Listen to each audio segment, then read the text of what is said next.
up, everyone? What is up? What is up? How's it going? Great way to start the stream, Wandering Pickle. Fuck yeah, punch Nazis. Yeah, totally agree with that statement. It is always socially appropriate to punch a Nazi. And if you don't like that statement, then you might be a Nazi fan. Or, hear me out here, you're not American, because we spent an entire world war defeating them. How's everyone doing this lovely weekend? Did y'all have some Valentine's plans out there? So, Friday night, had a family dinner. I'm Jewish, so we have a Shabbat dinner with a lot of family and stuff like that. And it was Valentine's themed for a few of us. The one annoying thing was it was put on by a very MAGA-leaning friend of the family. So there were, of course, arguments. Like, she's very out there, to the point we got pretty much into a yelling match over Israel versus Palestine, because my perspective is, for those of you that don't know my background, I am Moroccan, I am also Jewish, I have family who is Muslim, as well as Palestinian and Israeli. My side is, I feel bad for the Israeli and Palestinian people. Their governments are screwing up everything. It's like a whole nuanced thing. Maybe one day I'll go into the entire history of it, because there's F-ups on all sides. Yes, Israel, the government, particularly under Netanyahu, has done a whole lot. It's gone downhill since Ariel Sharon, but she's of the warped position of, let's just kick all the Palestinians out, and I'm not about that. I've actually been in Gaza. I've been in, the West Bank. The Palestinian people are very, very lovely. It's the government that makes them suffer, both on the Israeli and Palestinian sides. The long story short, without going too deep into it, the Palestinian people had two choices of government. You had either Fatah, which is Yasser Arafat, the Palestinian Liberation Organization, which is kind of seen as the official Palestinian government, if you will, and they're corrupt. They literally stole billions of dollars from their own people. Like, look it up. Yasser Arafat died with about $1 billion estate while those people are suffering. And the other choice is Hamas. They've got a shittier version of what we're dealing with in America, because it's like, the Republicans, not that great. Democrats, not that great either. Those are our two choices. So you have either corruption or government that actually wants to support the Palestinians but are pretty much terrorists. It's an effed up situation all around. Anyway, Bibi's acting like a fascist, just like Dump. Oh yeah, absolutely. Bibi is definitely a fascist. So as I've told this before, I am eligible to get my Israeli citizenship because my father's side were in Israel. They lived in Israel. And I've actually been contemplating calling up the consulate. I'll do it probably next month, just to see what the process is to claim my Israeli citizenship, so that when elections happen, I believe as late as October in 2026, I can actually put my money where my mouth is and cast a vote against Bibi. I'm actively researching the different parties and everything out there. I'm not as well versed in the Israeli politics since I haven't been there in about close to a decade and a half. Republicans are arguably worse. Oh, I would definitely agree with that. And mind you, I'm not a Democrat. I'm an independent that's a little bit more libertarian leaning. And before you say, ugh, libertarian, not like, the crazy libertarians you see. Think of me like the Gary Johnson libertarian. If you don't know who that is, look that up. That is the former governor of New Mexico who was a Republican turned libertarian. I believe in driver's licenses. I actually believe in a social safety net to exist for people, and I believe healthcare is part of that. I do believe not necessarily in a truly complete socialized system, but being in Portugal, I like that model. I like the Portuguese model of healthcare, where everyone has healthcare. But you can pay for a private doctor. And they'll do the quick diagnosis so you don't have to wait for 8 hours to see a doctor. But then when you need like cancer treatment or you need like some heavier, surgeries, things like that, it's covered. I like that model. That's what we should have. And for those of you saying, no, we can't afford it, you know that America, so this wraps into like some of the things I wanted to talk, that's how it works in Germany too. It's how a lot of the European countries work. There's nuances between all of them. But yeah, that's more or less how it works. I did live in Germany for a time too. It was a great system. I remember, what was it? I had an asthma attack. So for those of you that don't know, I have severe asthma. It's been a lot better over the years. But I got a serious asthma attack. And this happens like once every few years where a nebulizer treatment... No, I didn't have my nebulizer. That's why I had to go to the hospital. I went to the ER. I got a nebulizer treatment. Now, in America, going to the ER, getting nebulizer treatment, that's going to be a few $1,000s at least. Whereas when I went to Germany, I think I spent like €100. That was it. And that was like an overnight stay. I think a lot of the Americans that say, oh, American healthcare is, great, and we don't want this European socialized shit. Ask them if they've ever been outside of America. If you haven't been outside of America, but you're making opinions on how socialized medicine... Well, here's the thing. It's not really socialized medicine. I think a lot of people have a issue to understand there's a difference between socialism and social welfare programs. What's up, Hans? How you doing? But yeah, I like how the Libertarians were the only party that had backbone in the past election. They booed the fuck out of shit. Yeah.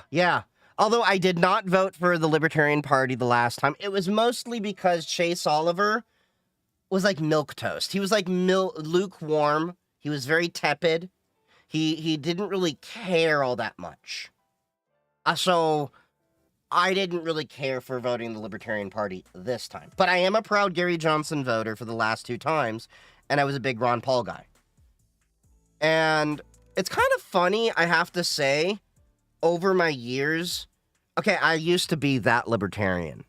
The annoying one that, like, really believed in government being horrible and let's go for anarchy and everything. Look, we're all young and dumb at some point in our lives. And then eventually you wake up and you're like, yeah, that's a fantasy dreamland. And a lot of what changed my mind was living in Europe for a period of time and seeing how it works in Europe. And just seeing they don't have the stresses or worries that we do. I'm going to be that one Jew who refuses to go to Israel to fuck up the rapture. So, what's interesting about the rapture is how many Christians I've had to mess up their minds by making them understand. You streaming on Twitch right now? If so, then I'll stream. Yeah, whenever I'm streaming on TikTok, I'm also simulcast to YouTube and Twitch. So, TikTok will always get the lower quality stream.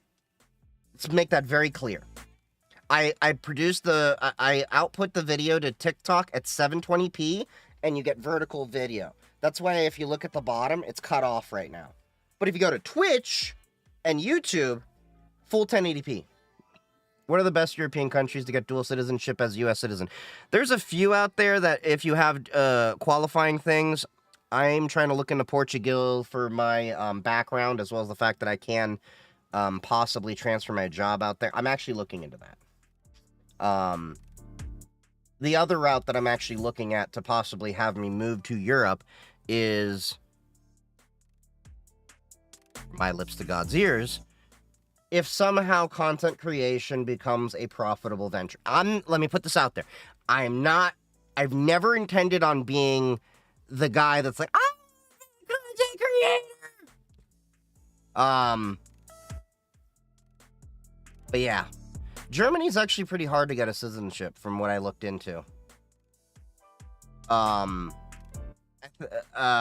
didn't look too hard into it, but I know there was definitely work to do there, and I don't know how Ireland is. I know a lot of people look at the Irish route. Portuguese route. Make sure your passport is up to date. Oh, my passport is always up to date. So that is one thing I've urged people for a long time. So here's one thing you should know, interestingly, about the Jewish community. A lot of us have experienced the reality of generational trauma of being kicked out at moment's notice. So at least anecdotally, from what I've, talked to all the Jewish people in my community and stuff like that for many years, most of us have our passports and have always had our passports. I know people that have never traveled out of the country and had their passports already, created by their parents just in case. I've had my passport since I was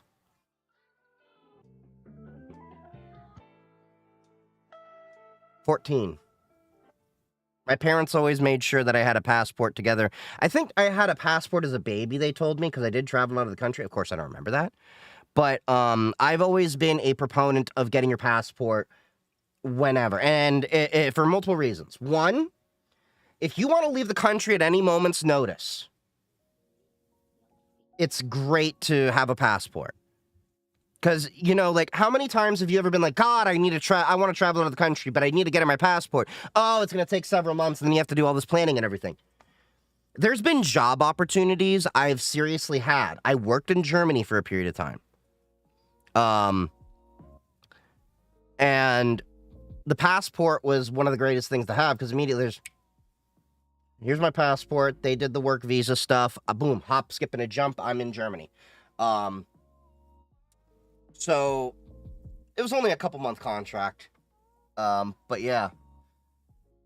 Hey, Vampetty, how's it going? Ireland, not too bad. Lived there for 4 years. See, the reality, though, from Ireland, and I've talked to several people, is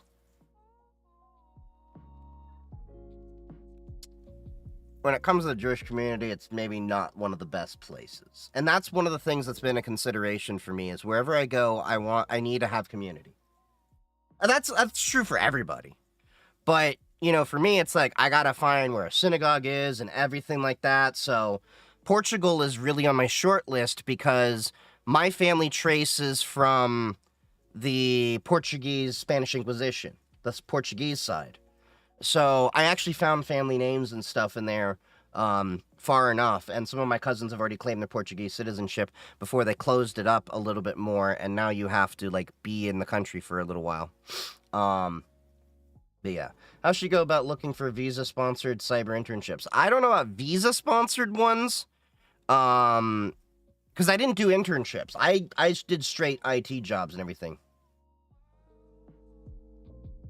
I was in Dublin, not too many synagogues there. Yeah, that's the one thing of serious consideration for anywhere I'm looking, is I need a Jewish community. And in Germany, there wasn't much of one when I was there, for obvious reasons. So when people found out I was Jewish, I didn't have an issue. I didn't feel uncomfortable or unsafe. I actually think I made them more uncomfortable, because I was way too liberal with the Jewish jokes, and I was a bit of an edgelord at the time. Yeah.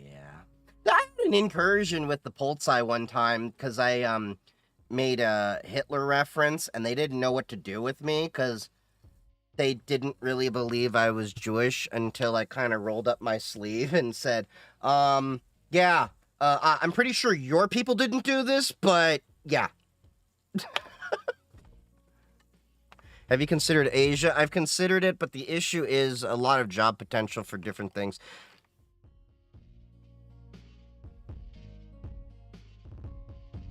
What's the best degree to get for a government job? Well, a lot of government jobs are actually moving away from degree requirements and more into certifications. So I think it's like the DoD has a scaling or something like that you can kind of follow. I don't do government jobs that much, partially because I know friends that work in government, and every time there's a new politician that comes in, there is so much job uncertainty, because the winds shift based on political momentum, as we're seeing right now. Switzerland is expensive and a little too much chill. Well, yeah.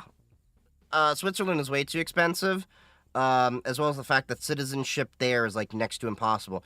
Forgot what famous person just got Swiss citizenship, and it took her, like, 15 years, and she's a famous person. What was with the Jewish number tattoo? Yeah, I kind of made that reference, but yeah. Tina Turner, thank you. That's who it was. And if Tina Turner takes that long to get it done, I ain't got a chance in God's green earth. Oh, by the way, I'm switching things up in terms of drinks. So, still have wine. But I've been trying to figure out ways to cut back on spending money on groceries because everything is getting more expensive. Have you seen the price of eggs if you can find them? I could get British citizenship because of my grandparents, but never really looked into Do it! Do it! One of my cousins has triple citizenship because his mother is British and his father is American, and then he moved to Israel and lived there for about a decade, so he's got 3 citizenships. Do it. It is always great to look into your multiple citizenships. I may have to get a lawyer in Morocco at some point to see about claiming my Moroccan citizenship. I know the king, in his own words, wants his Jews back, and in an affectionate kind of way. The king of Morocco has actually been Morocco historically has been very good to the Jewish people. Yes, you have assholes here and there, but yeah. I have U.S. and Mexico right now. All might go for it. Do it, because if it's ever in the the plans for you to have kids one day, you can bestow that opportunity onto them, so then they can have free movement, and that's my line of thought there too. I heard a 60% tax on alcohol. Yeah, that's being proposed in the U.S. as well. But yeah, before I go on that train of thought, so as y'all know, I regularly drink San Pellegrino. The problem is, even going to Costco and buying those bottles and saving money, it's like 22, 23 bottles for 15, 750 milliliter bottles, which comes to about 3 gallons. A little less than that. It's a little bit expensive when you drink a lot of water like I do.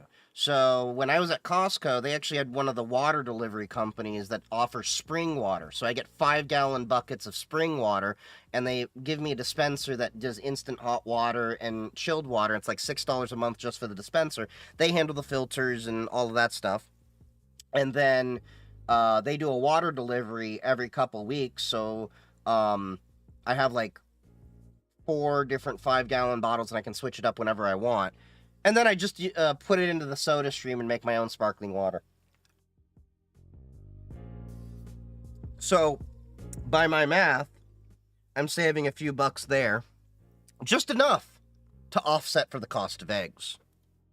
Look, I know I can afford it, but it's one of those things of, just because I can afford it doesn't mean I should do it.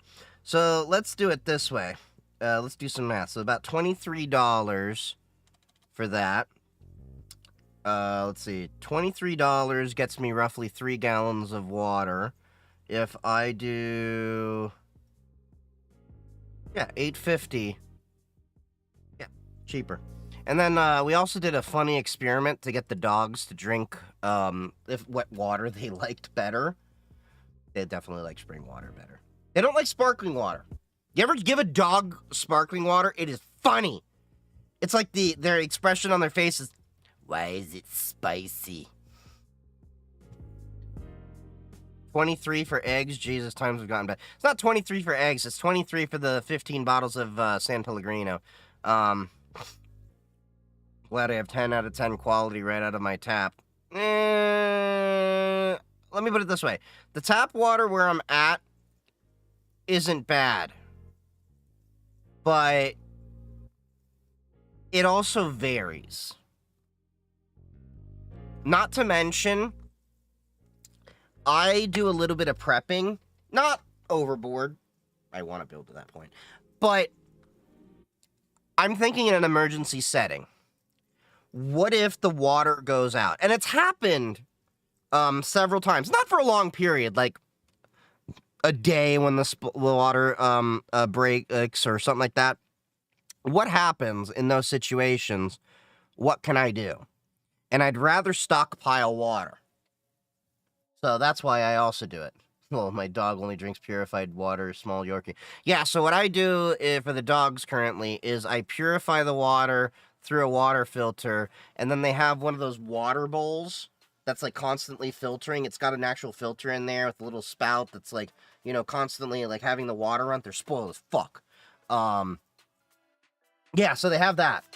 So I'm just going to switch that to spring water and then do the math and then probably stockpile bottles enough to at least last 2 weeks at a time. So that's what I'm trying to do. So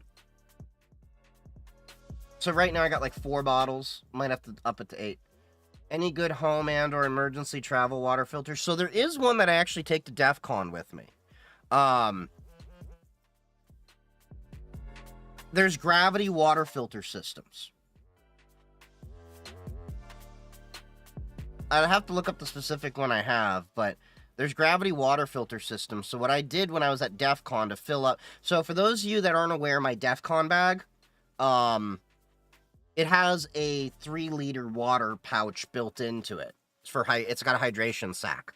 And it holds my laptop, and it can, secretly, it has a secret compartment in there for concealed carry and all that. It's a 511 bag.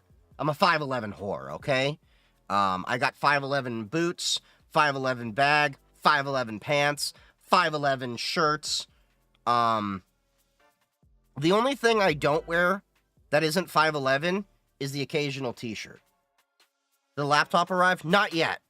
So I have 2 laptops coming. The first laptop I ordered a year ago. It's the MNT Pocket Reform. That will be here on Tuesday, apparently. Let me double check that. Hold on.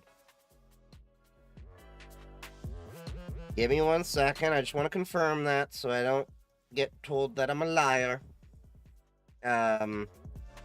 Yeah, it should be here Tuesday. I have a bunch of camera equipment and stuff that's going to be coming as well over the next couple of days. I'm upgrading my microphone as well, so I got these newer CM28s. There's nothing wrong with them. Let me make that very clear. There's nothing wrong with these per se. It's that I'm going to also be getting a DJI Pocket Camera 3 because I've been looking at something that I need for recording on the go, but I don't want to always use a smartphone. So like when I'm at DEF CON and stuff like that. Is that a Drake and Josh reference? So I'm going to be getting the DJI Pocket Camera 3. So like when I'm at DEF CON and stuff like that. And the DJI Mic 2 setup is supposedly better with noise cancellation. Because when I put noise cancellation on these guys, it's okay. But let me put it this way. I'm rocking a Shure SM7B. So I've already set a high bar for myself. And I used to do audio engineering with friends and everything. Not an action camera. It's a Pocket Camera 3. I'll show it to you. Pocket Camera 3. So part of the reason I'm getting the DJI Mic 2 is it works seamlessly with the DJI Pocket Camera 3. Then I'm also getting a new camera to not necessarily replace this OBS Tiny Bot 2. I like it. The problem is, every now and then, I'll catch it, like, trying to activate the tracking randomly, or it will focus on the wrong thing, and I have to re-record a whole segment, and I just don't have as much control over it. Hey, Cinti. Oh, it's Vampetti. How's it going, buddy? So, this is what I'm looking at. Ooh, almost hit the end stream button. Don't want to do that. Thank you for the follow. Is DEF CON a convention? Yes, DEF CON is the world's largest cybersecurity and hacker convention. So, this is the DJI Pocket 3. So, this is a little guy that has a camera on a gimbal, so it can help me with stable video and everything. And the cool thing is, because of how the gimbal is, I can easily tell it to be in 16:9 or 9:16, so I can do TikTok format videos straight from it. How do you like the Tangara? I love the Tangara. I love it. It's the best music player I've bought. It's everything I wanted. There are some slight improvements that I think they need to do, but they've been pretty receptive.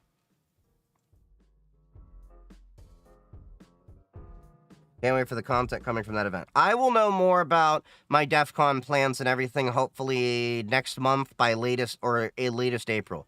So, yeah, this is the... Look how small this DJI Pocket Cam 3 is. So, like, they even have accessories so I can like have it held on by my neck, attach it to the backpack so I can walk around and record. Last DEF CON content was sick. I remember that lanyard you got was cool. You mean, hold on. Do I have it out here? I've got so many DEF CON badges. No, I think I put it away. Yeah, I think I put it away. The DEF CON badge is out there. Yeah, I gotta clean my desk. Opinion on Insta360 camera. So I have the InstaLink 360 upstairs. That was my first webcam that I used for streaming after I got away from the Logitech C920 and the mess that I tried for a while with the Panasonic Lumix G6, 7. The Panasonic was okay, but it was just a bit of a pain for a lot of the things I was trying to do. The InstaLink 360 is a good camera. I like the OBS Bot Tiny 2 better. So I'm still using the InstaLink 360. I'm just using it for my work laptop upstairs as the webcam for that. So I don't have any complaint with it. Kimbles is dead, Marge. Long dead. Here, Kimbles. Thought about buying that camera as well. It seems so convenient. It really does. It's a little bit pricey, won't lie. But I think for what you get out of it, it's a good price. Because otherwise, you're going to be rocking your smartphone, then you got to put it on a gimbal, and it feels like a more clunky, convoluted setup. Plus, I don't necessarily want to carry around a smartphone just for content per se, if that makes sense. That's just me. But it's just basically now that I've actually gone to DEF CON twice, I've been to B-Sides, I've been to a lot of different events, I'm starting to get an idea of what I want to do for mobile content creation. Which brings us to the next thing I will be doing. So, I have a laptop coming in. 2 laptops. The first laptop is meant to be my everyday carry laptop. A little small 7-inch screen, mechanical keyboard, fully open source. It's going to be great for most of the things that I need to use a laptop for.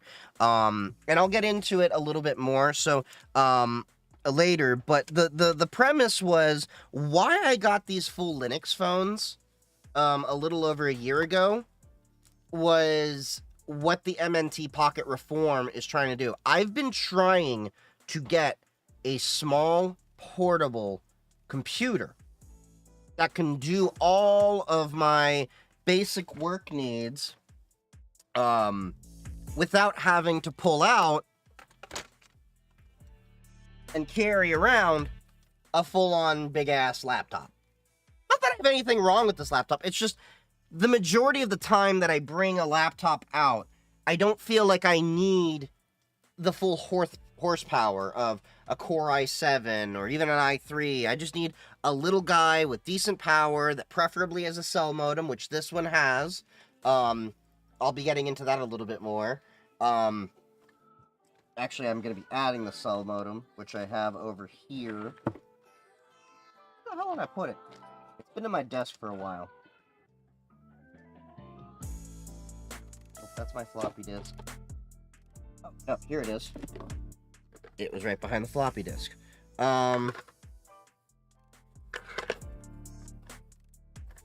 So I have, let me see if I can just cover up anything IMEI-wise.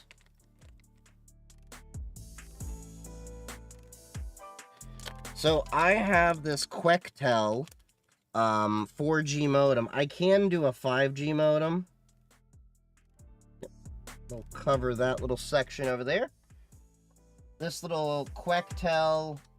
I cover my face. Well, you get the idea. It's a little 4G modem over here. And then I will be attaching a couple of antennas to it. Here you go. These will be taped onto the laptop. It has its own adhesive backing. So the idea is where a lot of people are like, well, I need to worry about public Wi-Fi and everything. I'm going to be like, Just gonna use the cell network.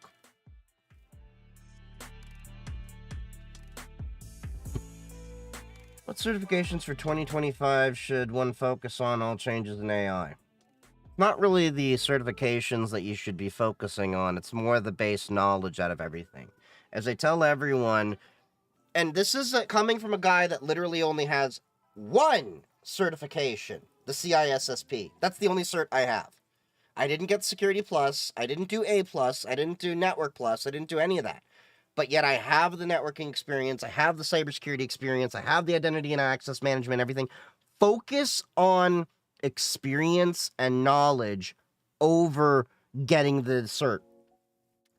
A cert is merely just proving you can regurgitate your knowledge onto a test as they describe it. If you can showcase your knowledge and experience, that will get you further. Experience will trump certs and degrees every single time. I've seen it firsthand because I'm that asshole that's done it.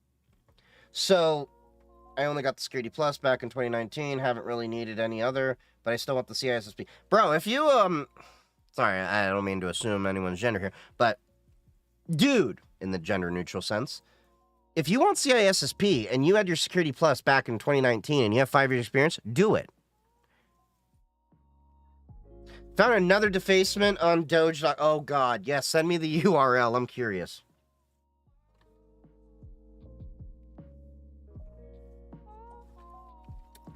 But, is this for the small metal laptop you're getting? Well, they're all metal laptops, but yes. Have you looked into the Insta360 modular action camera? Insta360 one. So I have a little bit, but here's the issue that I have with a lot of the cameras that like have gimbal and controls and all that. They're too focused on requiring Windows or Mac. And as someone that wants to have a Linux first process, the less that I have to rely on that, the better. The most I may be using the DJI Pocket 3 for outside of content creation in terms of like recording video and everything, which means it just gets thrown into Kden Live or DaVinci Resolve. Thank you for the follow, Radu Wolf. Is I can use it as a USB webcam. So the one thing I'm also going to be playing with the new laptop I'm getting from Tuxedo Computers, which is going to be my full Linux laptop and my mobile editing station, that has an NVIDIA 4070 in it. So with that NVIDIA 4070, I can now start experimenting with AV1 encoding, which means that I can, see about improving the stream quality there and at least experimenting a little bit while I'm on the go and seeing, do I want to upgrade the GPU? Not in this machine. This machine. This is the stream box. This is the workstation. I have a 2 PC setup for streaming, which, by the way, if anyone's asking, that's not something I recommend people just do. It just happened to be that I had 2 PCs because I always needed a Windows and a Linux environment for different things. And in many ways, it makes sense to have physical hardware for a Windows box rather than just being a virtual machine for some things. Appreciate the love, Radu Wolf. I have a photographic memory, except someone left the light on. My most recent video as proof. I'll have to check it out. Doge workforce. Wait. Org undefined. Hold up.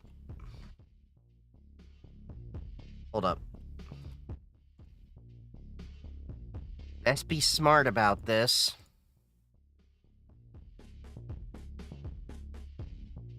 Open Whonix. Well, let's update our Whonix because I haven't updated it in a minute. But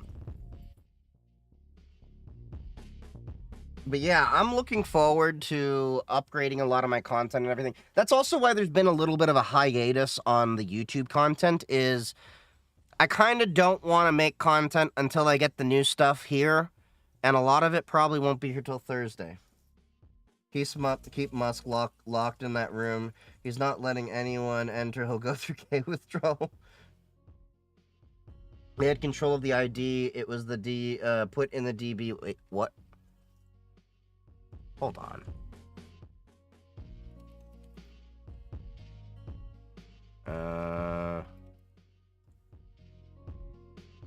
Okay, so 1 second. I am updating. So you just see what I'm doing. I'm updating my Hunix box because I haven't touched this in like a month or so. I have other VMs, but I want to see. So we'll update that for a sec.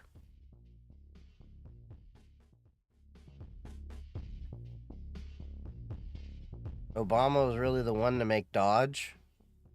You mean Doge? No, he made the USDS. Totally different thing. And then Trump just kind of hijacked that shit and said, we're gonna do this thing.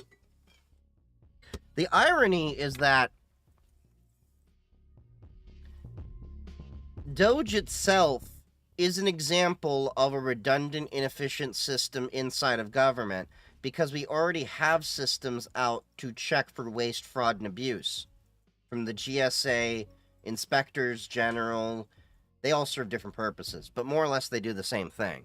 So it's kind of funny that he does that. And it's like, we're going to reduce waste by creating a new agency that pays the dude, what, $8 million a week or so? Oh, and did you see the U.S. debt clock has added a line item for Doge now? Which wine is there? Okay. I know it's more wine than I should have in that glass, but it's good. Musk is a shitty meme lord. He's the rich douche who demands people like him for real and not for his money. So, yeah. Did y'all hear about the secret 13th kid that just came out Elon Musk had? Apparently, a conservative influencer had a kid 5 months ago and announced the other day that Elon Musk is in fact the father. So, yeah, let me show you this with the debt clock thing. usdebtclock.org, I think it is. Yep. Yep. He has 13 kids. And he's neglecting almost all of them. His own father has called him out as a bad father. Because he gets a nanny for each kid instead of being there as a father should be. So, the Doge Clock is the Department of Government Efficiency Advisory Commission, the real-time savings objective from reducing government waste, fraud, and abuse in federal government agencies. So this is, out of the entire spending, what their objective is at this moment to reduce the debt by. They're trying to reduce 103 billion, 173 million, just flipped over, dollars. That's just now, and you see how that keeps going up. So, yeah. Yes, this is real information. This is completely real information. All of it. And they keep adding different sources and stuff like that. We've got gold supply, demand. But yeah, this is the U.S. debt clock. You've never seen this before? This is something that libertarians have kind of been sharing for many years.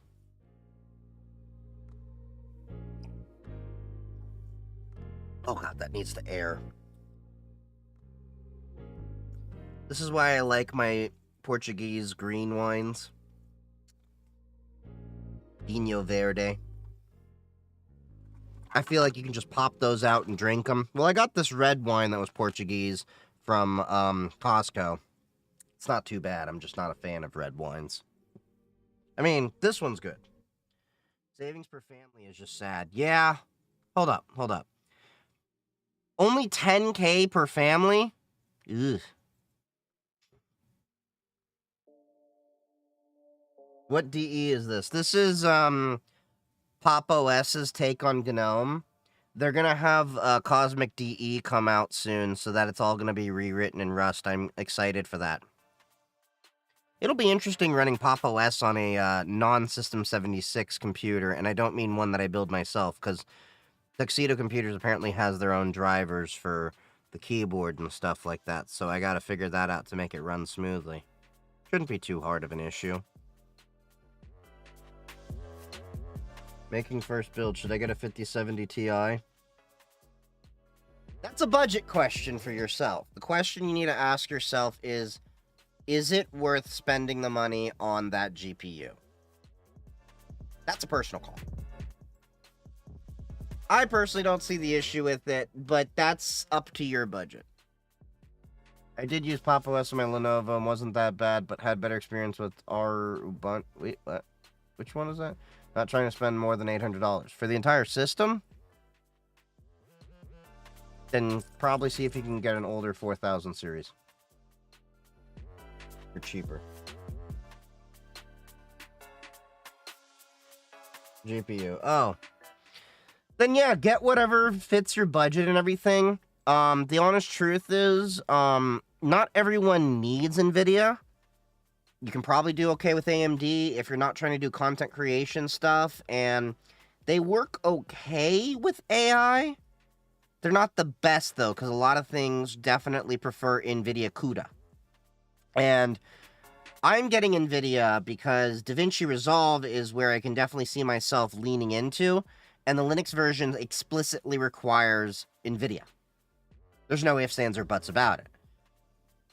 So, for me, NVIDIA makes more sense. What AI application in the 50 series? I don't really care about a lot of that stuff. I just need it to be compatible with the stuff I need, and most of that's CUDA. I wouldn't go with NVIDIA with my next system, since I don't care much about training models. It's not about training models. It's about using the models with the accelerations and stuff, because I do things locally on that. But I also, yeah. Any Wolfenstein tonight? Maybe. I, might switch it up around, like, 9:30 or so in about an hour. Finish up a Wolfenstein New Order. It's always a good time to kill some Nazis. Ramstein. Why do Linux guys always make their online users their home directory? Because it's funny. And not all of us do it. I've been doing it, though, for a lot longer. I think I was one of the OGs doing that. Because mine has been that way for like 3-4 years, give or take. I just did it as a joke, and yeah. I use no swap case I can.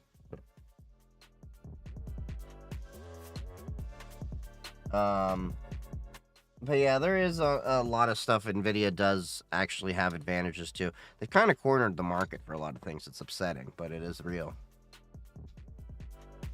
Android Intel GPUs on Linux. How's the compatibility? Intel and AMD out the box work with Linux. They have open source drivers and stuff like that. Like to the point that if you want to update the drivers inside of Linux for Intel or AMD, all you do is update your Linux kernel. It's built into the kernel. Now, NVIDIA has had their proprietary drivers. Now, I think it was ever since 560. They've been open sourcing their drivers too. So, yeah. NVIDIA is finally waking up to the fact that, yeah, you should open source your shit because it actually makes it work a little bit better. And it's upsetting that AMD is so weak on the laptop side, so little market. So the laptop that I'm getting is AMD CPU and the AMD integrated GPU, as well as an NVIDIA GPU, so I can flip it on and off when I need. Most of the time, I'm probably going to be using that laptop with the NVIDIA GPU off. It's merely going to be there for when I start needing the additional rendering speeds and stuff like that, because with just a straight AMD GPU, allegedly, I can get up to 14 hours of battery life, they say. But, realistically, it's probably going to translate to maybe 4 or 5 hours with actual workloads.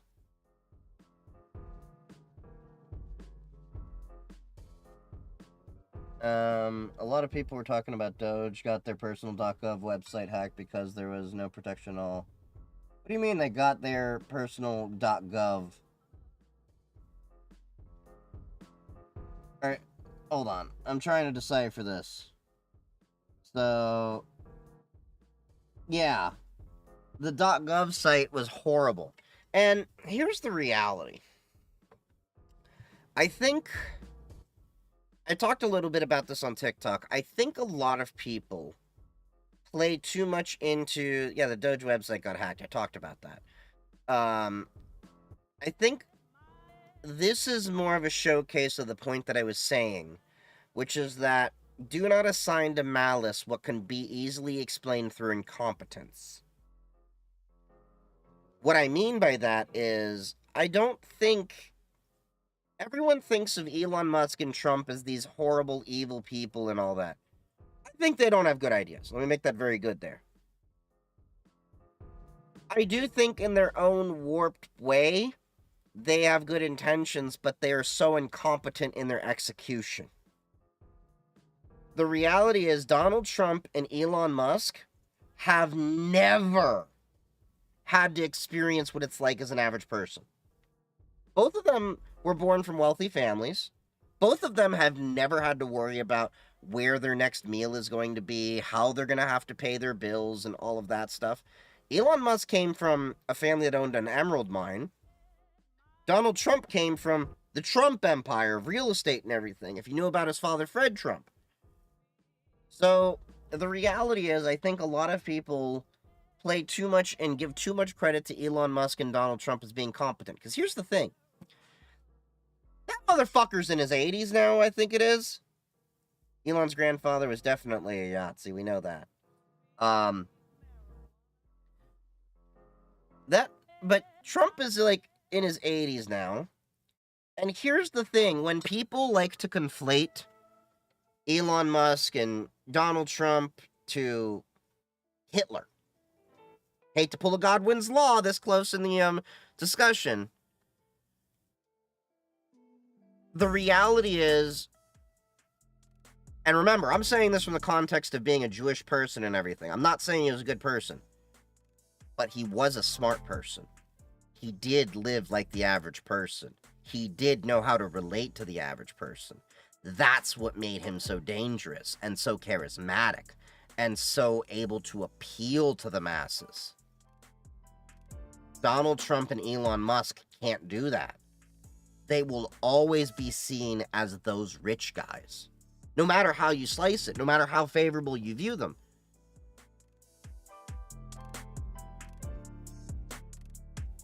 Evil isn't a useful descriptor. They're both selfish. They're acting on their own selfish financial self-interest with their every move. That's a better way to put it. I agree. It's definitely not evil. It's selfish. They're doing things out of their own gain. And to prove that point, what departments has Doge been going after? And how do they directly tie to Elon Musk? Let's think about this. Elon Musk has actually talked about the FAA and how they've been hampering his ability to do all the SpaceX launches that he wants to do and everything. Why do you think the FAA is having such a hard time hiring people and everything like that? Why do you think they went after USAID? Well, simple. Y'all remember when Elon Musk was giving Starlink to Ukraine and then suddenly shut it off and was forcing people to pay for it? USAID was looking into that and seeing if that was it Russian influenced op or something like that? Oh, thank you. You have, yeah, thank you. And now they're going after Medicare and Medicaid.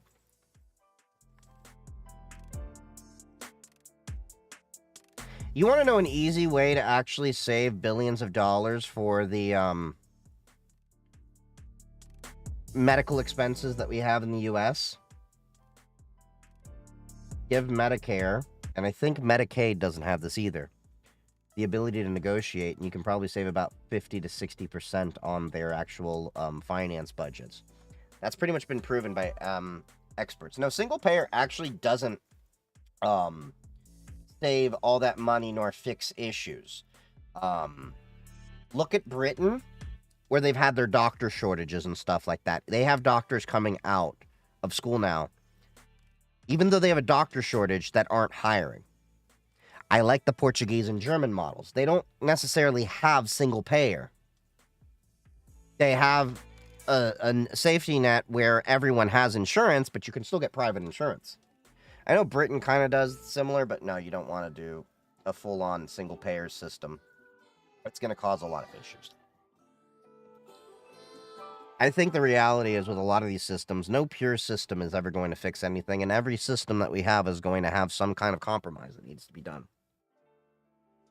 Musk, USAID, Sterling. Yep, thank you for the link. But yeah, look into the things going on.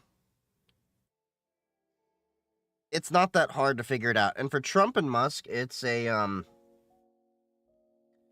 power trip thing. And to play more into where I was saying it was definitely an issue of incompetence, who the hell fires the people that are overseeing the nuclear stockpile for security and doesn't realize what the hell they're doing before they fire them? You don't fire a person without realizing what the fuck they do. Even at my job, they look into how important each person is before potentially letting them go. Although we don't do layoffs and stuff like that in the industry I'm in. It's different. But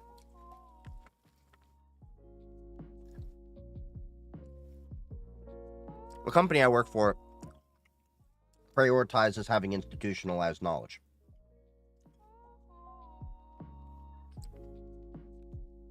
But yeah, Musk is a con artist. Oh, definitely. Think about the Tesla cars.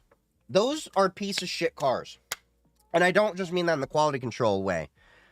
Every person that was in technology saw the flaw with Tesla when they only decided on having optical cameras and no other sensors. And they wanted to make the entire car completely autonomous off of cameras. What is the camera? What is the enemy of a camera? Vision. And just like humans, we can't see around things. Tesla sales dropped 60% in Germany. Yeah, and I think they dropped close to that in France as well. Ireland, they dropped around 12%, if I remember. But, not only that, Elon Musk didn't build Tesla. He sued Tesla to make him be a founder. He didn't even found PayPal. He founded X.com before it was like the Twitter. And we're talking 1990s. And X.com, the original banking system, was so flawed and insecure, people could take money out of accounts just by knowing the account number. Why is everything digital in Teslas? Some things shouldn't be digital, like car doors. Yeah, and also, you can tell that car was never designed for, was never designed with climates outside of California in mind. And if you don't believe me, I remember my friend was complaining about how whenever it rains, if he pops the hood of his, pops the trunk in his Tesla, the rain just goes right into the hood. They were not designed for snow or anything else.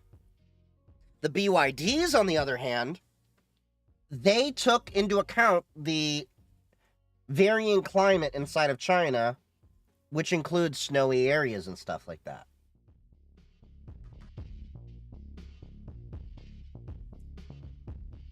PayPal used old tech that was already in use by banks. Well, that's because America's financial system is so behind the times.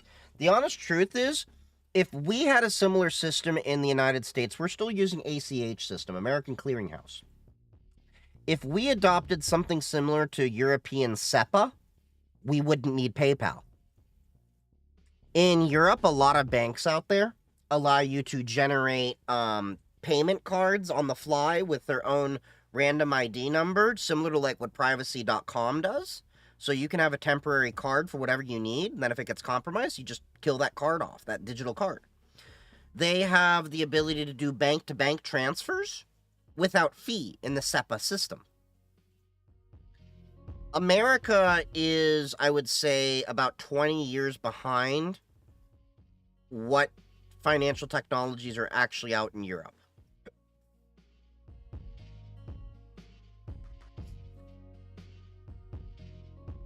In Germany, it's IBAN. Same basic concept, but in America, I'm in a credit union. Which, by the way, with the FDIC potentially being dismantled by Donald Trump, close your for-profit bank account in the USA. Get yourself a credit union.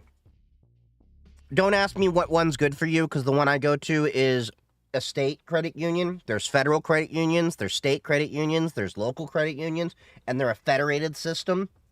So, like, even if your credit union isn't in your state, you can go to another state's credit union, and they have shared branching. Like, to give you a comparison, when I had Chase, I had access to 13,500 ATMs. With my credit union, I have access to 50,000 because I can go to many other credit unions and use their ATMs without a fee. I can save money now and there, won't eat. Getting money in the dicks, I'm even counting when I sleep. Wake up to getting bread, bitch, I do this for the streets. ADHD. Think of that sub there, Just Dev. How's it going? I asked how to find out how to allow PayPal to send money to Anguilla. You don't have PayPal in Anguilla? See, that's the problem with PayPal. PayPal as a whole is a nightmare.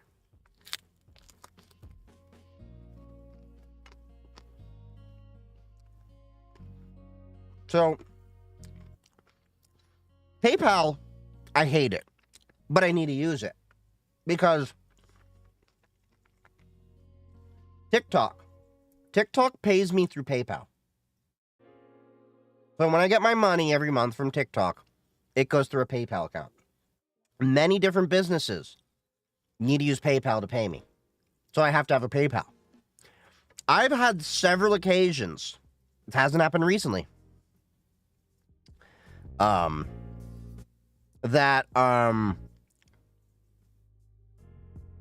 they held the money.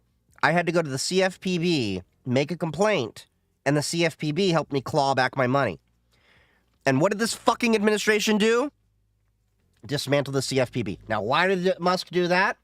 Because Elon Musk has been wanting to make his everything app. Like, he can't do anything original. He's basically just copying, was it WeChat? The super app that China uses that has little applets and does payments and everything like that. He's trying to make a copy of that. He got an agreement with Visa to do payments. And who would oversee him? CFPB, the Consumer Financial Protection Bureau. Somehow some of your videos are not playable. So yeah, I noticed there's an issue with TikTok. I've seen this. They're not even viewable for me. Like, to give you an idea, I know what video you're talking about. So TikTok has a bug, and they don't want to seem to, like, respond to me, no matter how many tickets I've put, that,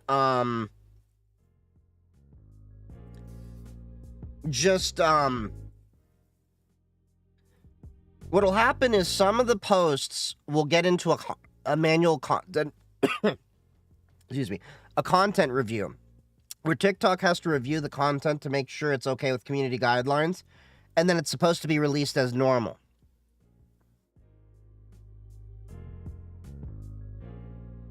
Yeah, well, I don't know what to tell you except clear your cache and try again. But I know one video is not viewing for myself. See? Couldn't play video. But then, go to another video, works just fine. This video doesn't. I've reported the bug to TikTok several times because I've seen it happen to my own videos and others. They don't want to, do anything about it. So what I need y'all to do when you see this shit, let me show you how you do tickets. If you go into the TikTok app, you go under Settings and Privacy. You scroll down to Report a Problem. All right? Takes a second. You can then hit Chat with Us at the bottom. Pick the option there. Eventually do the option where you actually can manually put it in. And then If enough people report the issue, they'll actually do something about it. Bad upload? No, it's a good upload. The issue is on their end. I noticed the trend is when videos are uploaded and they're set to processing and usually a content review that has to be done by TikTok, once they release them out, they often get caught in that. And I've seen it from several of my friends. How are you feeling in general regarding the whole new president situation? You seem pretty chill. Alcohol is my friend. Well, the reality is that, as I've been saying, they definitely are really incompetent.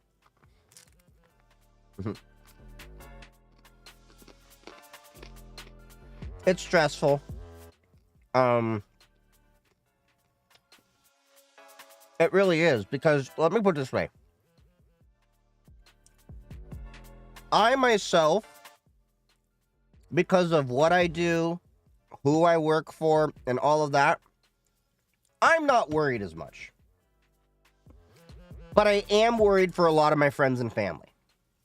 Because a lot of my friends and family are the people that will get messed up by all of this. Delete it, trim it, edit, and the problem is I don't have the original video, and the watermark is going to still stay there. So at a certain point, the honest truth is, with TikTok, I don't care.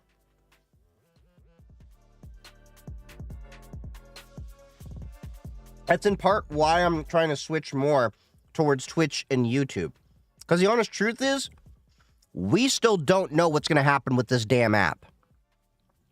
Right now, the reason why the app was restored to the store was Attorney General Pam Bondi just made the promise that they wouldn't levy any fees and fines on companies that, you know, happen to work with TikTok.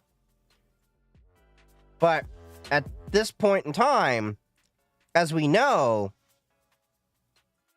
Donald Trump can change his mind at any given point and then suddenly say, nope, fuck you, TikTok. We out. Y'all gotta use X. So, as much as I'm still making content on TikTok, because it still is the primary source of revenue for my content creation, so I can pay for my hardware and everything like that, I honestly want to shift more towards YouTube and Twitch. Time to create a Europe-based social network. Nah, it's time to focus more on decentralized alternatives. I run my own Mastodon server in European Union. I have my own Matrix chat server in the European Union. I am so glad I'm patting myself on the back for that foresight of saying, you know what? The USA doesn't have any GDPR. I'm gonna do stuff with GDPR protected countries. Hey, and near working. I've never heard that. Using graphene OS, right? Is it any good or should it stay with Calyx OS? I think it's pretty good. I think it's a little bit more secure than Calyx, but Calyx is plenty fine too.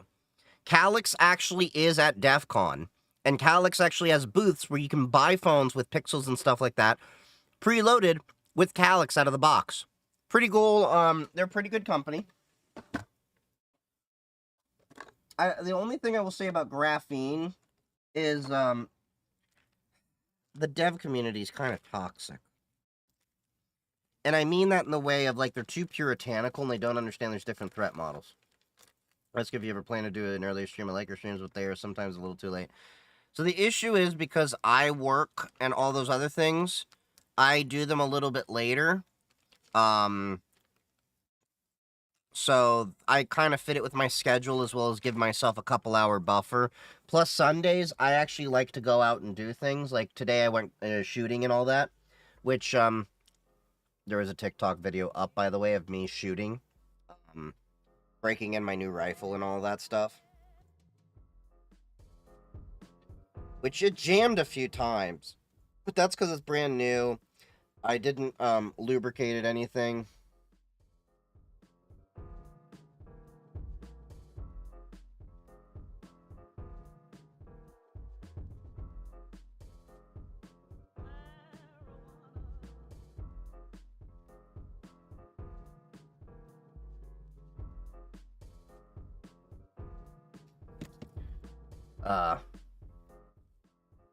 Nope, not steel shells, brass cases.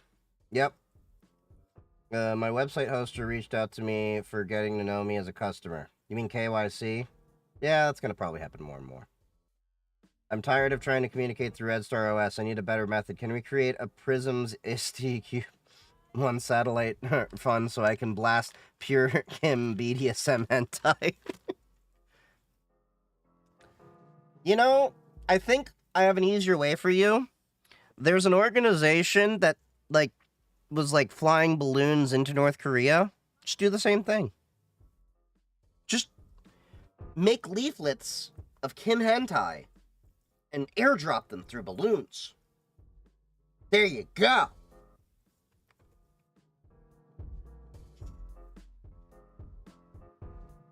Ever had sea salt ice cream? No.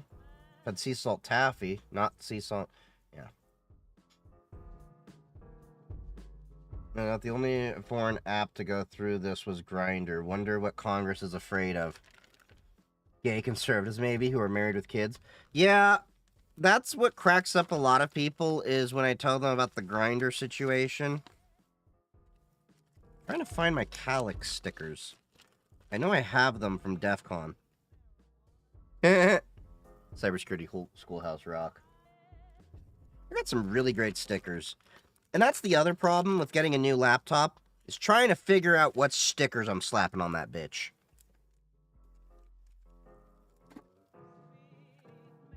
Oh, wait.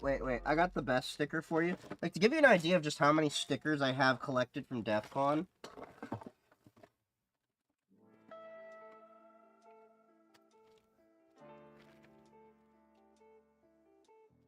These are all the stickers I've collected from DEF CON. Now, let me show you my all-time favorite sticker. I probably won't slap on anything because it's too good. But it's so relevant right now. I'm just trying to get to Mars with a bag full of ketamine and a Bible of acid. With Elon Musk on a rocket. The DEF CON lanyard I actually used for my work badge. Oh, here we are. Found a Calyx sticker. There's a few different designs, but this is one of them. Yeah, they were at DEF CON. Focus. See? Calyx OS.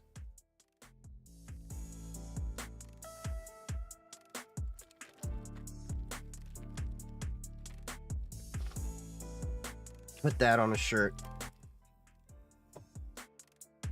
You know what? I'm gonna have to ask my graphic designer to do that.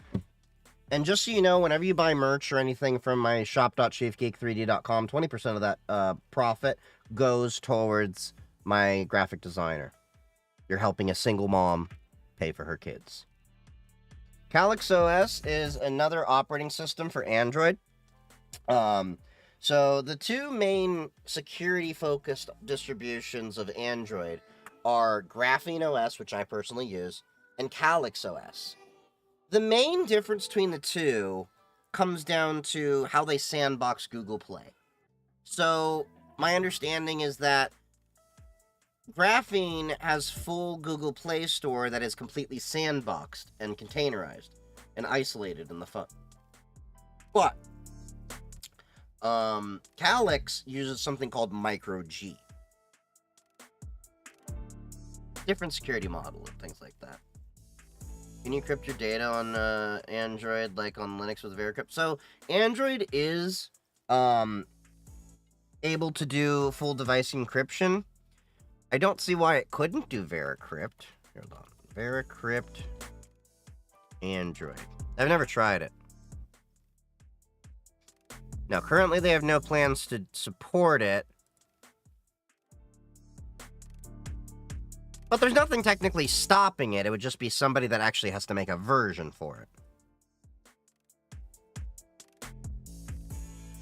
Oh, wait. Spoke too soon.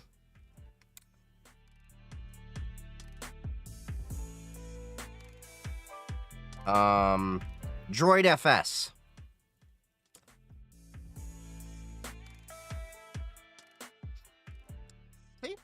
have Google.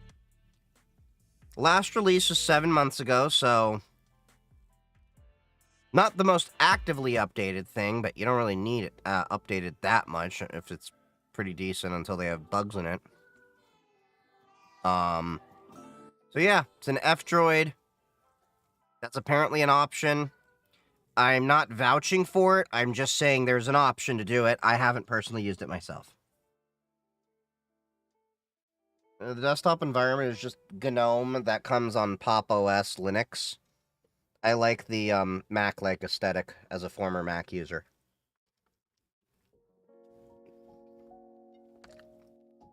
Just use Aurora Store instead of Play Store. So Aurora, the problem is, it doesn't always work.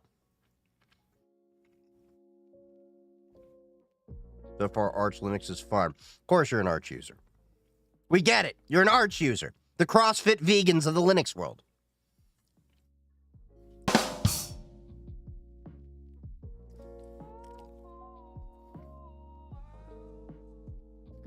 I have 2 Apple stickers. I have Apple stickers too.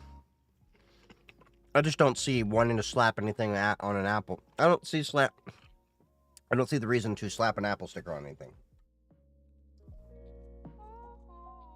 Yeah. What's up, Cara? How's it going, girl? I can't root my phone, so I am Groot. So you know how you root your phone?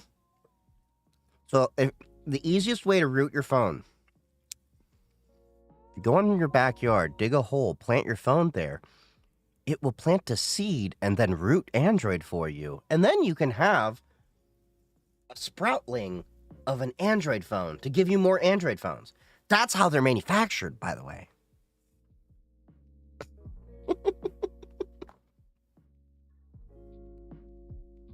I prefer to use Debian using KDE. Yeah, I mean, KDE is an option. That's the thing I like about Linux is you have the personal preference to do whatever the hell you want.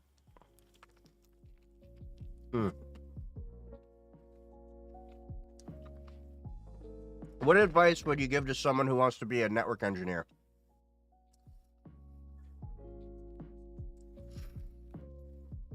Depends on how far you are in your career.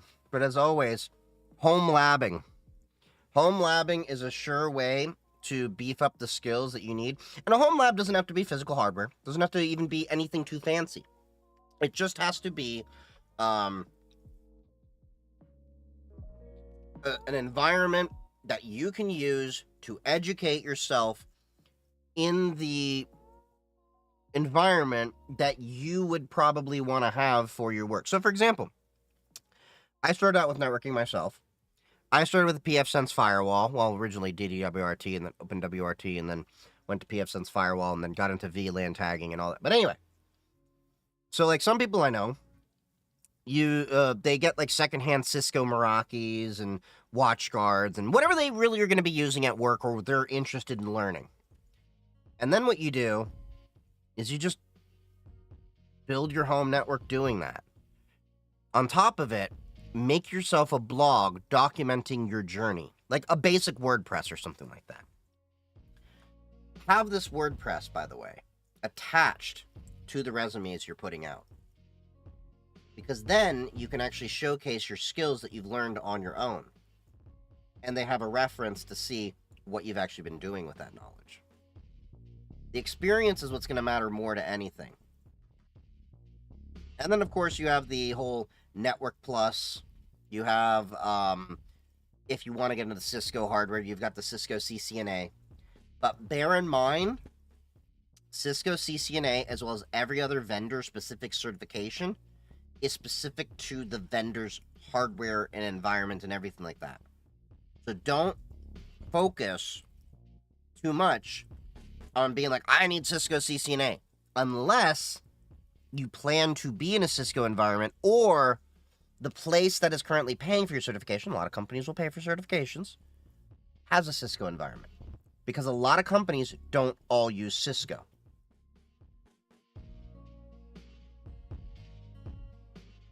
Instructions unclear, buried myself. Well, it was nice knowing you, Wandering Pickle.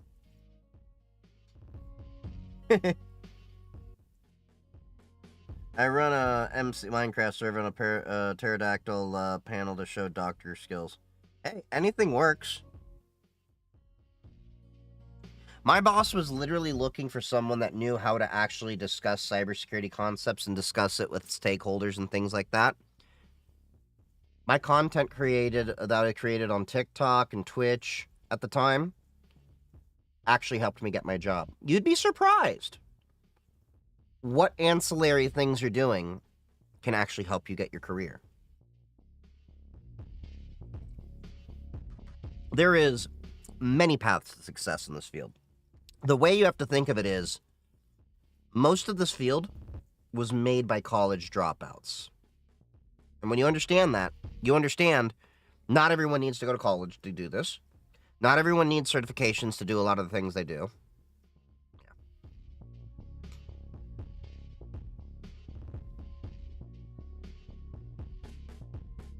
Mixed Cha-Cha, Poly 1305, or AES 256. I'm not familiar with the first one over there. AES 256 is plenty fine, but you can also, like, if you do Veracrypt, you can do AES wrapped in two fish and serpent.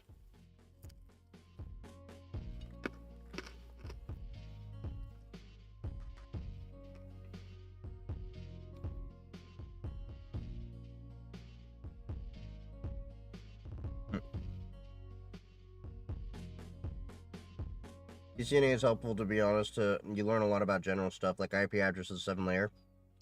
Banish. Let me show you a cheaper way to do all that. The same way I did. And this is why I tell people to go get a pfSense firewall built, or bought. This is the pfSense documentation. Okay? This is the introduction. And let's get into... Here we go. There's a section. Nope. I skipped ahead. Sorry. Networking concepts. That's how I learned networking. I read their manual. Of course, this is a newer version. But they have a section here on public and private IP addresses, reserved documentation, IP subnetting and then you also have site or subnet mask notation. So you literally have all the basic stuff here for free on open source software. And then all you got to do to learn about all the other concepts, read the documentation. L2TP VPN, OpenVPN, WireGuard, virtual LANs, multiple WAN connections, VPNs. You know, like, you can learn about all these things just by doing the documentation. You have a link? It's just Google, it's docs.netgate.com. I think it should lead you right to, yep, docs.netgate.com.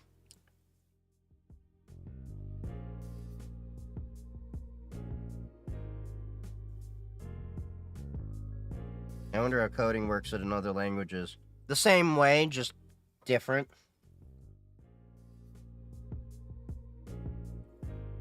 How to get a 1.1.1.1 address. Okay. Here's how you do it. Step 1, get a shit ton of money.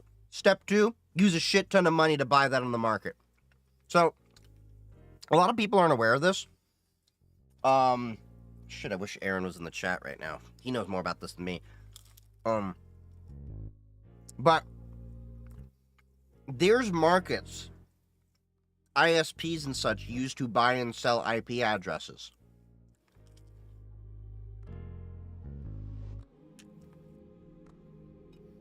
So all you do is you make a request for it. Like, if you really want, you yourself could potentially buy your own IP address and have that piped in to your own firewall.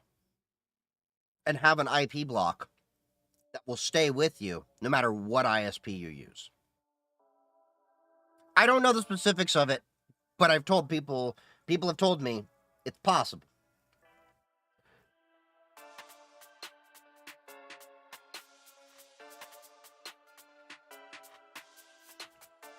Like, how does Chinese coding work with all the symbols? So, A lot of the Chinese stuff is really just Chinese comments, but they're still using English characters because a lot of the languages are hard-coded for English.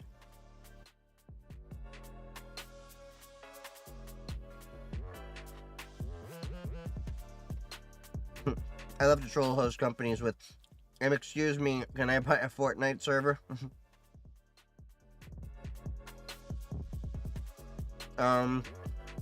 Any thoughts on CompTIA search? Do you think it's a waste of time? I don't think it's necessarily a waste of time. I think a lot of people are wasting their time by focusing too much on certs without focusing on the experience. That makes sense. CompTIA it's okay, but the problem is they were bought some time ago, and they're probably going to be turned into a commodity. I forgot who bought them. I think it was an investment firm.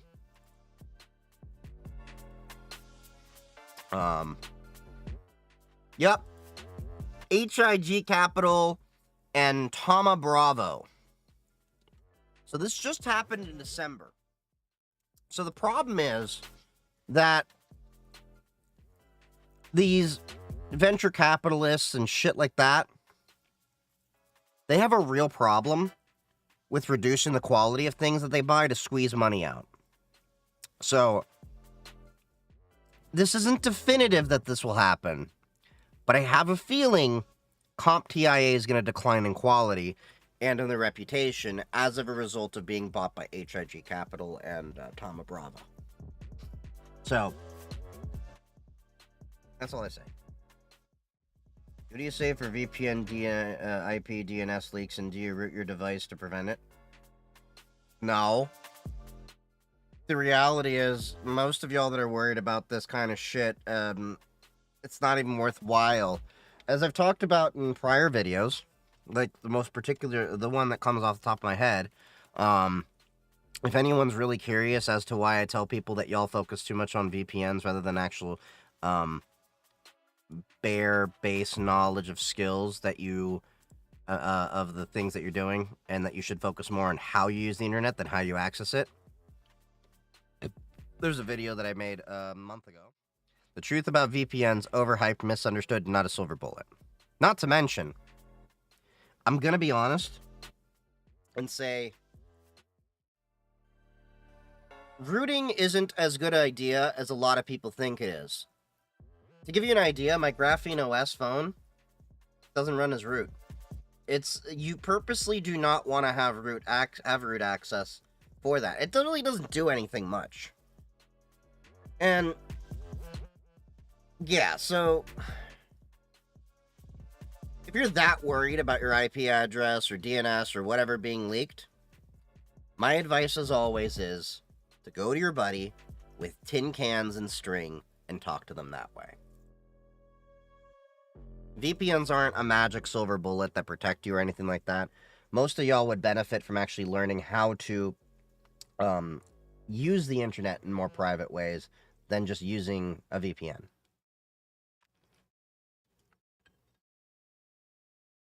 Put this in perspective.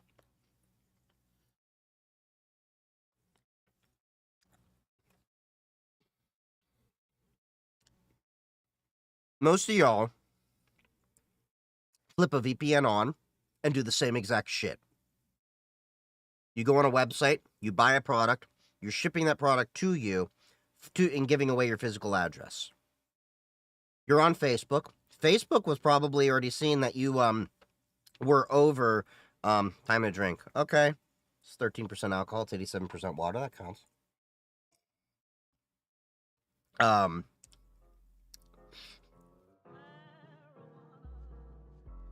So you're using Facebook. Okay.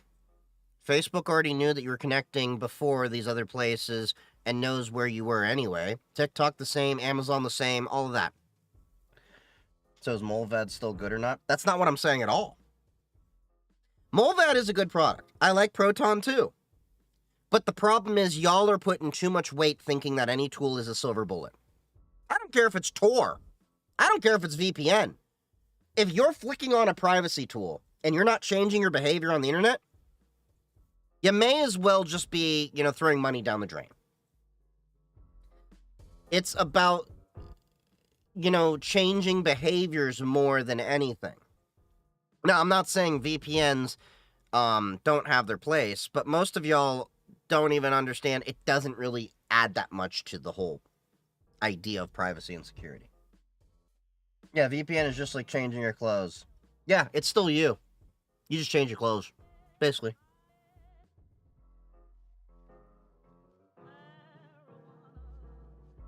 But, yeah, so, like, the honest truth is, you need to think about more about how you're using the internet than how you're accessing it.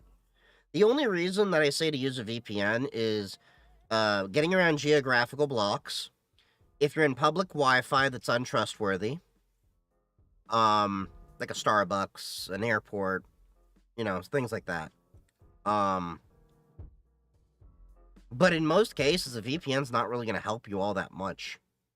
And if you're thinking, well, I need to, avoid my ISP seeing my information. Why are you that worried about your ISP? Okay, I know some of you are torrenting and all that. Aside from that, what does it matter what your ISP knows? What's up, Cyber Jaguar? I have multiple phones and some of them are constantly connected to a VPN. Yeah, like my DEF CON phone. My DEF CON phone is a very minimalist phone with Graphene OS. All the apps on that phone, when they are not running, Graphene OS makes sure they're not running. Whereas, let's put it this way. How many of you have Facebook Messenger on your phone? How many of you have Facebook? How many of you have Instagram? TikTok? Whatever. I mean, TikTok's not nearly as bad as Meta in terms of data collection and all that. To make that clear. I've tested that. Facebook Messenger will actually look around to see what's on your network. Like your devices and stuff like that. Instagram? Not that great. Snitching on you all the time, even when the app's off. Facebook? Same thing.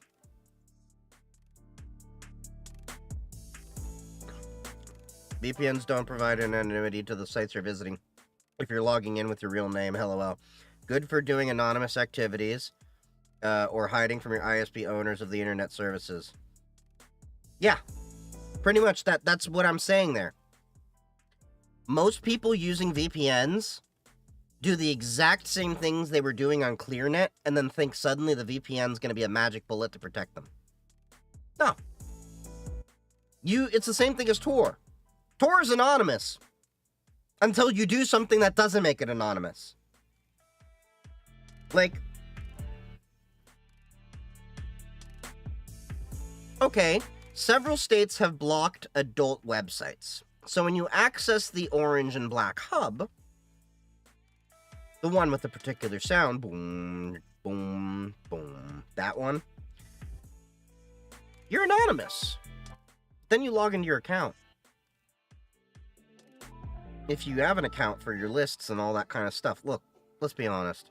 Everyone has their own tastes. I'm not shaming anyone. I'm just being honest here. The hub has all your prior connections logged. You log into email, same concept. Like, that's just the reality of things. You need to actually think about how you use the internet than how you access the internet.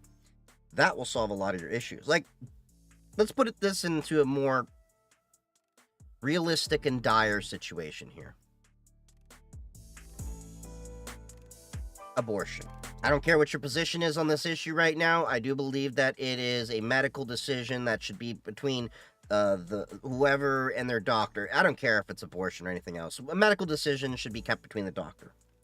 Shouldn't be anyone else's business. Anyway, how many people are in states? Like, I want you to think about the girl that was SA'd, the little girl, like 10, 11, 12-year-old girl, I think it was. I can't remember the age. And she couldn't get an abortion, had to go across state lines. And now that doctor, I believe this is the doctor that did it, is getting charged. How many people are in a similar situation, maybe not exactly for, like a kid that young, but are looking up information on how to get an abortion or any other medical procedure that their doctor is okay with doing, but can't have done in that state. And how many of y'all are giving away that information? And then how many of y'all are communicating with your friends when you're trying to do something as problematic as that may be legally, and doing it over messengers that aren't Signal, Meshtastic encrypted thing, or Matrix in an encrypted chat, and you're just doing it over Facebook Messenger, or TikTok chat, or Twitter chat, or, anything that's not encrypted, which, by the way, don't be doing sensitive shit in TikTok and any other app. Because those companies can then get subpoenaed to hand over information. That's the thing you need to think about.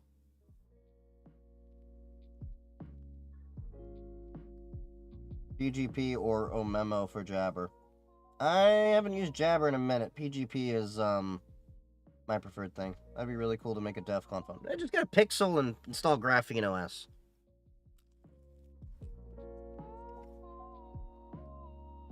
It's not rocket science anymore.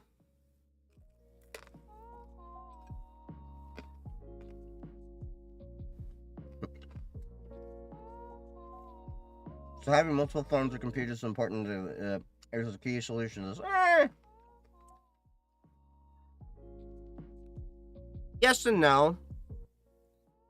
But what I'm saying is, if you're doing the same shit on those computers, it's about changing your behaviors, changing your mindset. Privacy isn't a tool or something you can buy. Privacy is a mindset you have to live in. I've had to explain this to quite a few people that were victims of DV. And explain to them, like, you need to understand, you can't just post pictures of yourself anymore on social media.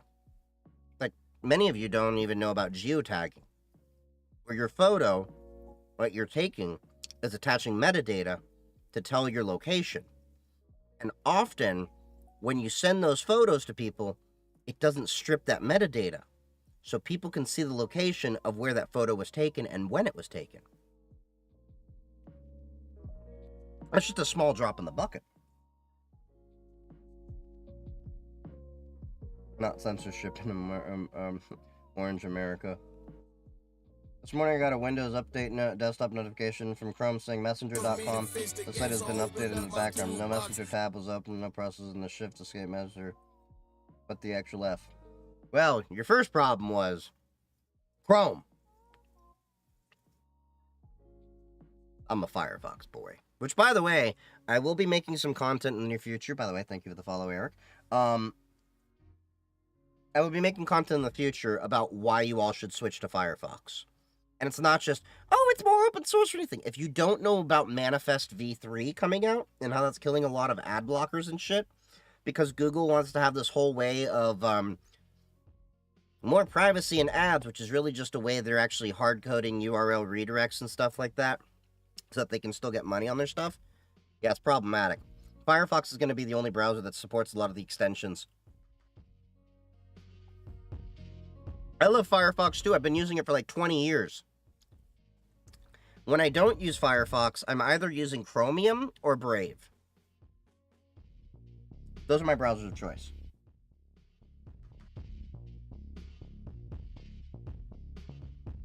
I wouldn't say Brave is better than Firefox, because listen to what I said earlier.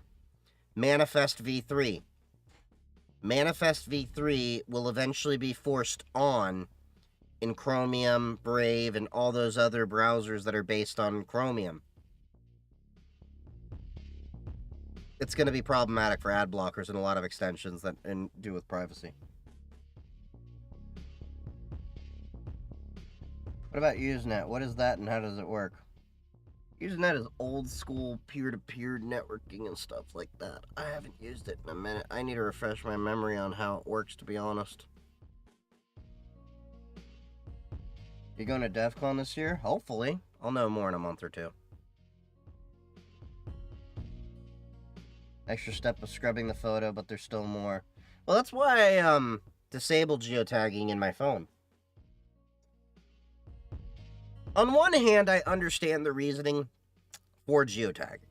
It's a great idea in terms of looking back at memories and searching through your photos and being like, I want to find all my photos of when I was in Portugal. It's lovely. The problem is, I don't like the fact that that metadata gets attached to the photo and doesn't get stripped necessarily.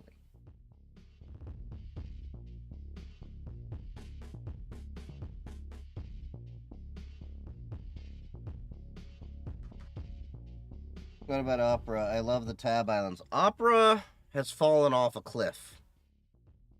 Opera, if I recall, the company was bought by a Chinese consortium, and when you look at like Opera GX in particular, I don't like all the signal calls that it was making.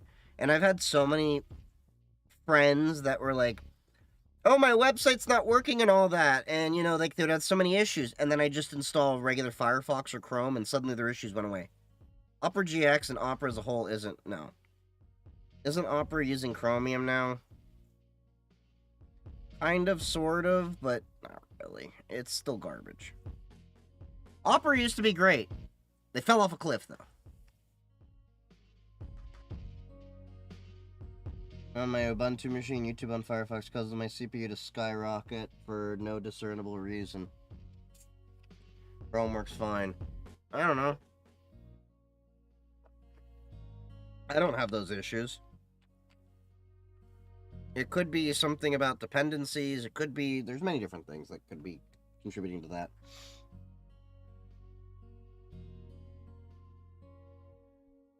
Why using Signal over Jabber? Alright. Let me make this very simple for y'all. Go up to the average person and tell them about Signal and Jabber. More people are probably going to know what Signal is. Not only that, how easy is Signal to set up? It's an issue of user base. That's why when everyone's like, what do you think about Session? What do you think about Threema and all this? And I'm like, they basically do the same shit, but the difference is like user base size. As it is, it's already enough of a pain to get people to stop using WhatsApp. And what's their argument that they keep using WhatsApp? Everyone's on it.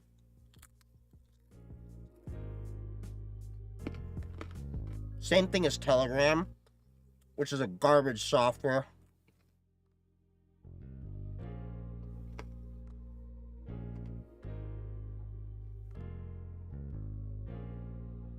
Tips on how to get an internship was a sophomore. We took 3 classes in summer and skipped junior. I didn't really do internships. I just kind of worked in the field. I don't really know much in the way of getting internships except look around for the opportunities out there. I know where I look, they do student associate, which is more or less an internship.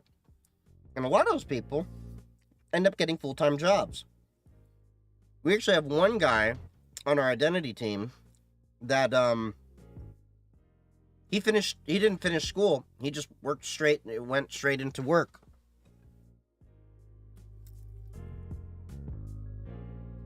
Which is a funny argument because one of his coworkers keeps getting on his case about, you need to finish your degree, you need to finish your degree. And I kind of look over like, don't tell them what to do. I'm more senior than you and I don't have a degree.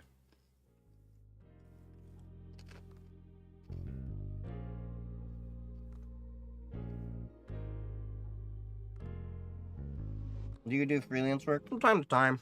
Yeah, it depends on the project. But I don't have a lot of time these days. Is probably a lot of the issue. But from time to time I do. There's a few projects I'm working on right now. Hoping that I get this one platform off the ground that I got tapped on the shoulder for securing things, but we'll see if they come up with the investors and all that and how that continues. Kind of out of my hands.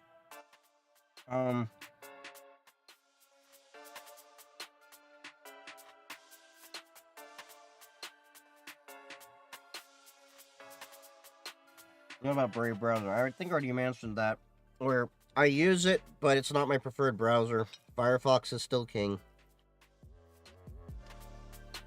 When I tried Telegram, all the local groups were neo-fascist. Yeah, Telegram is definitely problematic. I don't run into many of those people. I just run into dumb people. I keep having the issue of, I see dumb people. But then again, my content also has a lot of dumb people that comment on them. You know how many times people have actually said they think that I'm part of a 3-letter agency because I'm talking about cybersecurity and talking about different things, and then I actually talk about, from a professional point of view, Telegram's not good, use Signal, and they're like, he must be working for the CIA, he's giving CIA talking points, because the CIA, also likes Signal. I'm sitting here like, maybe they like Signal because they've actually been able to review the source code and they agree with the rest of us. Maybe we don't like Telegram because it actually is a piece of shit.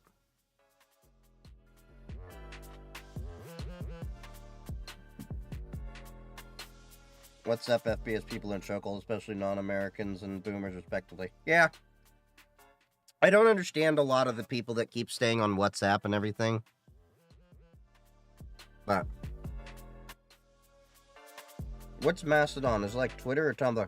So Mastodon is a decentralized social media platform that is specifically similar to Twitter. And when I say it's decentralized, here, let me show you. You can run your server or join any other server similar to email, but it's built on a protocol called ActivityPub. So you have an entire ecosystem, and this is kind of what Elon Musk is trying to build. So if you notice, when I went to my Mastodon, my website is social.chiefgeek3d.com. I run my own Mastodon server. So when people connect to me from all the different servers, from all of my following and everything like that, you can actually see they're coming from different servers. Mastodon.social, infosec.exchange was posted there. So we all talk to each other in a decentralized fashion. Now, when ActivityPub is an entire protocol with tons of different apps. So there's also like PeerTube, which is like a YouTube equivalent. You have Bookworm, which is like a Goodreads equivalent. You have Lemmy, which is like a Reddit equivalent.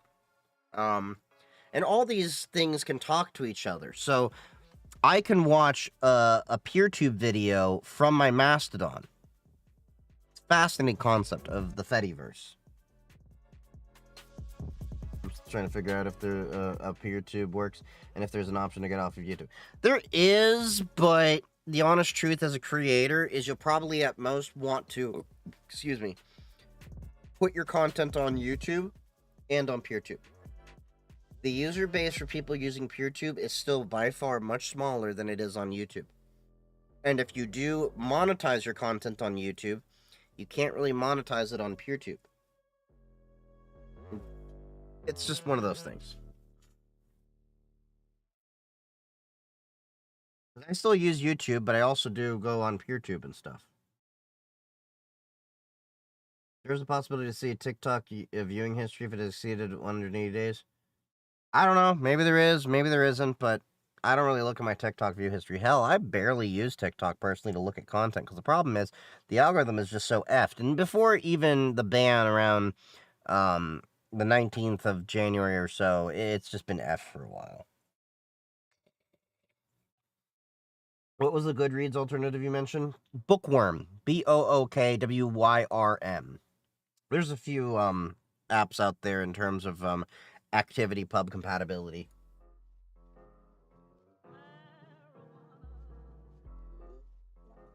Trump's gonna privatize 3-letter agencies. Doubt it. Probably just try to shrink them because you can't really privatize law enforcement. And the way I know there's like some privatized police forces and stuff like that, but that's like neither here nor there compared to FBI and stuff. Have you thought about the fact that when the day when TikTok Eliminate went dark, Xiao Hongshu didn't? Could Xiao Hongshu be a psyop? No. Y'all need to stop thinking everything's a conspiracy and that everything's a psyop. It's just a different application that was primarily catered to the Chinese, so most people in the West had no idea that it even existed, as well as the fact that TikTok servers were in the US. And this is why I was telling people for a long time, y'all need to stop believing the myth that, like, oh, I'm just going to put a VPN on, and that's going to, make me get around the ban and everything. Do you know how many creators I reached out to when they were making that content leading up to the ban that I said, you need to stop this. You need to stop pushing this myth. And I'm like, and I know some of you are getting kickbacks on these VPNs. And they're like, what? A VPN won't work? I'm like, not in the way it works. Because I was one of the few people calling out that most likely what's going to end up happening is TikTok can't work with the vendors that hosted their data.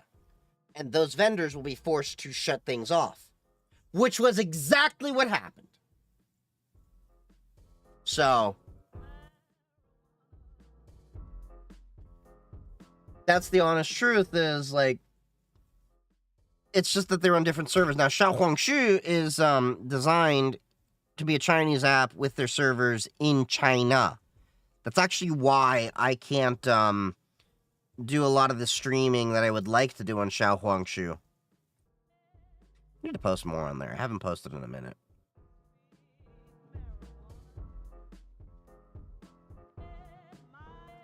Firefox is known for its security flaws compared to Chrome. Are you blocking any scripts? Again, y'all need to stop with this BS. Every single piece of software that connects to the internet is going to have bugs that you are going to find. Those bugs are going to get exploited. Just because a software gets bugs doesn't mean it's insecure. You judge software by how they react to finding those bugs and patching them. And Firefox has done a good job of patching the bugs that are found. I block scripts, but that's neither here nor there when it comes to that kind of thing. The reality is, go look up Chromium. Look how many bugs they have. And that's what powers Microsoft Edge, Chrome, and apparently Opera too.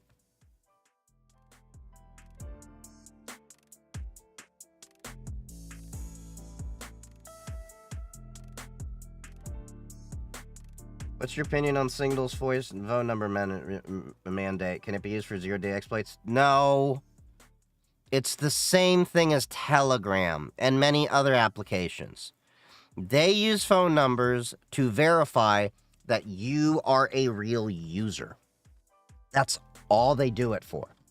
And then once you have your phone number sent out there, both on Telegram and Signal, which, by the way, I'm not recommending anyone use Telegram. I'm just using it as an example. You can give your username out. And that's it. You don't have to give your phone number out once you have your account set up. Now, people can find you optionally through your phone number when you set that contact set up. But, no. It's not a zero-day exploit, and that is not even a zero-day exploit in any way, shape, or form. It's giving PII. But it's not an exploit in itself, nor would it be a zero-day itself. Those are two completely different things. I'm just trying to be defensive about my data. Well, the best way you can be defensive about your data, unplug. As long as your data is on the internet, there's always a potential risk. The best way you can do is manage that risk. Wall up things and everything like that. But no. How does one go about keeping YouTube or developing a secure network redoogling? What do you mean keeping YouTube or develop? I mean, if you want to use YouTube, you're going to be using a Google account. But you don't necessarily need Gmail or things like that. You can limit your exposure to a lot of those things. Like, I have not used Google for my own email and everything for over a decade. It's been great. Like, I only use Google in terms of a few voice numbers and YouTube.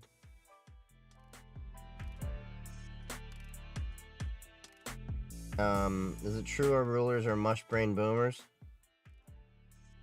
Boomers and silent generation. Yes. We need a big open source company working on stuff. We got tons of open source companies working on stuff. What are you talking about? Why has Skype gotten so bad? Look at the company that owns them, Microsoft, and they haven't invested enough resources into them. That's why they suck. Out of the varying phones you blogged about, which were non-Google, Samsung, or iOS?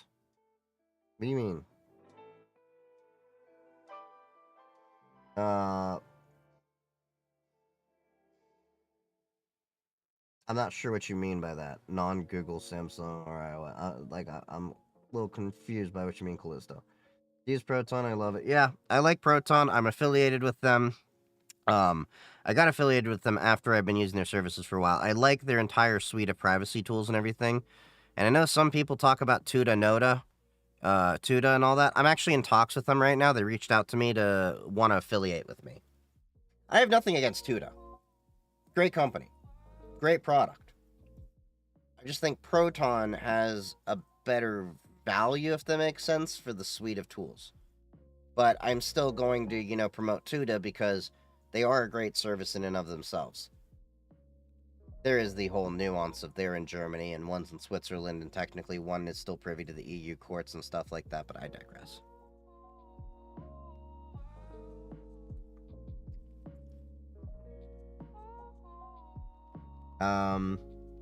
Main thing is trying to find a way to switch YouTube into my Tuda mail. So all you gotta do is make a Google account, not a Gmail account, a Google account. You can make a Google account that doesn't have Gmail. I do that for my YouTube. Then what you do is you move your YouTube accounts to that email. You can transfer ownership of those accounts. You do realize that.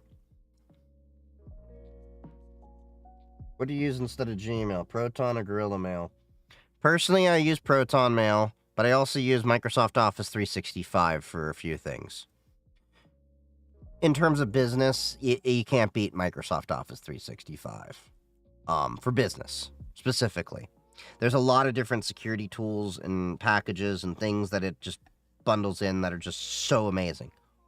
Like I have my email security system tied into Office 365 over their API. And my email security system either only works with Google Workspace or Microsoft Office 365. It's not an email security gateway.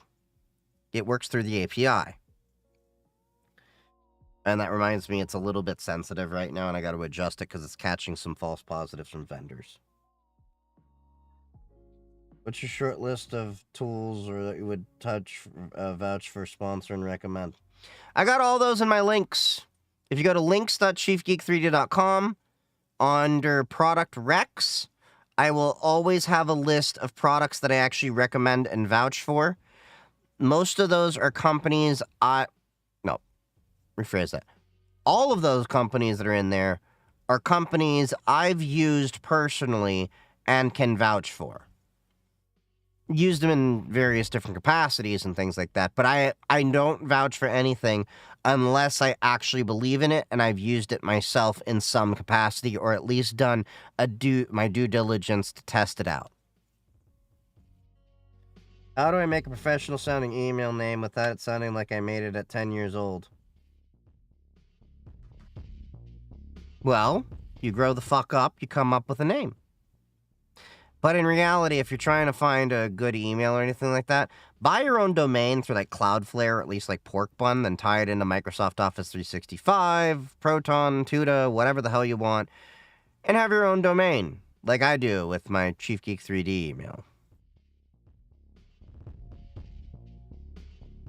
If the people would accept you for their king, would you accept the crown? I am no king, but benevolent dictator sounds nice. But in all seriousness, I've been contemplating, should I throw my hat in the ring politically? I hate politicians.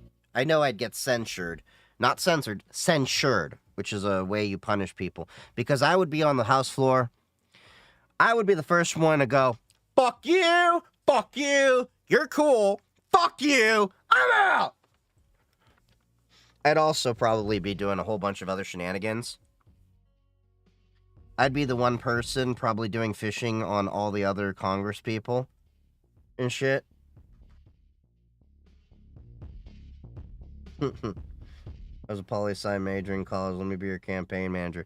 I actually did political science as well. That's if you actually watch some of my content, you can pick up that I actually was into political science. And then I realized, hey, this field, it don't pay shit. I'm going to tech again.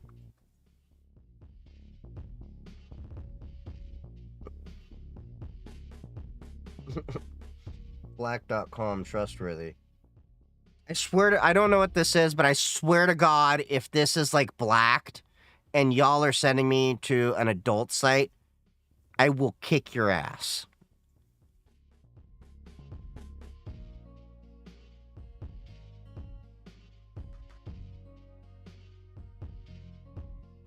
I've never heard of black.com. Oh, it's just an email, encrypted email thing.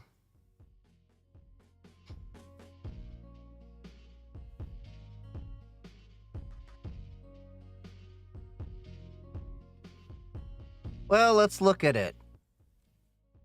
It looks like proprietary trash. Yeah, they don't have open source stuff. And you want to know what the biggest red flag is? I just want to point this out. Do you notice that only on their social media, it's like follow us on X? Let me show you what the serious companies that are in tech do. All right, I'm going to show you something.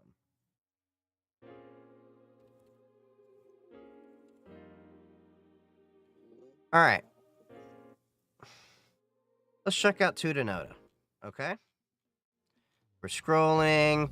You see this? Download Tuta. It's got Linux support here. They've got the open source stuff, you know, all that kind of goodness here. All right? Look where they're at. Mastodon and Blue Sky. Do you know what they don't have? Fucking Twitter! Or X. Now let's look at Proton. Same story, looking at that, and look at all the social media they got. Okay, they got X, but you know what they also got? Mastodon, Blue Sky, and then this shit, still only on X. Like, I don't know what to tell you, but if you're a tech company right now, as bad as InfoSec, like InfoSec Twitter is dead. Like, that's not hyperbole. It really is. The InfoSec community, information security, is dead on Twitter. When it died, that was when I said, fuck y'all, I'm out. They're mostly on Blue Sky and Mastodon. So if you are a cybersecurity company or offering privacy security services, or, you know, privacy and security services, and the only thing you have is follow us on X on your social media, well, please tell me you could hear the sad trumpet.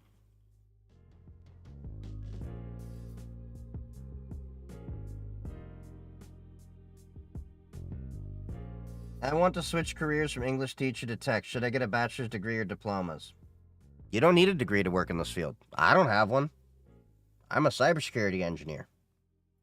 I've been working in this field 10 years. I only have one cert. A lot of it is just putting your nose to the grindstone, and the honest truth is, I will tell you, is that going into tech, in terms of IT, cybersecurity, or whatever in general, your first 2 to 3 years are going to suck, no matter what you pick in tech, because you got to pay your dues. Or as a lot of people say, you got to do the bitch work. So, I'm just being honest. The other thing is you have to understand with tech as a whole, it's not the kind of career necessarily that you can just punch in and punch out and you're done. I spend at least 10 hours a week learning new things in cybersecurity. It could be reading the news. It could be playing with new projects. That's on top of everything else I'm doing. That's not counting the content I create. That's not counting my, 40 to 45 hours a week I'm putting in my job.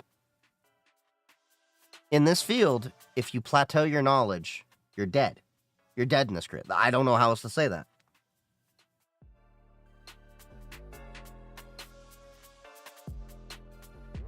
What are your thoughts about Rise Up? It's an email service type thing. So Rise Up, you're talking about riseup.net. So they're not just an email service thing. I learned about them a couple years ago because Mozilla actually gave them some money, and I was just pulling the thread. So they don't just do email services per se. They do online communication tools for people in groups working on liberatory social change. You want to know all you need to understand what they mean by liberatory social change? Look at that logo. That star, black and red. And then, of course, you got the legitimate colors. It's got all the gamer LGBTs. They have not just email service. They've got VPN. And they've also got private wikis, collaborative text editors, and a little file uploaders thing similar to like Pastebin and ImageBin. So they do quite a few things. I've actually recommended them to a few different people that have been doing protests lately to see if they will back their infrastructure for things. Because the reality is, I've been telling a lot of people this, don't do your organization on Reddit or Discord. Stop organizing on centralized platforms and giving them not only an entire paper trail, but an easy off switch for your entire efforts. Make your own Matrix server. Educate people to use Matrix. Communicate one-on-one or in groups when possible over Signal. Don't use Telegram. You know, things like that.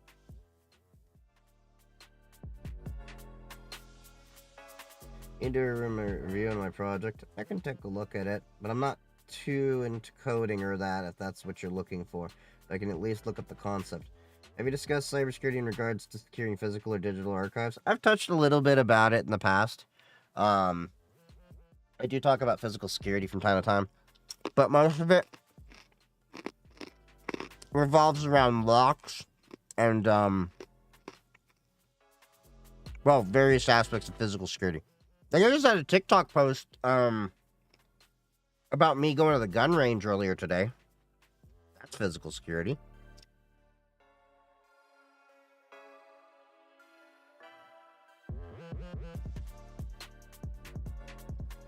How well is that video doing? Yeah.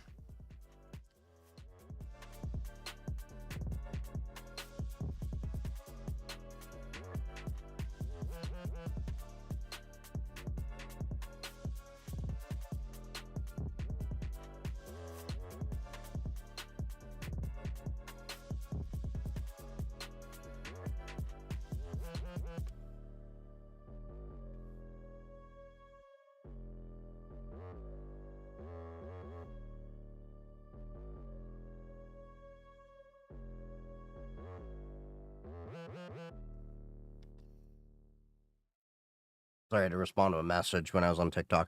The pen and paper. Got it, yeah.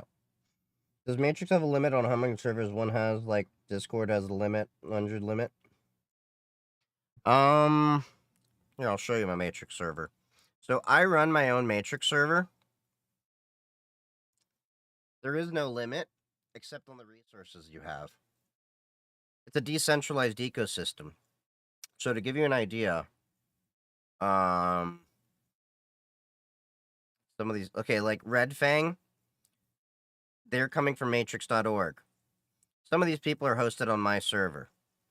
Like Parrots on matrix.org, you know, some of them, matrix.org is the largest server.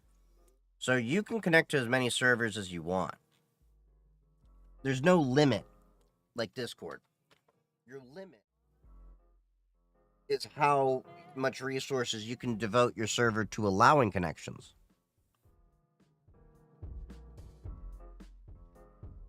That's the great thing about decentralized social media, is that your limitation is what you put into it. Favorite pew pew? I'm kind of partial to, I kind of like the AR-15 I have right now.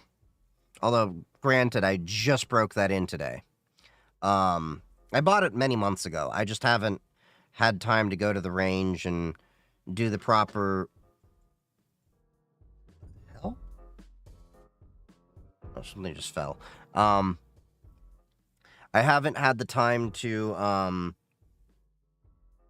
sit down and, I had to sight the rifle, because it's got a red dot, so I had to, sight it up and line it up. So I took it to the range. It's at least sighted now to, what is it, the max I could do was 75 feet, I think it was. Which is about 23 meters, give or take. Or 25 yards. Eventually, when it's summertime, I'll take it to an outdoor range and try to get, like, I want to get it sighted to 50 yards, if possible. Maybe further. But, now, if I do a little bit further, I'm probably going to need a scope. So I am planning on getting another rifle with a scope, because I do want to look into hunting and stuff like that. But, we'll see. And then, of course, I have my little Taurus GX4 everyday carry. It's a nice little compact firearm. Because I'm getting old and I no longer can carry my Springfield XD. That's too big of a gun to carry every day. And I started getting back pain now that I'm older. So the Taurus, you can just shove in a pocket and be good. Taurus is a really great, excellent firearm company. Yeah, I have no complaints with them. I mean, they ain't no SIG, but I have no complaints. If you have an oh shit moment and you need to grab a gun, Taurus ain't at an issue.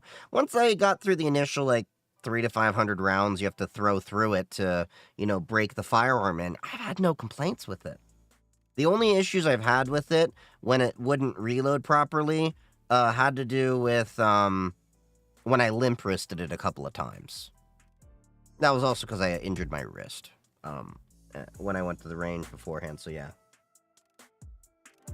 Glocks are cool. Glocks are basic bitch. They work, don't get me wrong, but they ain't anything to write home about.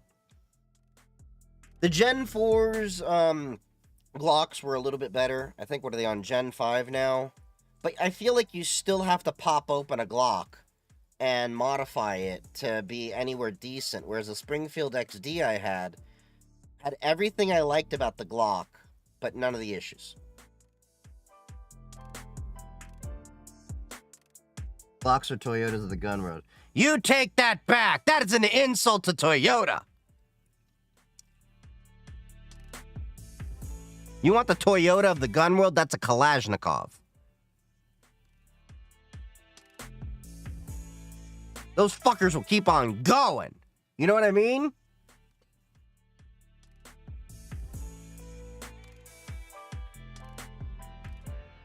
Don't get me wrong. Glocks are okay, but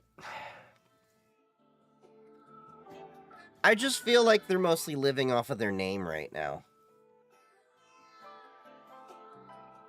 And we did rent, what was it, the 43 today? Because, Yitz wanted to try that out as a smaller, thinner, concealed carry, possibly, but, yeah. Russian or Chinese? I mean, it's kind of 6 half a dozen the other, but you got so many different AK variants out there, not just in terms of 47, 74, and M, but you also have, all the different manufacturers. You have, like, the Pakistani versions, you have the Indian versions, you have the, Chinese, the Russian, like, so many different people make it. It's such a common design out there. Imagine living in an alternative world in which Japanese firearm industry was as big as its car industry. We call that the alternative timeline to World War II.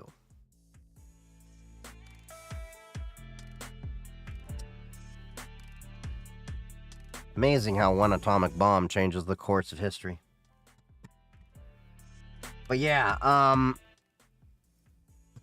yeah, right now I'm kind of looking at trying to, at least work on my AR-15 and figure out the occasional jams it was having. I have a feeling a lot of it had to come down to the fact that I literally bought the gun, took it to the range several months after I bought it, didn't lube it or anything, because I wasn't familiar with it, and right before the stream, I spent an hour and a half trying to figure out how to take apart the gun. I had to watch many YouTube videos, clean it and lube it, and now I think it'll probably do a little bit better.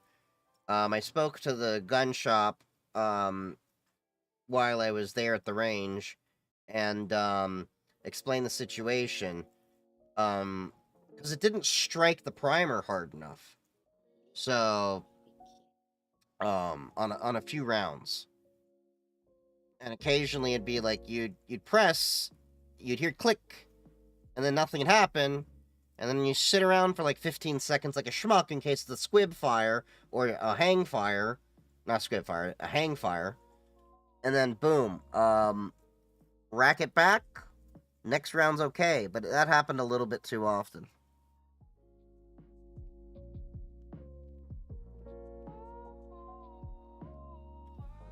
Do you think European guns are over-engineered? No. If we lump in the Kalashnikov into that whole thing, they're actually very simple designs. You've got, what, CZ? Let me see, where's CZ made? Hold on.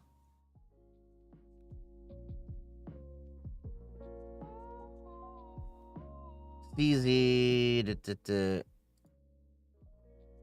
Yeah, Czech Armory. Okay, that's what I thought it was. You've got CZ, you've got H&K, I think Heckler and Koch.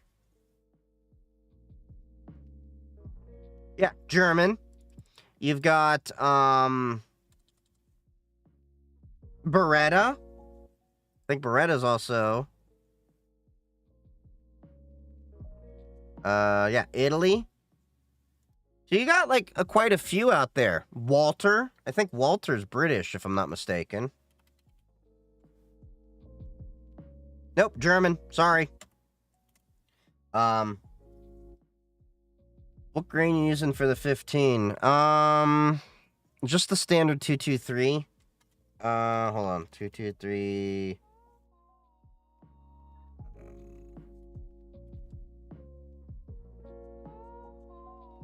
forget what powder it is, but it's basic 223 that has hold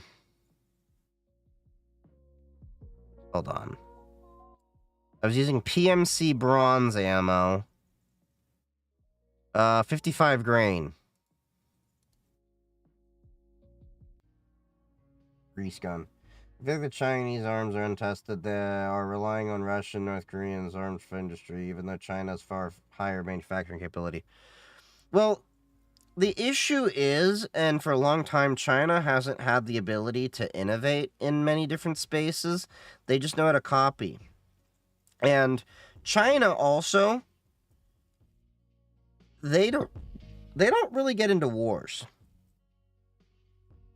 Their law enforcement isn't really armed from what I understand. You know, it's a totally different culture.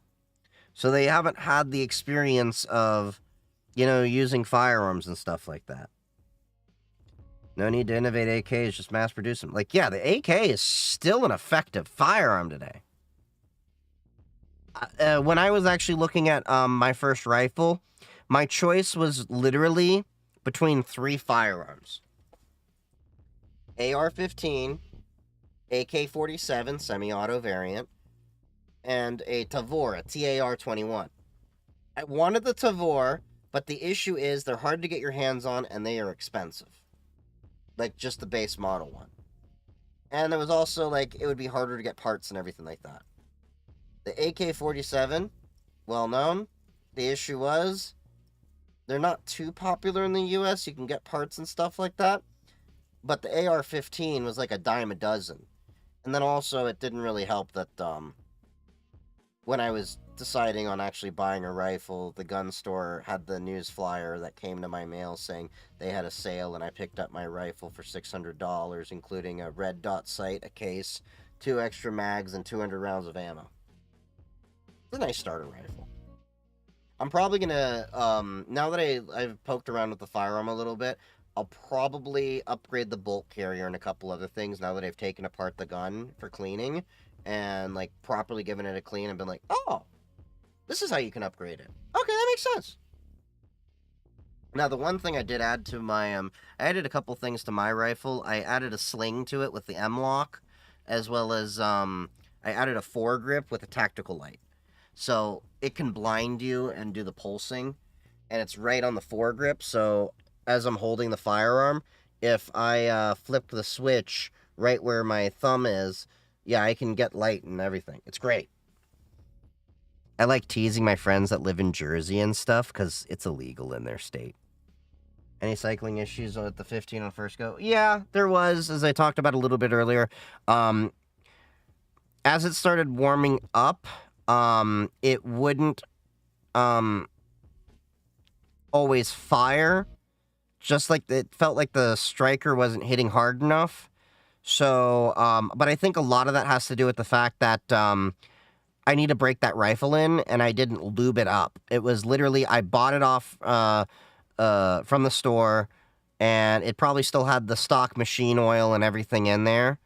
Because now that I've, like, cleaned it after I went to the gun range and before I went on stream, you know, did the full teardown, oiled up the bolt carrier group, the, you know, cleaned the barrel, and, like, actually lubed it up and everything, it feels a little bit smoother. I'll probably try it out in, like, if not this next upcoming weekend to see, probably in a couple more weeks from now to see how it goes.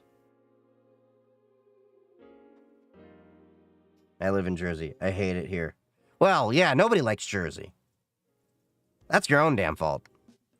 The gun accessory industry needs more innovation. I don't know. Have you seen all the bedazzled shit?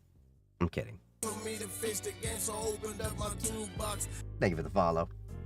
But, yeah. The one thing in terms of accessories I absolutely hate, though, and I know this is going to be a sticking point for many, I do not like the idea of smart guns. You know the whole idea where people have, where it's like, we're going to have a biometric sensor. The hell? We're going to have a biometric sensor that is going to require your fingerprint to be registered before you can shoot the gun. Appreciate the love, Flux Corp. Happy hacking, buddy. But those biometric sensors overlook the one reality. It's the same reason as I really have a tough time buying a car that is drive-by-wire or isn't, oh?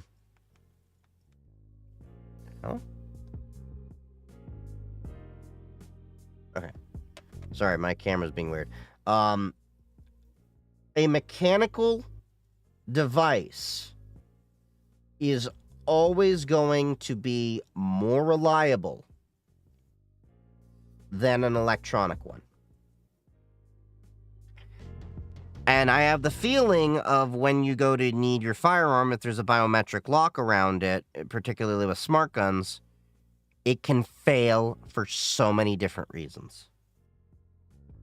Drive-by-wire. So a lot of planes have this concept too. So drive-by-wire is, instead of there being a mechanical linkage, say between the steering wheel and the actual, you know, wheels to turn, it's done electronically, and then it sends a signal to turn things at the wheels.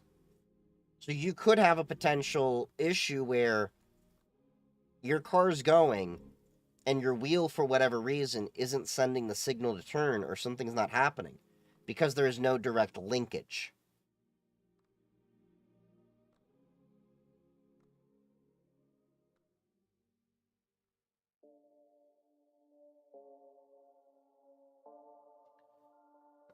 Spam.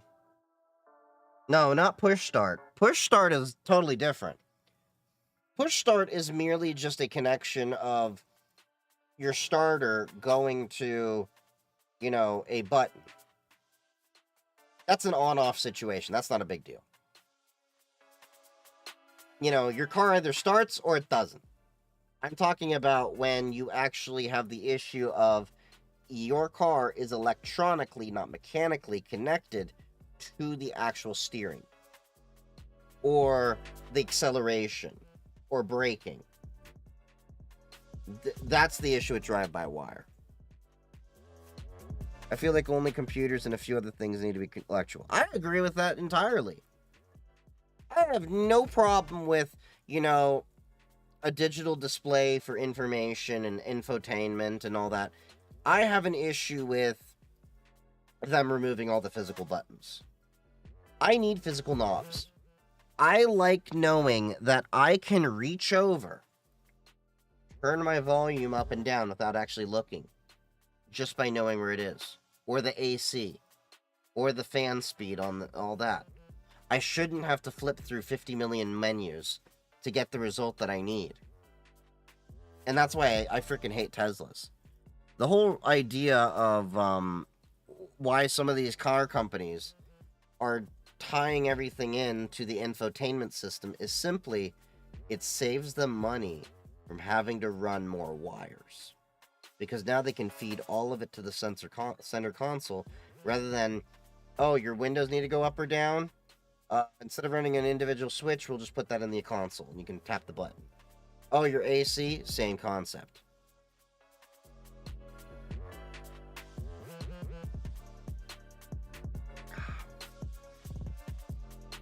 Firearms, computers, motor vehicles, industrial, and medical equipment are the only things which need to be mechanical. Anything that actually requires reliability should be mechanical, and should remain mechanical. Yeah, some German car companies use pedal sensors for acceleration instead of cable. Yeah. I would rather have a mechanical linkage to the air intake for acceleration and the mechanical linkage for the brake to the master cylinder in the braking system than I would ever like an electronic system. There's just way too many things to go wrong. And allow me a tinfoil hat for a second. We've seen the issue where cars are actually connected to the internet. Anything connected to the internet is potentially vulnerable. This may seem outlandish, but it might be improbable, but it's not impossible. What's to say there won't be an exploit where someone could backdoor into a car remotely and effectively cut the brakes on a car without any actual sign that they've cut the brakes? You get what I mean? Like, you just happen to modify the software remotely or do something to interrupt it so that the signal of you pushing the brake pedal does nothing. I think that's a risk that I don't really care for. When they can get my phone's digitizer perfect, then we will talk. Rather manufactured, food, clothes, book, entertainment, and other things I think should be unindustrial. Who's to say they have not already? So the interesting thing is, a lot of people don't know this, but when Tesla first came out, and they were starting to hit mainstream appeal, I was trying to dig up the story about this. I remember it years ago, but it's like over a decade old. It's hard to find a lot of older stories without spending too much time, and then I had a squirrel moment and chased something else with my ADHD. Damn you, squirrel! But anyway,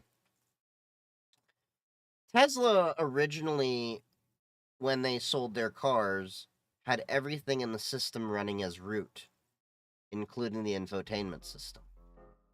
And if I recall correctly, someone managed to remotely backdoor into Tesla. They were ethical hackers.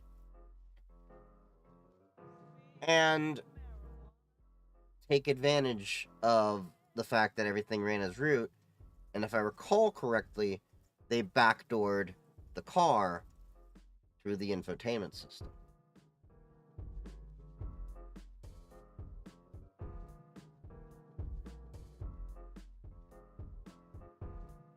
There's been an issue with the Chechen dictator, and Elon had, he shut his car off. Wait, what? Tesla's black box goes back to Tesla. They need to approve law enforcement officer access. Yeah, but I don't like the ability for a car company to turn off your car. Or did anyone ever consider this? With the advent of autonomous driving, what's to stop a car company from having cars repossess themselves if you don't make a payment?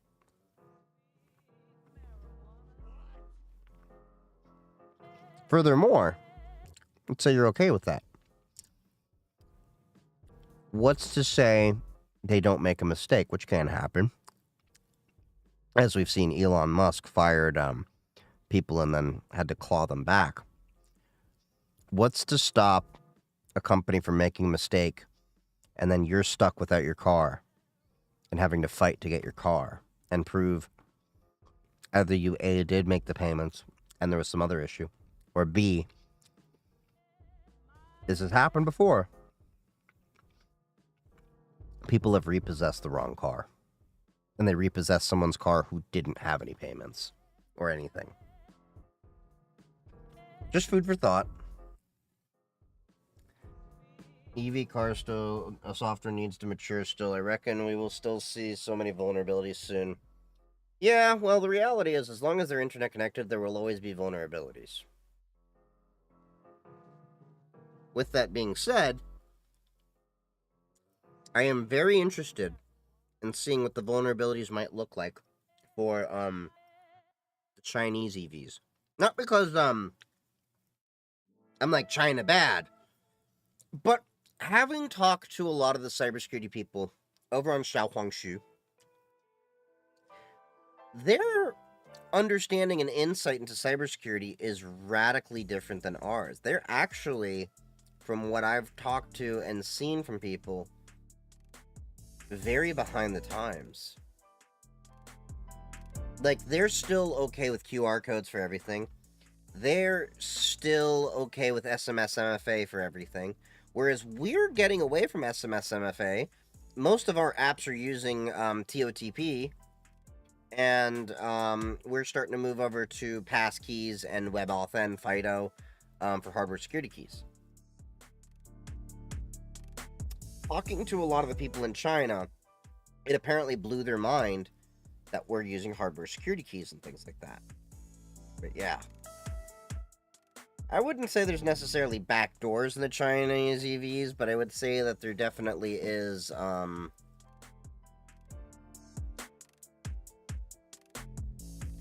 some research that needs to be done. Just for the sake of the cybersecurity industry should have better insight into a lot of different technologies out there. And we, ethical people in cybersecurity, have the obligation to look into these different projects and everything to see how we can all make the world a better place. What's up, Just Dev? You're freaking dying. Did you eat too many of those Hot Ones Pringles? Because you know your white ass can't take it.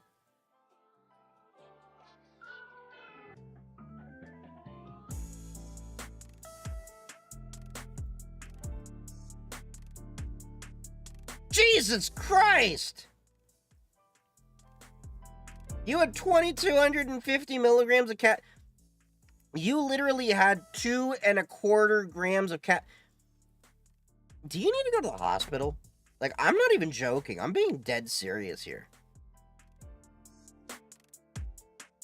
I've been crashed since 10 to 11. Bro, you need a detox. I think doing a couple lines of coke would have been a better idea than that, which, by the way, I do not endorse cocaine. She don't like cocaine. Yeah, that's gonna take you a minute. You're gonna be feeling like crap for a while. But I mean, yeah. You know, in China, India, Africa, Indonesia, how many people have mopeds and motorcycles instead of cars? Is that more efficient in terms of fuel and space? Oh yeah, in terms of fuel, yeah, absolutely. I want you to think about how small a gas tank is on the average motorcycle. And I want you to think about how small those engines are. And think about how often they probably have to refill that motorcycle. So they're very efficient in terms of space and fuel. Drank 30 ounces of espresso this morning in like 10 minutes, so yay. I think you need a detox off of that. I think you need to contemplate all of your life choices that have taken you up to here. And think of different ways. And by the way, when it comes to like caffeine drinks, if it's not French pressed coffee that I often do myself, or at least drip coffee they offer at work, I usually only go for these V8 energies. These are great. Low caffeine content. I think they only have, what is it? Yes, this only has 80 milligrams of caffeine, which is just around the same amount as a cup of coffee. Now, if I ever come in a situation where I feel like I need to vibrate at the speed of the universe, I have these Alani News. These are okay, but I'll probably be switching back to Celsius whenever I get through these cans, because I have like several that have been sitting here forever. Like, these are like, I need to get fucked in the face, wake up. Whereas the V8s are fine for most cases. But then again, what I also did, and you should probably consider doing this, Just Dev, is detox from caffeine for a few weeks. Get your body used to having no caffeine. Do a reset. Once you do that, and your body's detoxed off of caffeine, you become caffeine sensitive, and you can do a lot better with no caffeine. It's going to suck for those few weeks, just to make that very clear. But you'll feel great afterwards. I sound like I'm absolutely stoned out of my mind. So, like every other day I deal with you? Red Line or the OG Four Loko? Oh my god, OG Four Loko!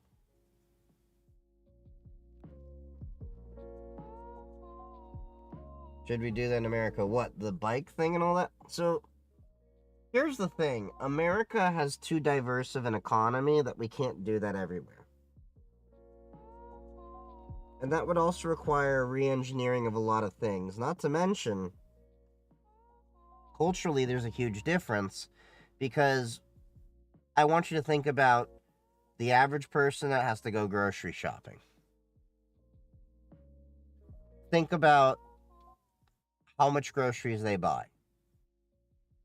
Now I want you to think about how you would get that done on a bike.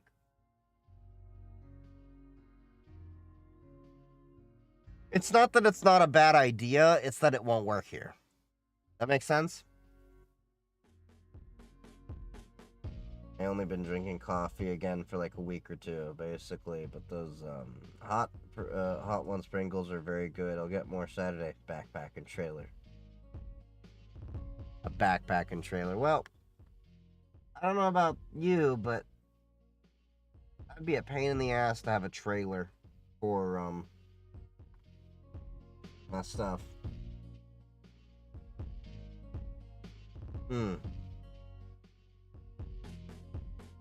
Alright, we're gonna take a quick break for a sec.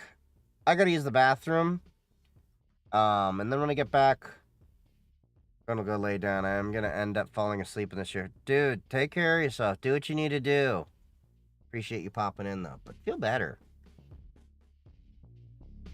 But, we're gonna take a break for a sec. I'm gonna use the bathroom. And, when I get back, we'll still hang out, talk tech and all that. But, let's shoot some Nazis. Play some Wolfenstein. So, bathroom. Give me 2 minutes, and we'll be right back. I'll update you if I die, though. Wow, are you gonna be haunting my ass?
We are back. Let me reset pipe wires so I can get the audio piped in. Just had to reboot the machine.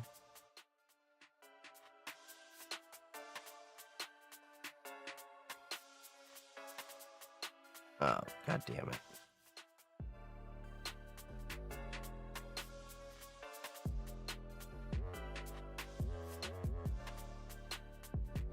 Hold on. Sometimes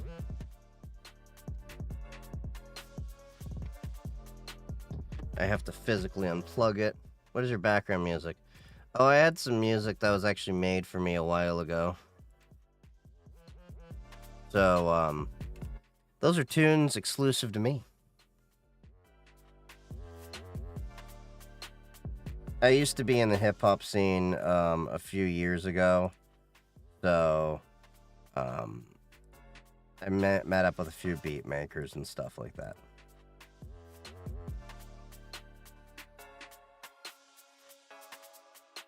It's my family Christmas party gonna be in a graveyard at this... Wait, what?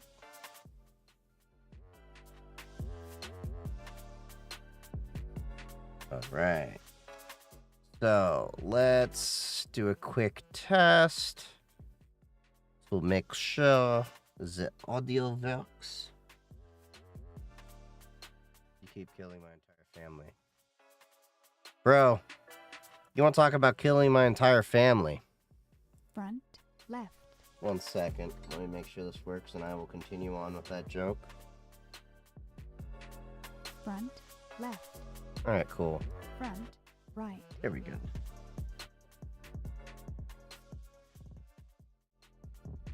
Oh, yeah, because you're German.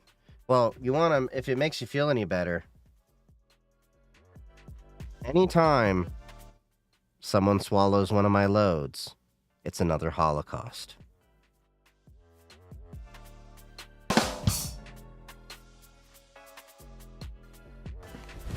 Emotional, damn it!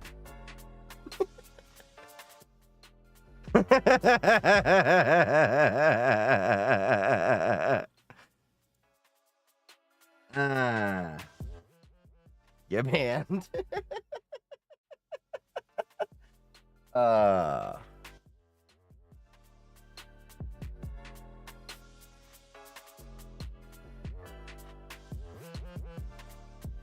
Alright, let's see. Let's get Wolfenstein.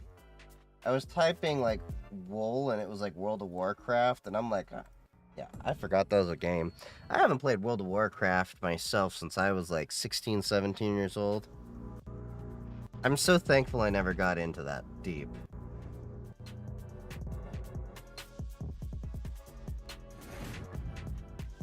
I think that's one of the few times the bot has actually been nice to you, Dev.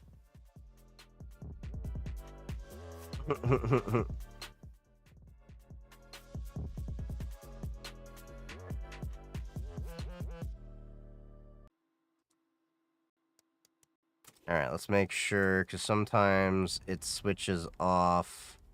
Starting your settings. Nope, we're good.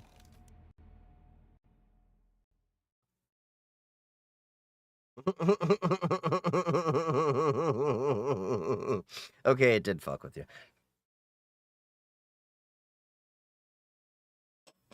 I swear to God, that bot is really sentient and has just picked Just Dev to bully.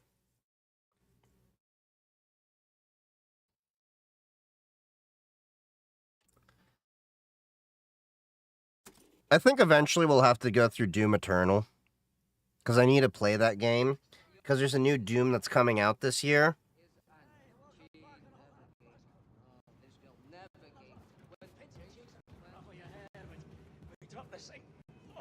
Explode and sink the whole fucking boat. Would you mind coming over here and lending a hand? Exhaust. Exhaust. Oh, God, here comes the idiot. Stay back. Alright, let's see. Where do I need to go? Talk to Grace. Where the hell is Grace? Max,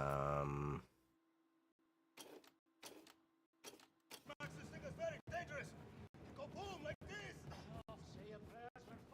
randomly have some shells laying around.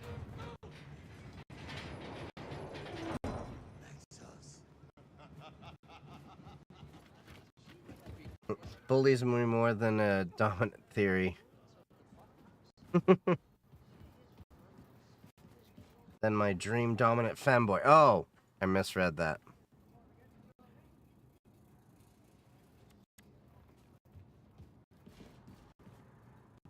Okay.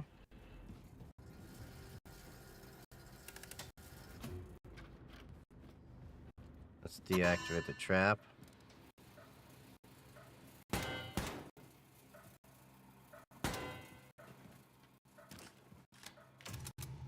Oh, yay. Found an upgrade kit.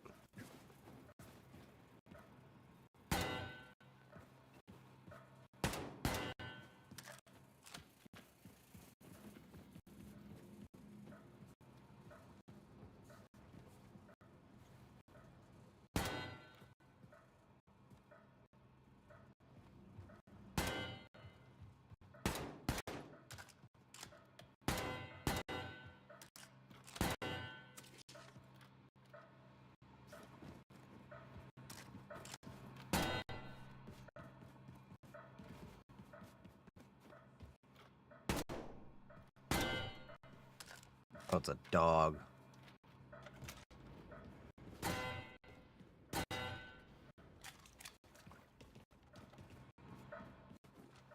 Alright, let's see.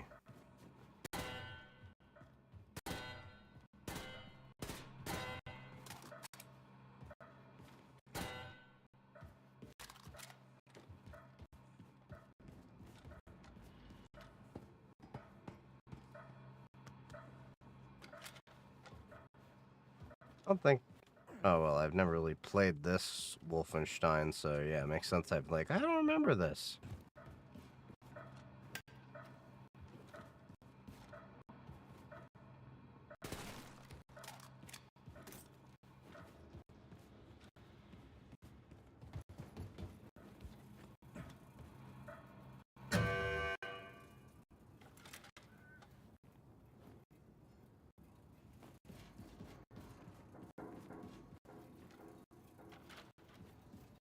Alright.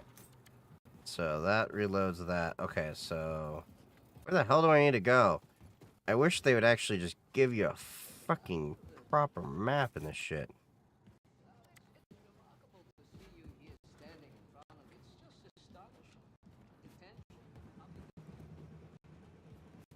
Are you telling me that I had to wait for these schmucks to clear out so I could pass through?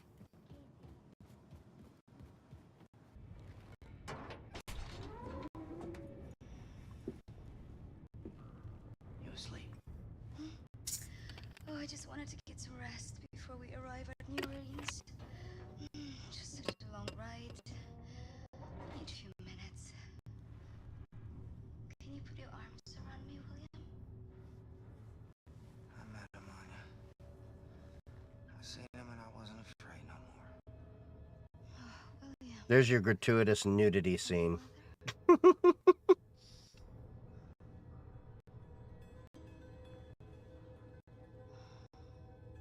happened in the garage? The garage. First time you There's no way this is Linux. I don't see a PowerShell. What's up, pro-illiterate? in the garage. I heard the gunshots. Oh, that was nothing. We had some tricks up our sleeve. Still amazed how old this game is and that it still holds up. Super space set. Hey. You never answered my question. Which one? Is this real? Or am I in heaven?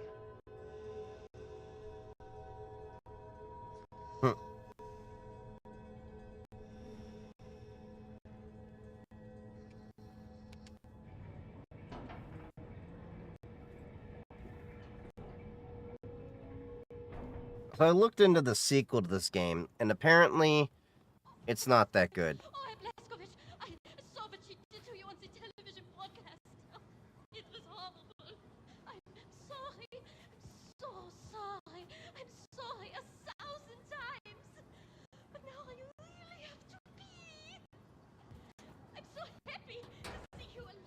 It's just...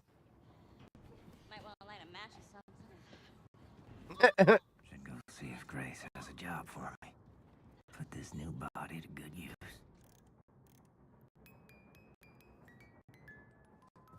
I was looking at the food, but okay.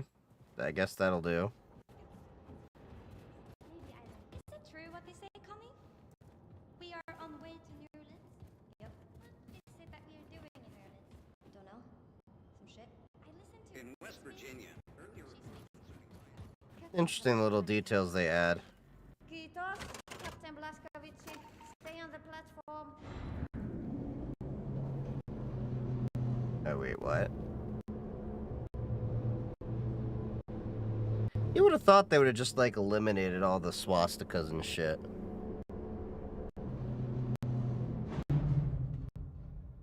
Grace told me to organize the storage bay by the moon pool. It's been in shambles since the Ausmerzer attack. But although Vitun entrances are blocked by debris, can't even get in there. Come with me and clear the entrances. I really don't want to let Grace down. This whole day has been from us. I know you have extra sizzle from your ramshackle contraptions, so hopefully you can find a way to ram through the debris.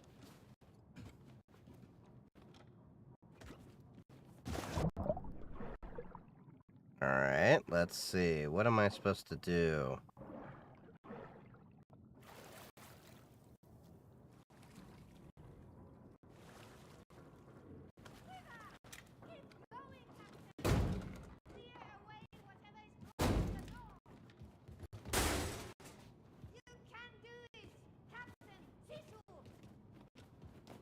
You can do it!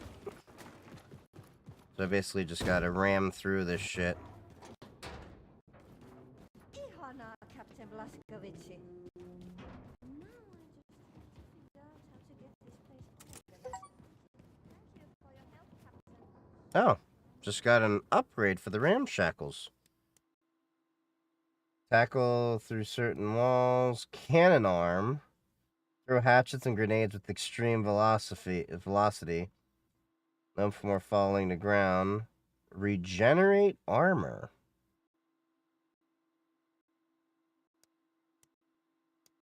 Oh, nice. Nice. Oh, I got a weapon upgrade, too. Laser craftwork, hand grenade, miner pistol, jungle magazine, pistol.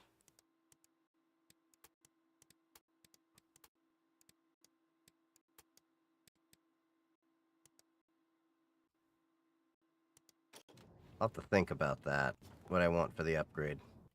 Alright, let's go back upstairs. Apparently Trump fired cybersecurity at DHS. Yeah. Doesn't surprise me. He's a schmuck. He doesn't understand cybersecurity. When he literally leaked classified data and, didn't, secure his own website. Like swastika should be removed from media regarding that period of history? No. Just for the same reason that we should not erase a lot of the minstrel and Steamboat Willie and racist shit. We need to remember our history, even the dark parts of it. Those who fail to learn from history are doomed to repeat it. And this is something that should never be wiped away from history. It should give us a reminder of the darkest times so that we can remember to always be striving for a better world.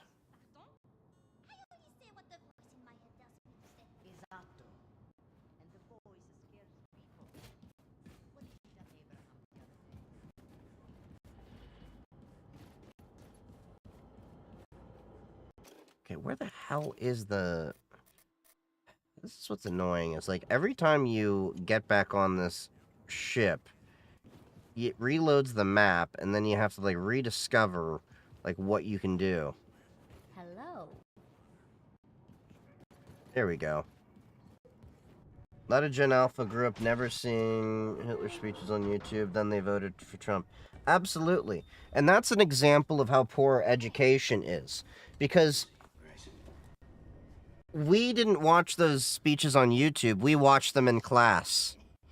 Blazkowicz, you are We grew up with Wolfenstein and things like that, and knowing this was literally evil. Roswell. And as you said, the dangers of fascism. We learned about Mussolini. We learned about Pol Pot.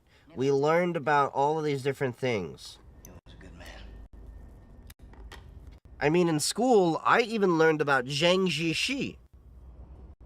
And if you don't know who that is, the American bastardization was Chiang Kai-shek. What were his last words? And understanding the, founding of Taiwan versus the China as we know it.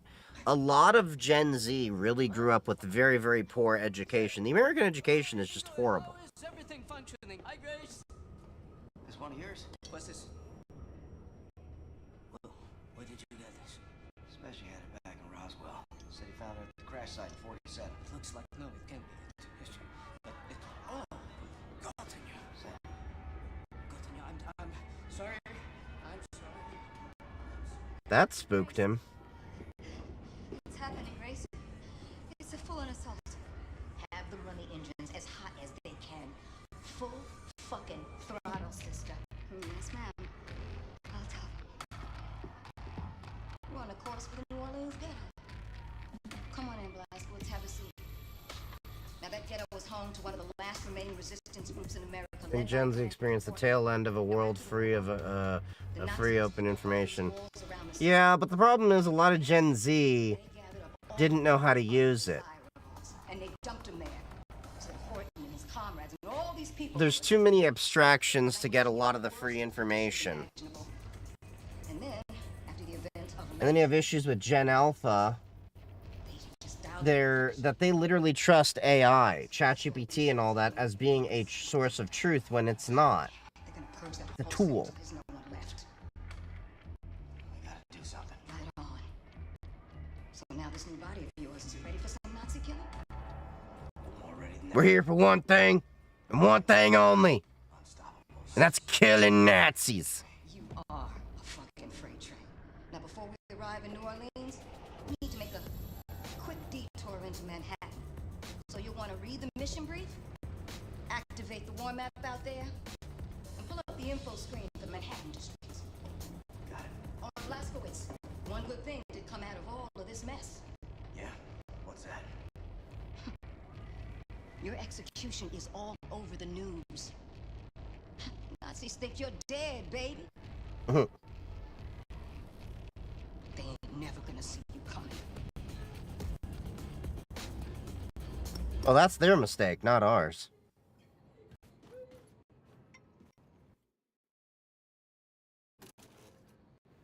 You good, Captain? Okay, oh yeah, war map. There we are.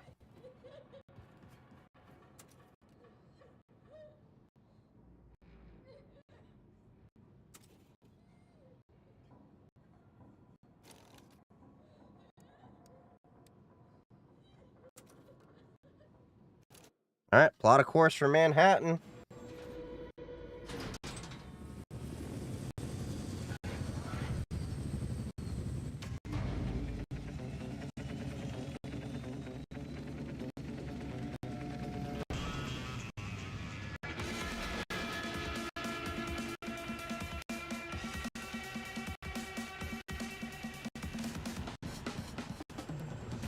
Man, Manhattan is more of a shithole than usual. Move fast, Blazkowicz. Radiation level is high down there.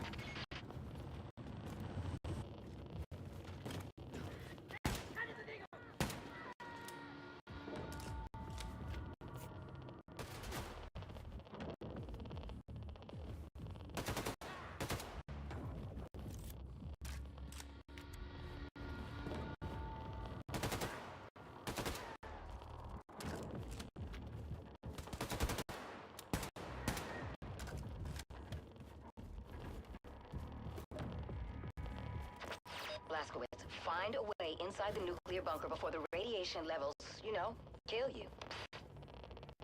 Don't we have like a super soldier body?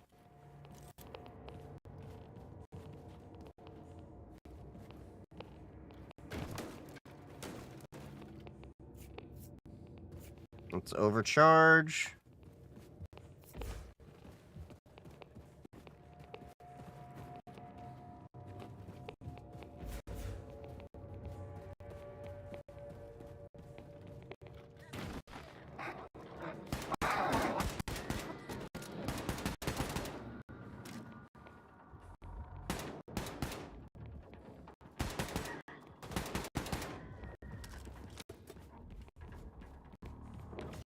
Got some Enigma codes.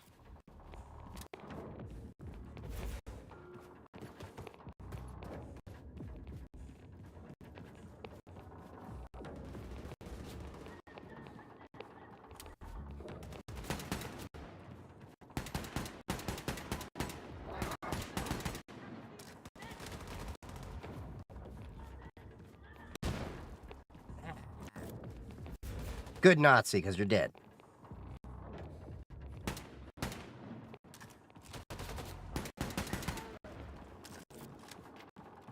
Man, I remember when people were so upset that, we were killing Nazis. Nazis keep the stolen intel inside their command center. You gotta find your way in there.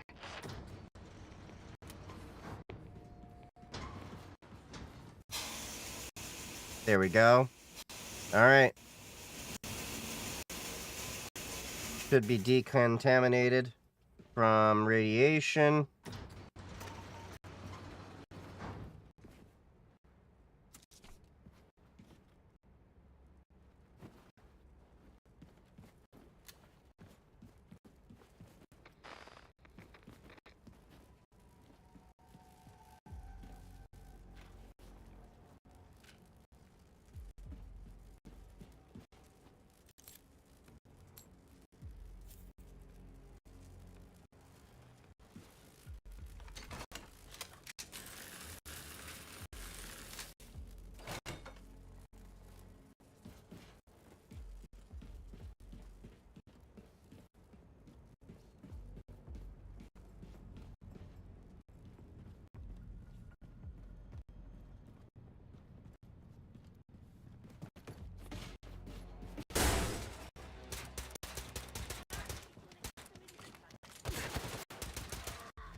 Well, I tried being quiet. I'm just not a quiet person.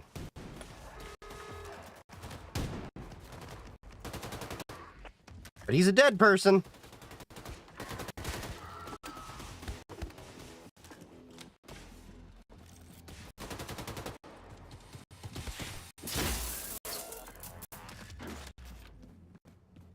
All right. Who's next?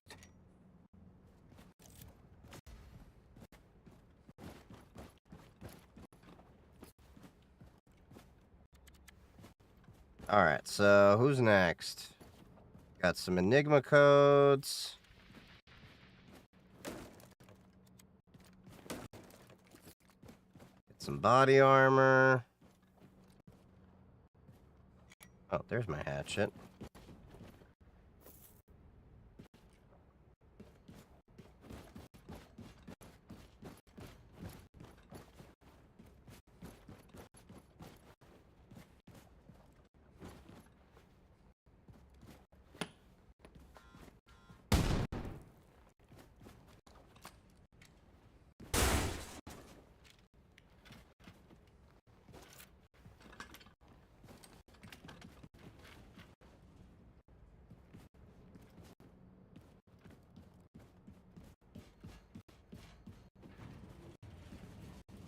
The hell?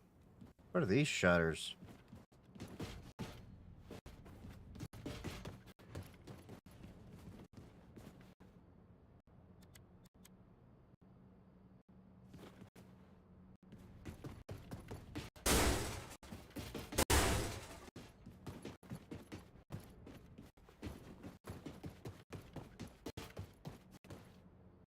Okay, so we're down a level. Where to now? Nope.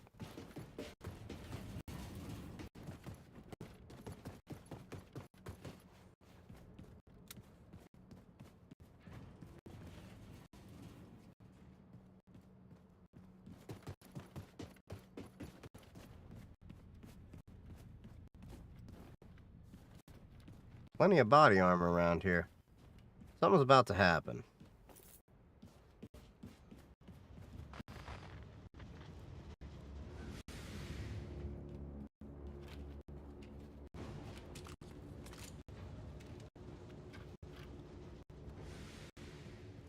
US 2025 simulator. Maybe.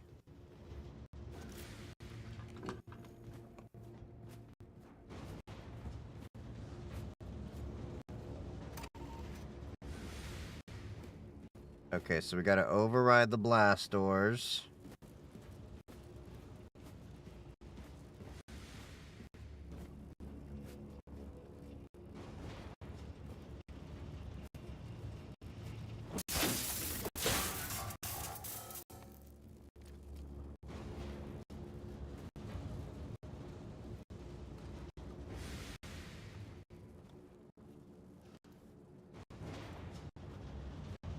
Okay, you're about 12 meters away. Where, oh, where are you, Nazi officer bastard?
Just burning y'all like y'all burn me.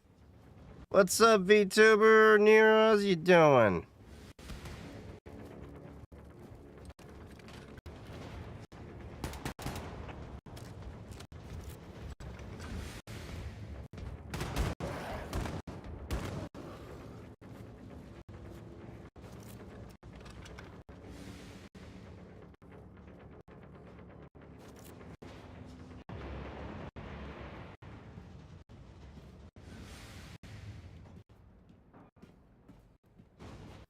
Is going, BLM first day of spring break, lots of skiing. Spring break? I got spring break already? We're still in the middle of winter. I mean, you're having spring break and you literally just said you're skiing.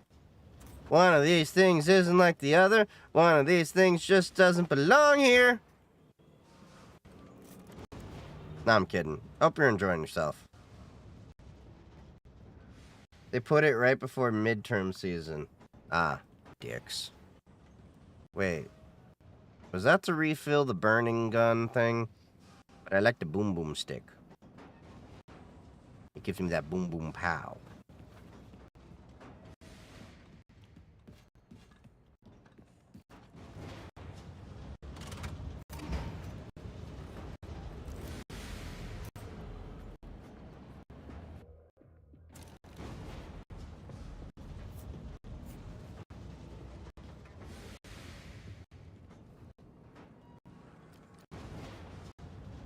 Alright, I heard a little bit of a rumbling of music, so there's probably some kind of a boss fight or something?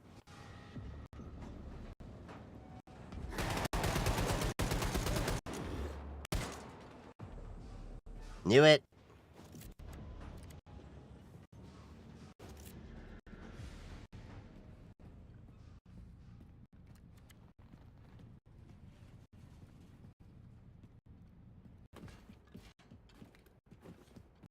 You know, he's a super soldier and yet he runs so slow with these big freaking guns. I don't get it.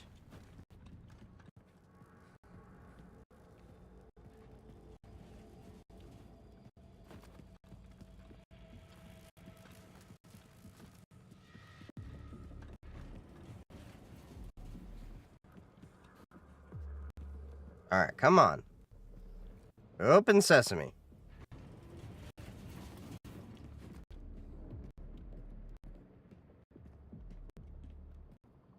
I don't like how open some of these spaces are.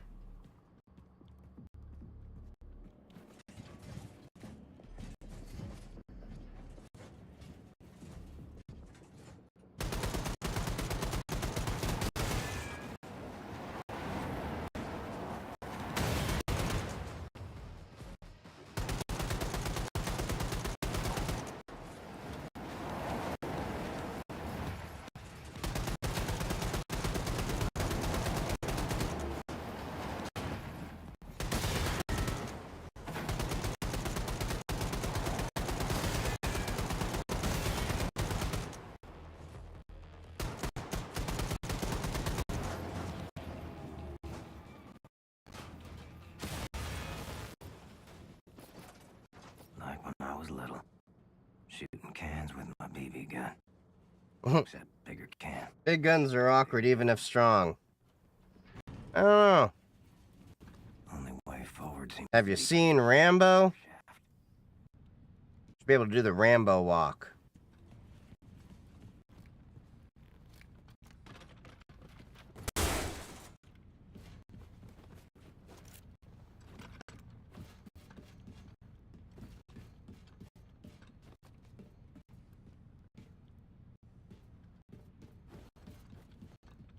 Oh.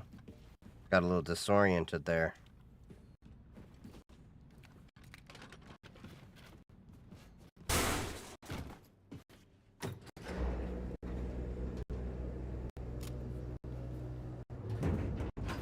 Alright, come on. Got 2 signals, 2 Nazi officers kill. Gotcha.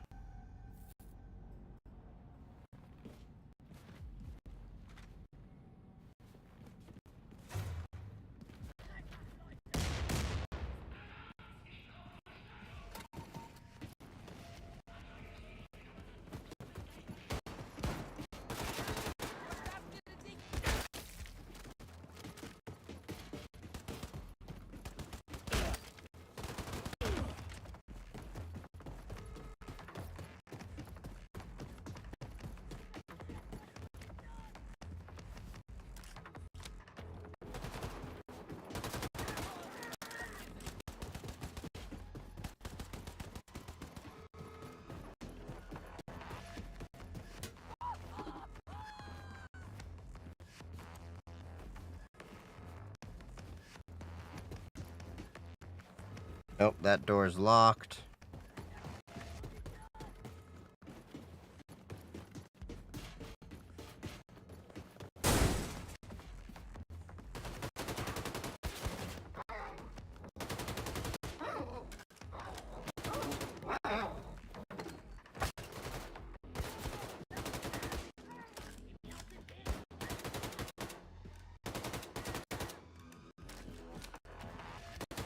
God damn it, I'm out of grenades.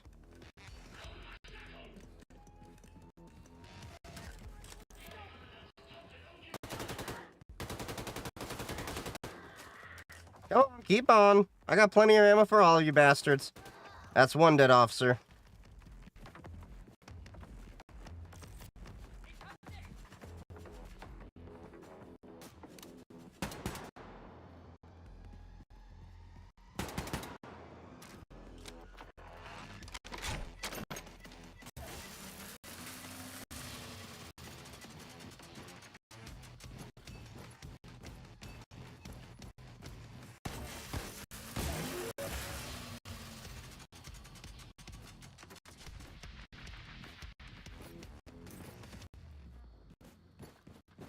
I still gotta decipher these codes in an Enigma machine.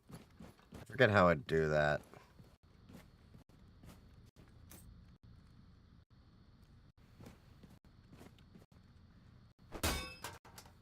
Got the New Orleans dossier. Dossier Grace wanted.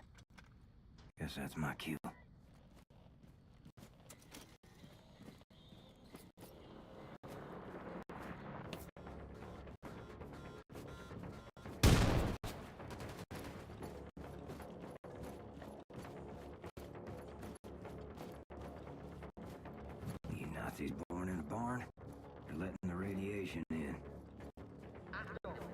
Örtliche Dekontaminationskammer beschädigt. An alle Mitarbeiter legen Sie umgehend Ihr Atemgerät an. Ich wiederhole. Örtliche Dekontaminationskammer beschädigt. An alle Mitarbeiter legen Sie umgehend Ihre Atemgeräte an.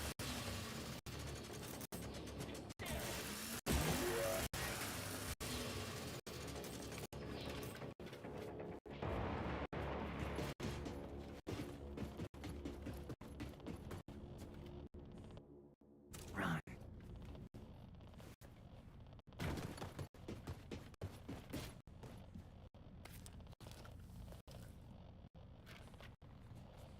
Cool. All right. I was like, there's got to be a mask or something. To pick you up. Just get to higher ground and signal your location.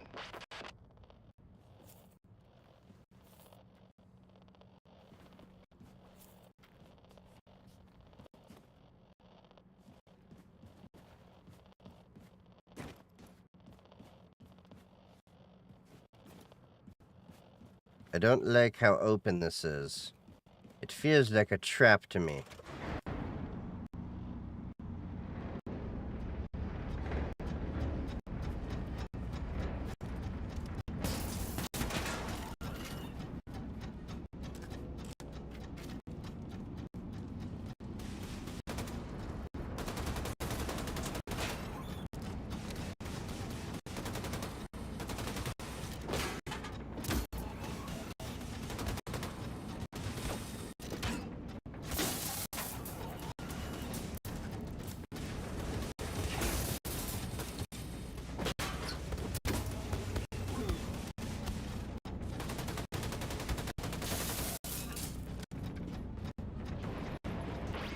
Yes, Blazkowicz. I see you. Approaching now.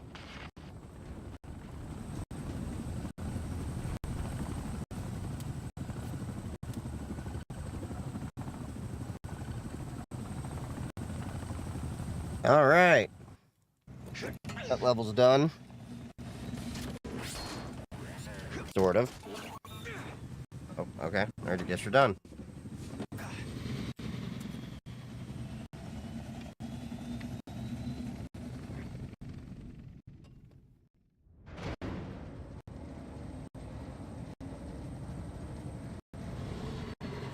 All right, we're back on the sub. We got the New Orleans dossier.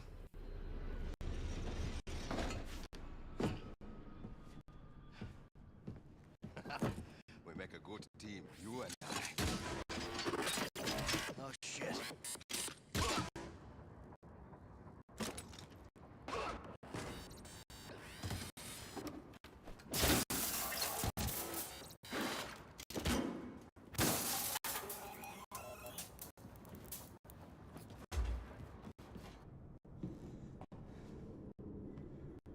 Hey, you alive?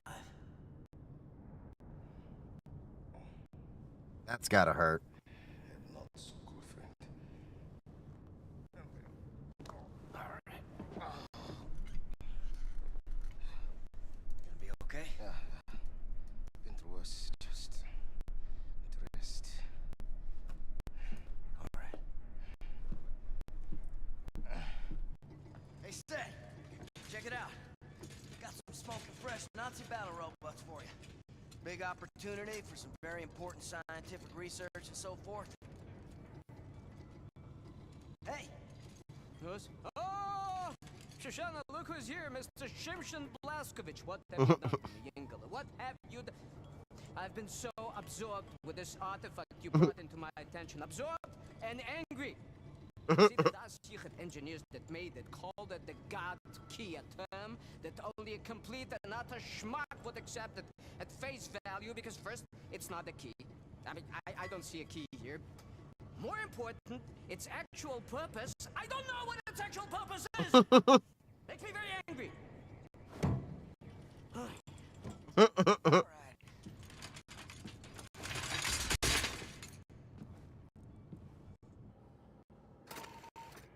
Siguro got the Enigma terminal working again. All right, we gotta give Grace the New Orleans dossier.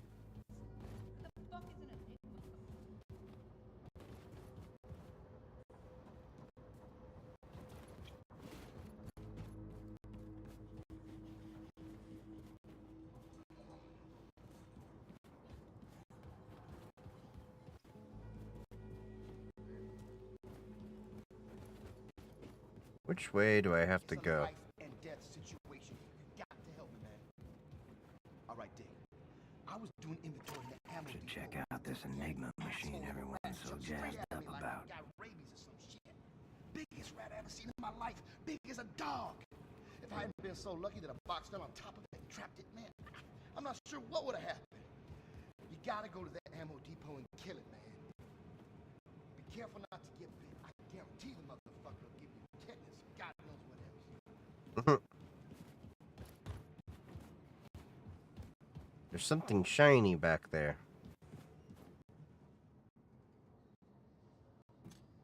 Running high, little guy. Ain't your fault you're a rat.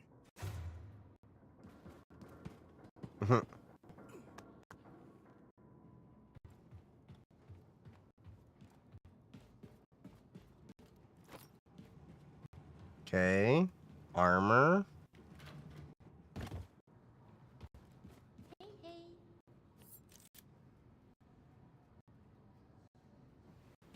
I can't believe that you are still alive, Captain. Your head came off on the television, blood everywhere. Oj, oj, oj, fy fan alltså. Okay, we got the shooting range.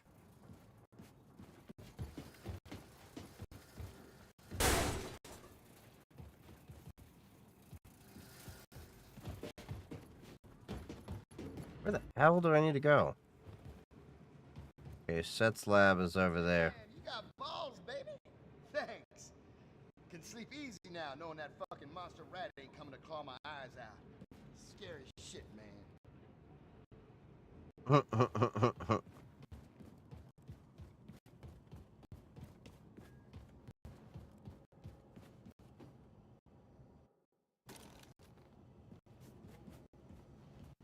Yes, yes, yes, no, I must not be disturbed. Go away. Okay, so let's see.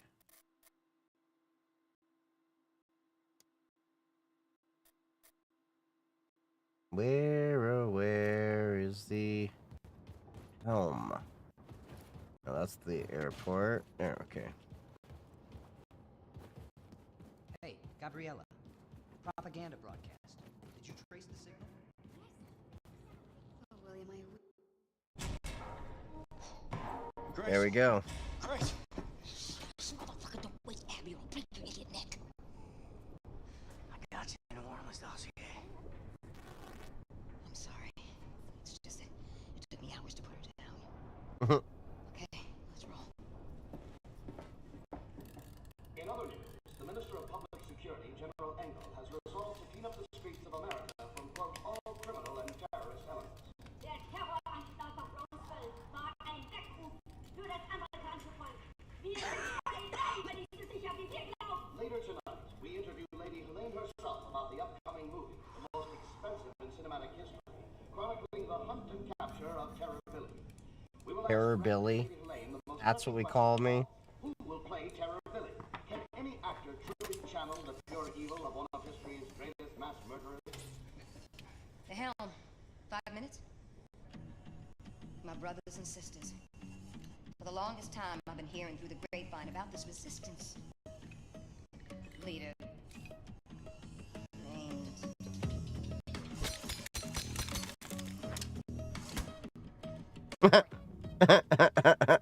That fucking arm. Still trying to calibrate the fucker. Horton. Horton and his crew were holed up in the New Orleans ghetto. Now, this man has important connections to the remaining fragments of the resistance all over the U.S., so Blazkowicz, I need you to go in there and recruit this man to our cause, you dig?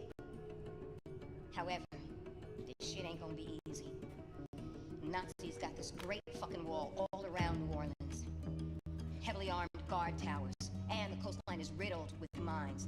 Impossible for the U-boat to navigate. But you know what? Fuck them anyway. Because we got something else. What do we got?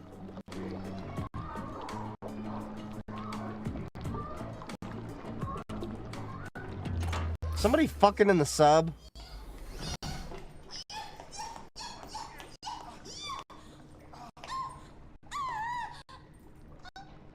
I'm sorry. Did you need this quote?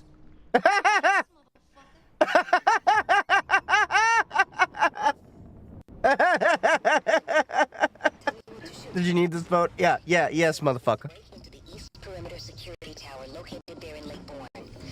Deactivate the mines obstructing the channel to Lake Pontchartrain. Then, we sail this boat into the city and burn all surviving souls on board.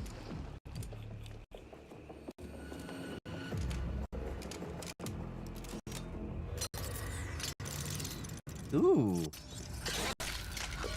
Did he just use, like, the hand as, like, a thing? Like, thing from Adam's Family? That's nice.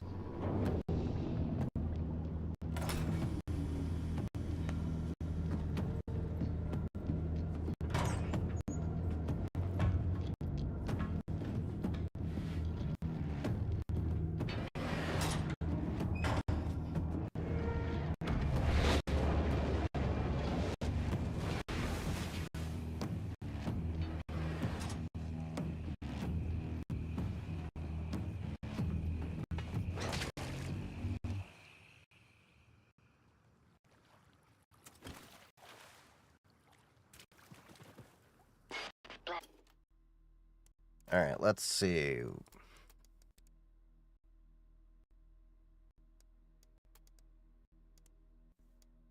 Kampf pistol, Stockhammer. I fire 3 shells at once for maximum damage output.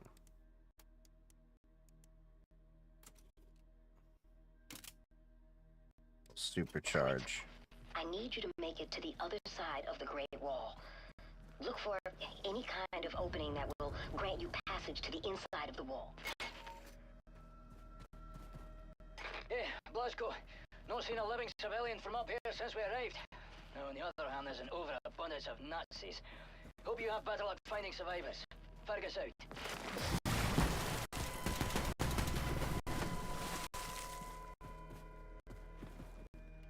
Fucking gators, man.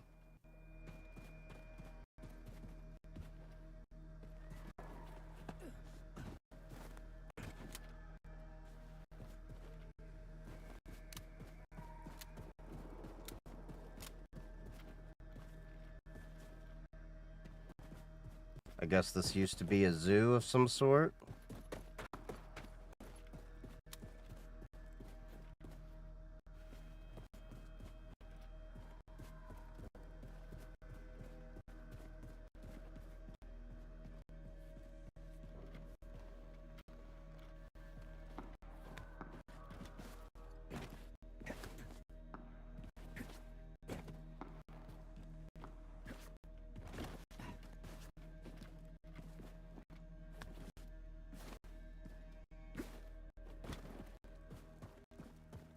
Jumping up the level was kind of jank.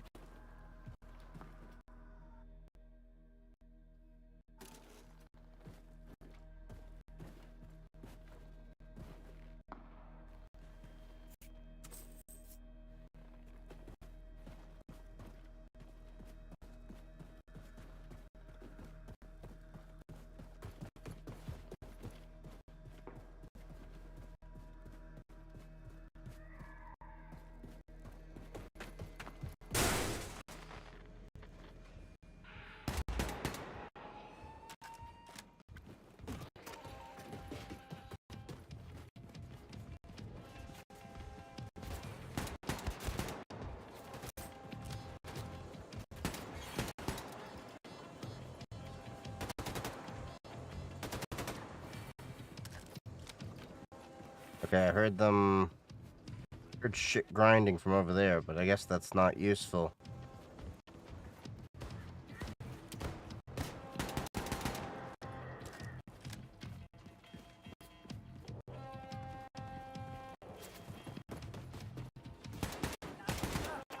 One dead Nazi officer.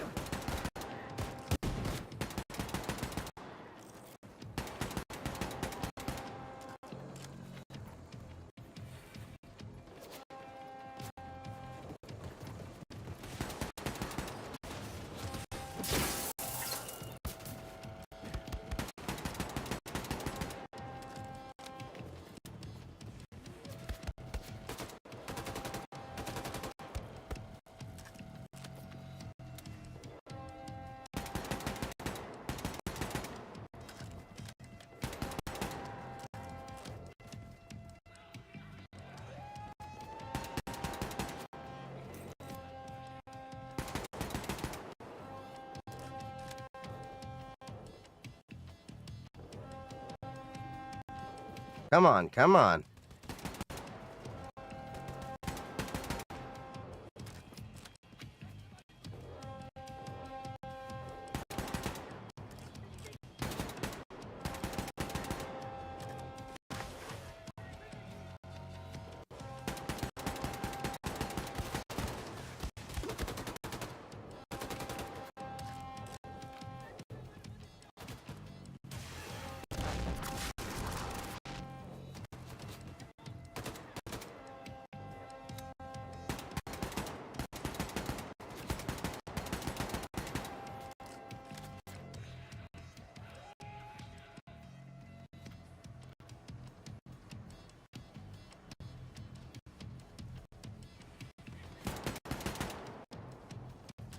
Come on.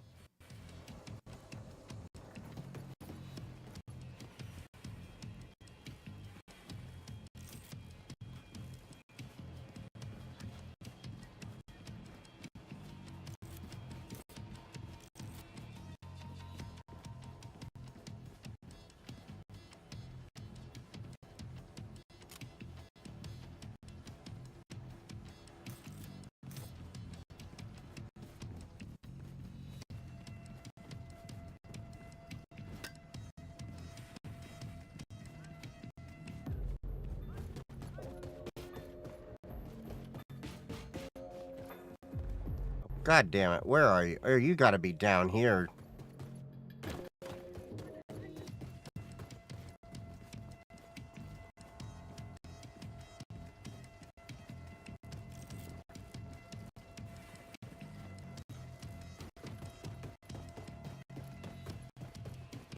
Where the hell is this damn Nazi officer?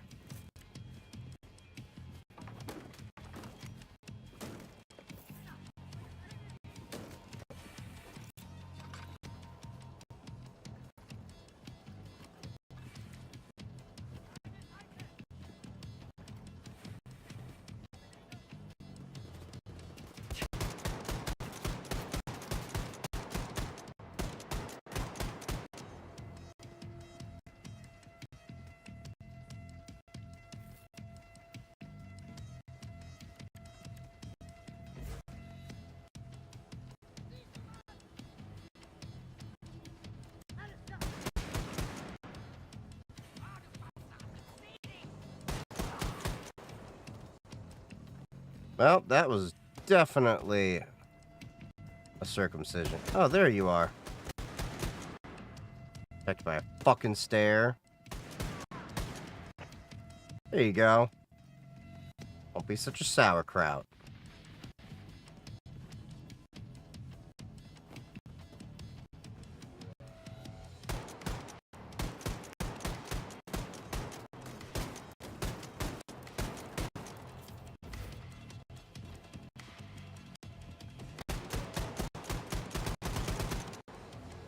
Shit, I am way out of range.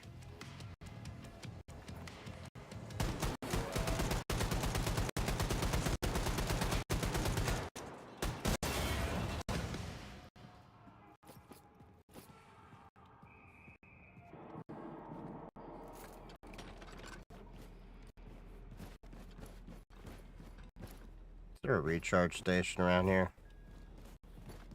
I think there were some batteries back there, though.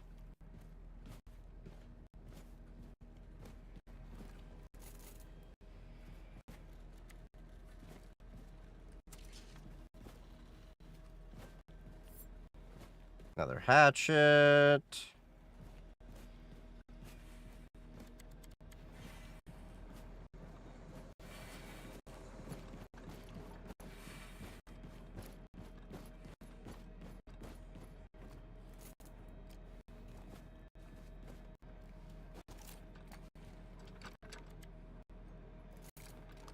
Let's take the laser gun.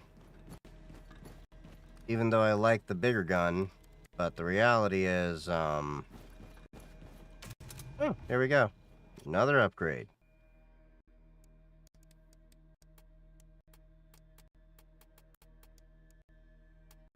Hand grenade. When thrown, the diesel-infused grenade will cause a wide fire of radius, electromagnetic.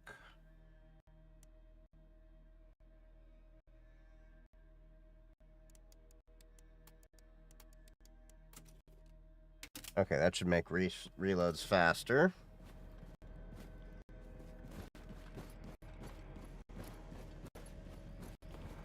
There we go.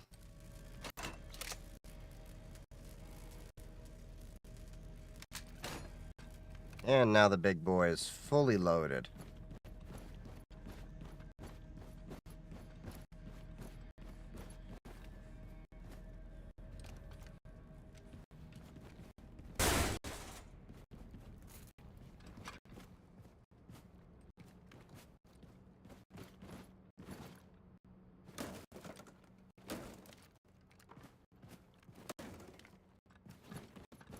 Okay, anything else up here?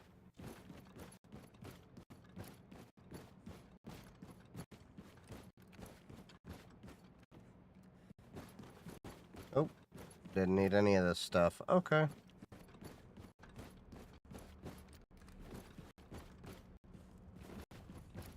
What's up, Tim? How's it going?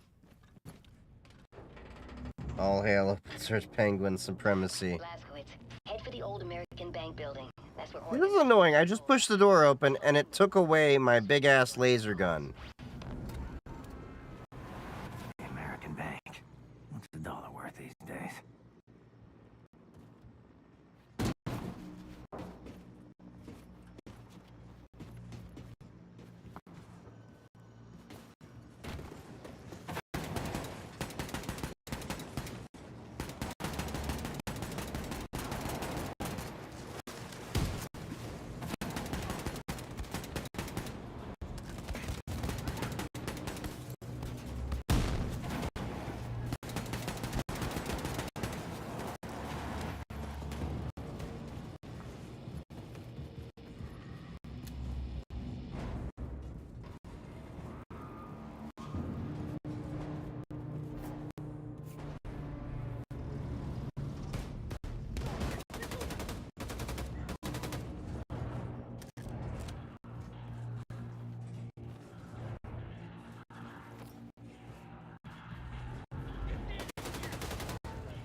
What's it like being a streamer?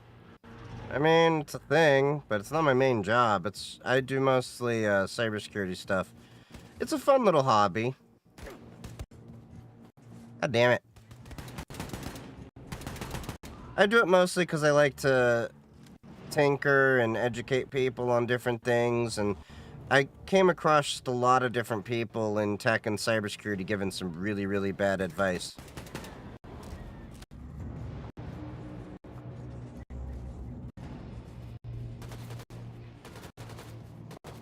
Ping spiking at random times with Ethernet, what does that mean? There's so many things that could be happening. It could be your ISP, it could be your Ethernet cable is bad, it could be you got hardware that's going bad. I mean, there's just so many different things. It's a very open-ended thing. You just gotta troubleshoot.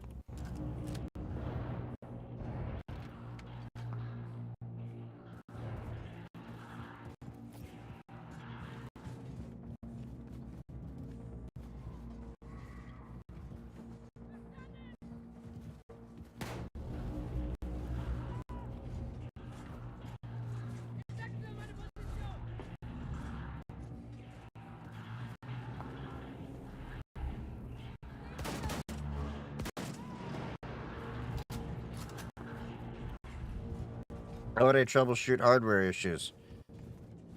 Well, it depends on what hardware we're talking about. We've got, sorry. You've got, what is it? You got the Ethernet cables, you've got the Ethernet cards, you've got the modem, you've got the router, you've got any switches in between. You just basically run through the process of elimination.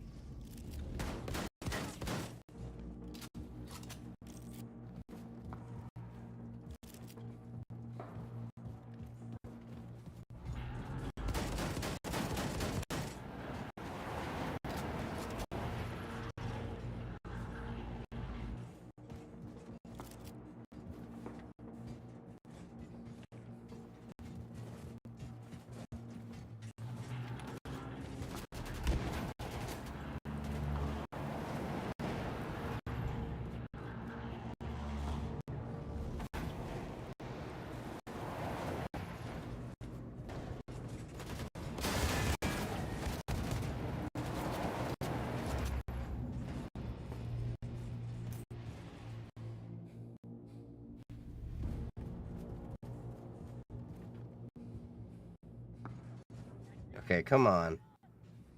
Makore. It's Mishkak? God damn, my Hebrew's bad.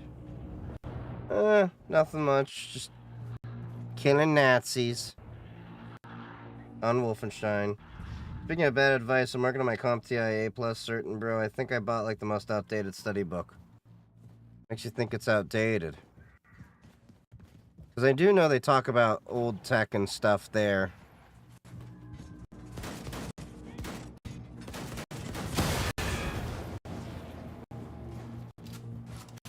Like, I know they still have you look into, like, old things that may not be as relevant to tech today, but...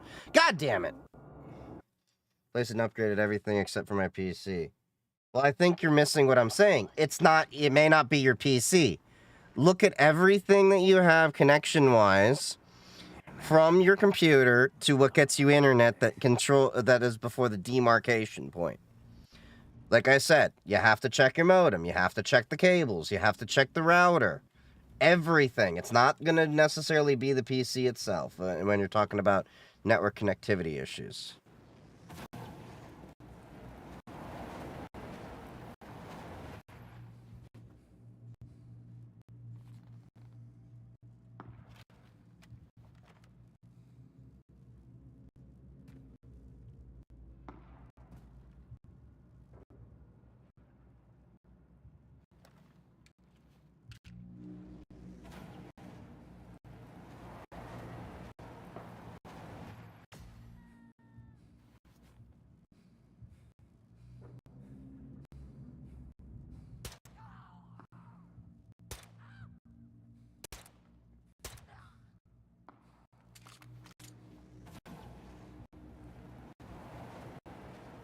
Went on Reddit and it was the fifth least recommended.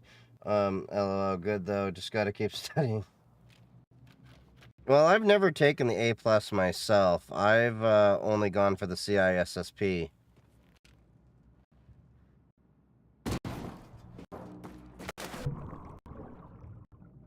I've just been in the field so long, I kind of just don't even see the point in taking the A plus for myself, but...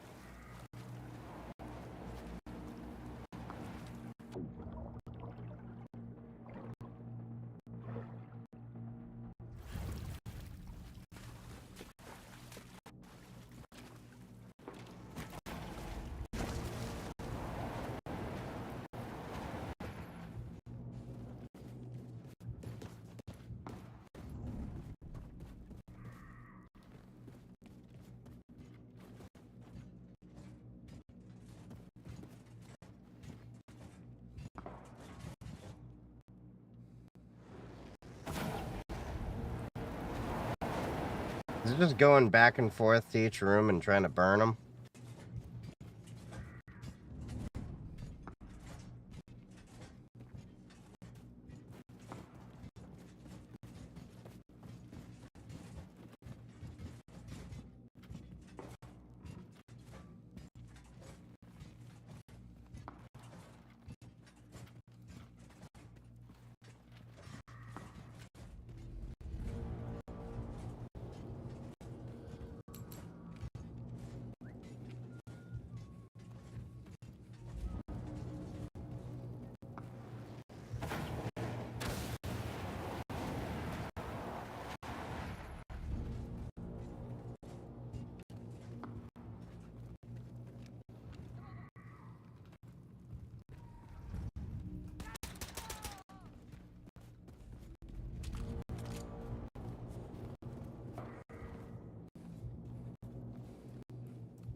All right.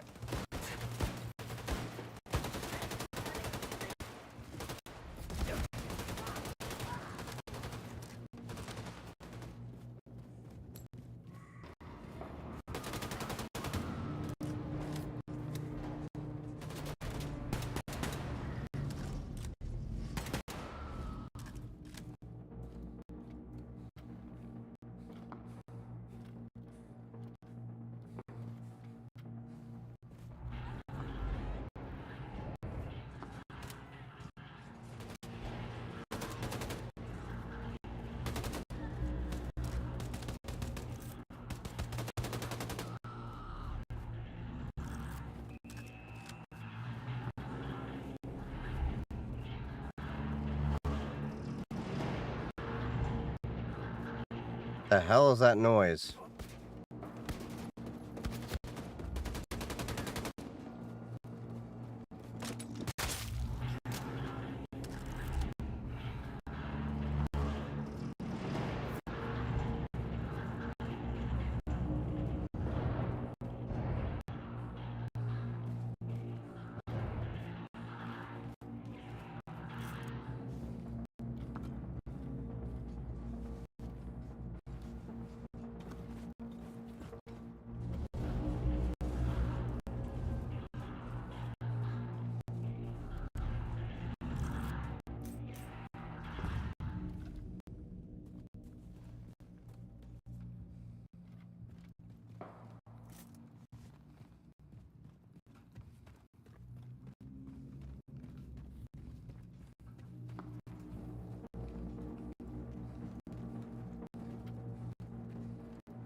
Hey, what's up, you dead Blaine?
And down goes doggy.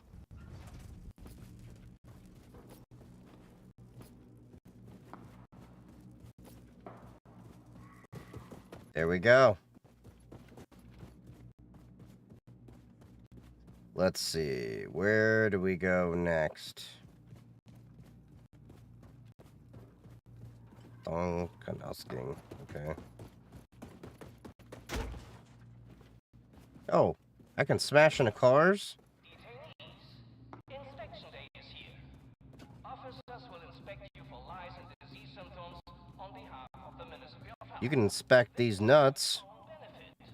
Please comply with the officers or you will receive free food and water. Have a nice day.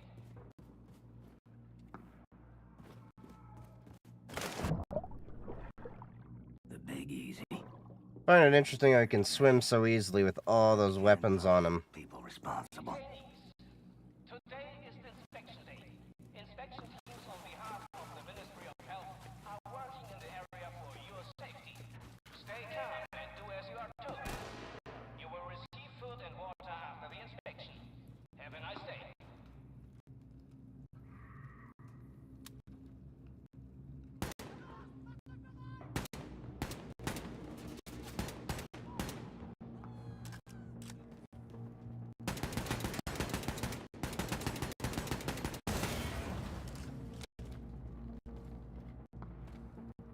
Looks like I got a shortcut through this building.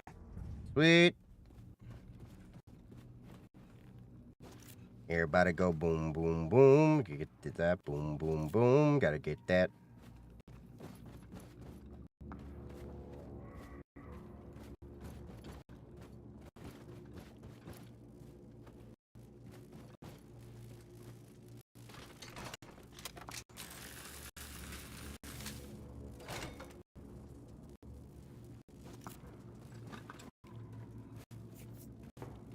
Okay.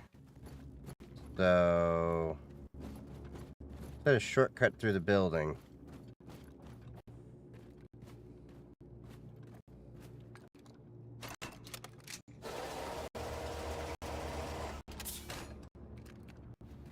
Okay, cool.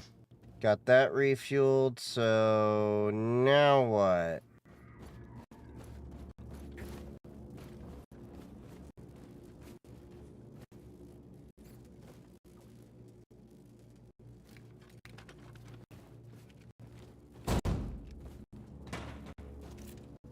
Oh, yep. Just had to knock that door down.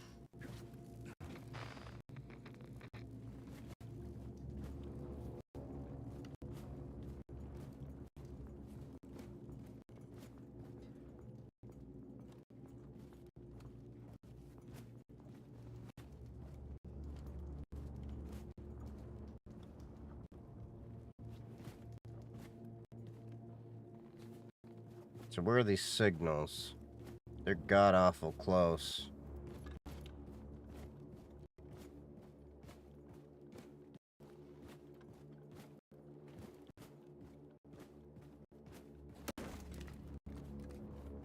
Okay, so I already got...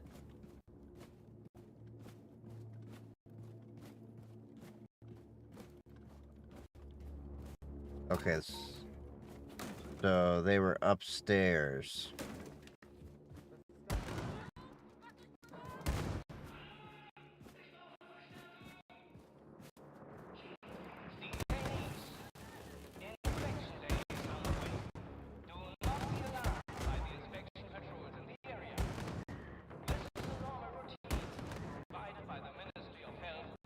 Come on! Just a Nazi barbecue.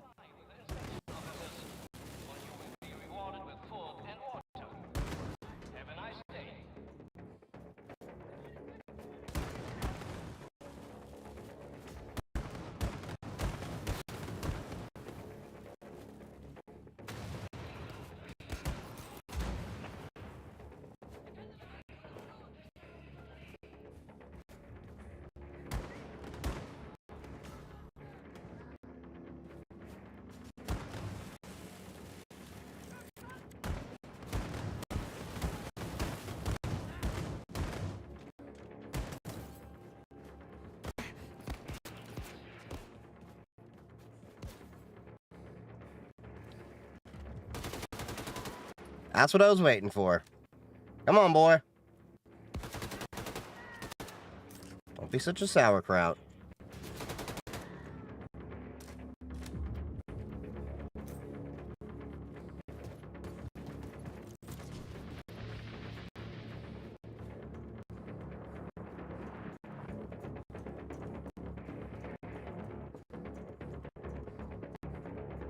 I hear you running around. Just don't know where you are. Oh, there you are. Thanks for making that easy for me.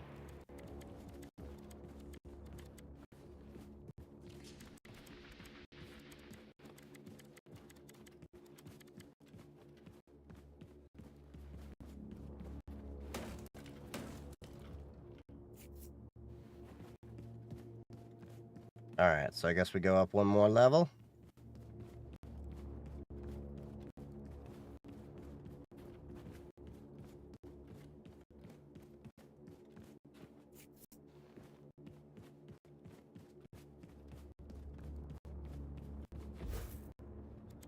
Oh, we're maxed out. It trips me up because now it's the 60-round magazines. And it was 240 total, but now, yeah.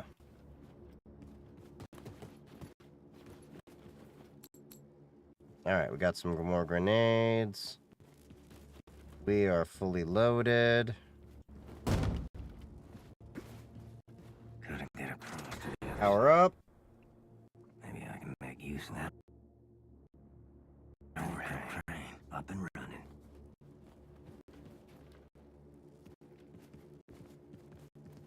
Alright. Maxed out on armor.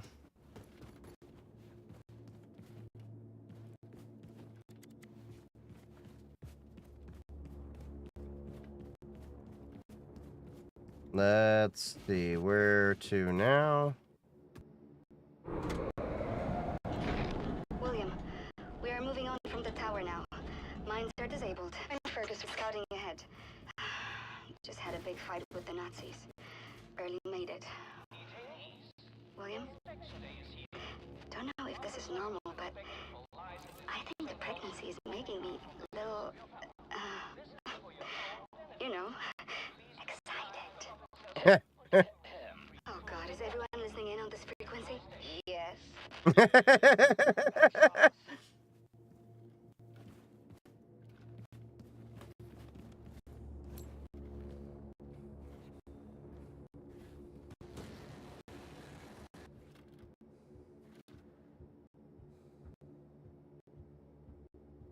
Okay, that's what I thought.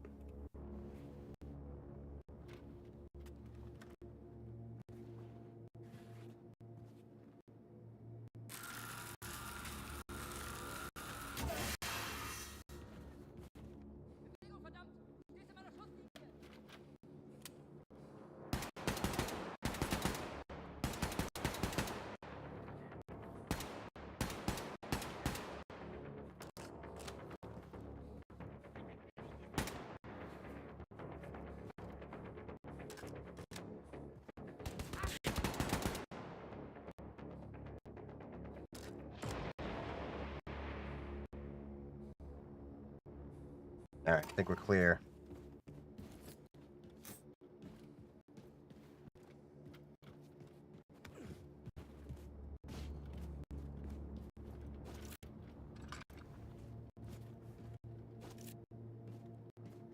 I never understood why you only get partial ammo when I just killed these dudes and there was not even a shot fired off.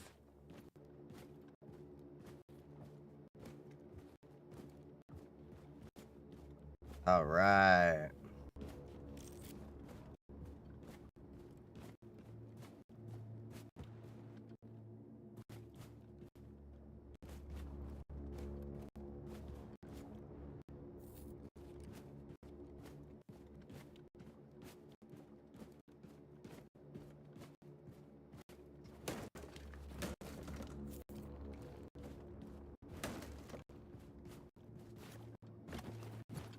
Trapped.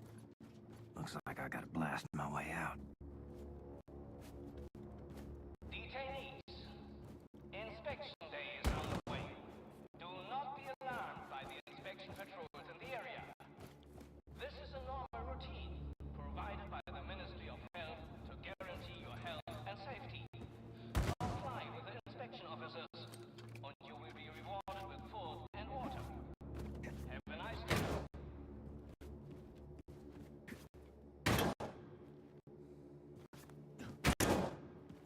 Detainees, inspection day is on the way.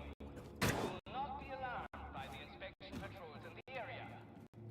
Okay, so what the hell do I need to do here? By the Ministry of Health to guarantee your health and safety. Comply with the inspection officers, and you will be rewarded with food and water. Have a nice day. L.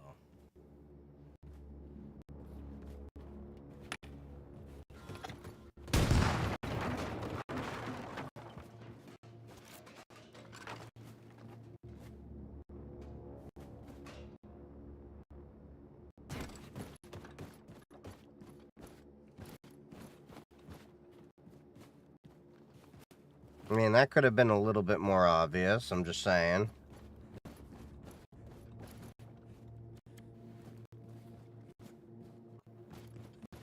Wait, what's shining over here?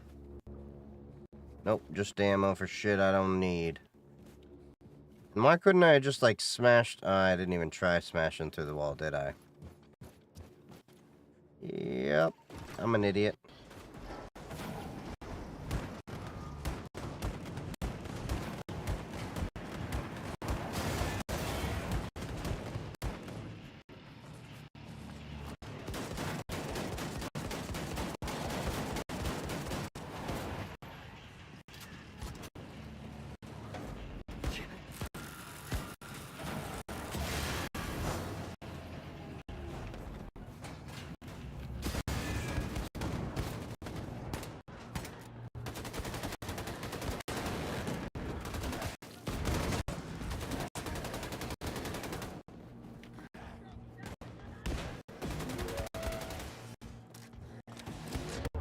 Shit.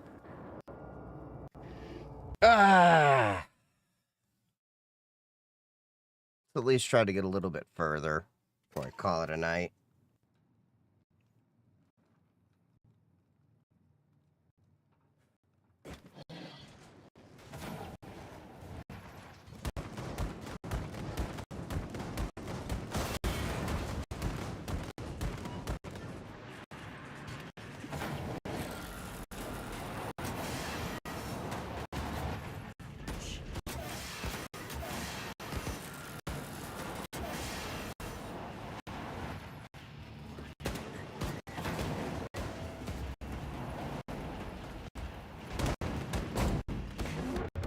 Shit.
There we go.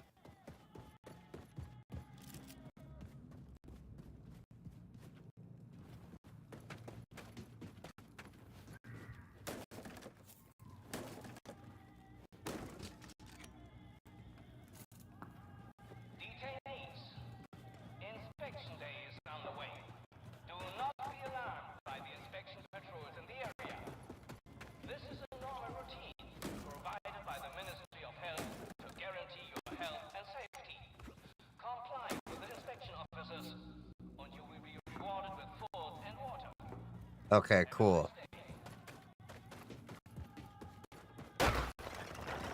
Oh, I could have smashed through the wall. Sounds like someone is putting up a fight. Inspection day is here. Officers will inspect you for lice and disease symptoms on behalf of the Ministry of Health. This is for your own benefit. Please comply with the officers, and you will receive free food and water. Have a nice day.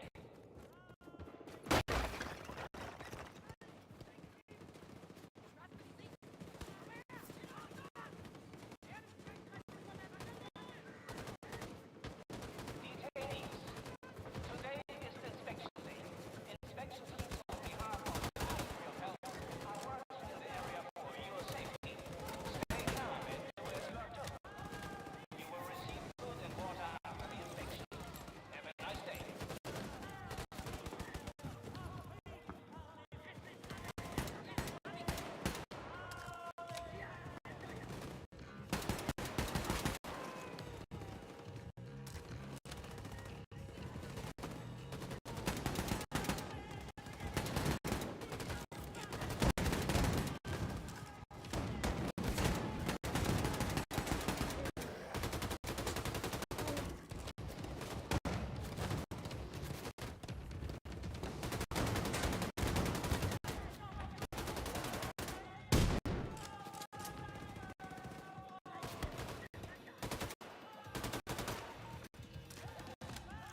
There we go. All right. We gotta boom, boom, boom. Gotta get that boom, boom, boom.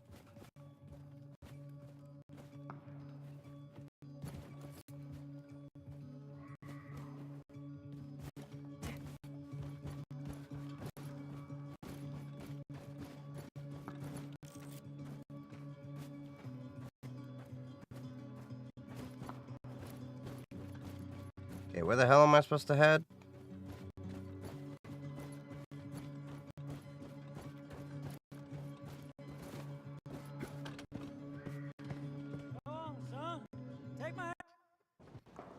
At least see this level. Lord, Lord, pick these rags up off the streets.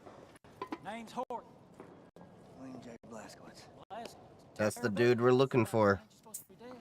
I recovered. Well, Billy, don't mean to be rude, but what's your business around these parts, apart from saving our sorry asses? I'm with the Chrysal Circle.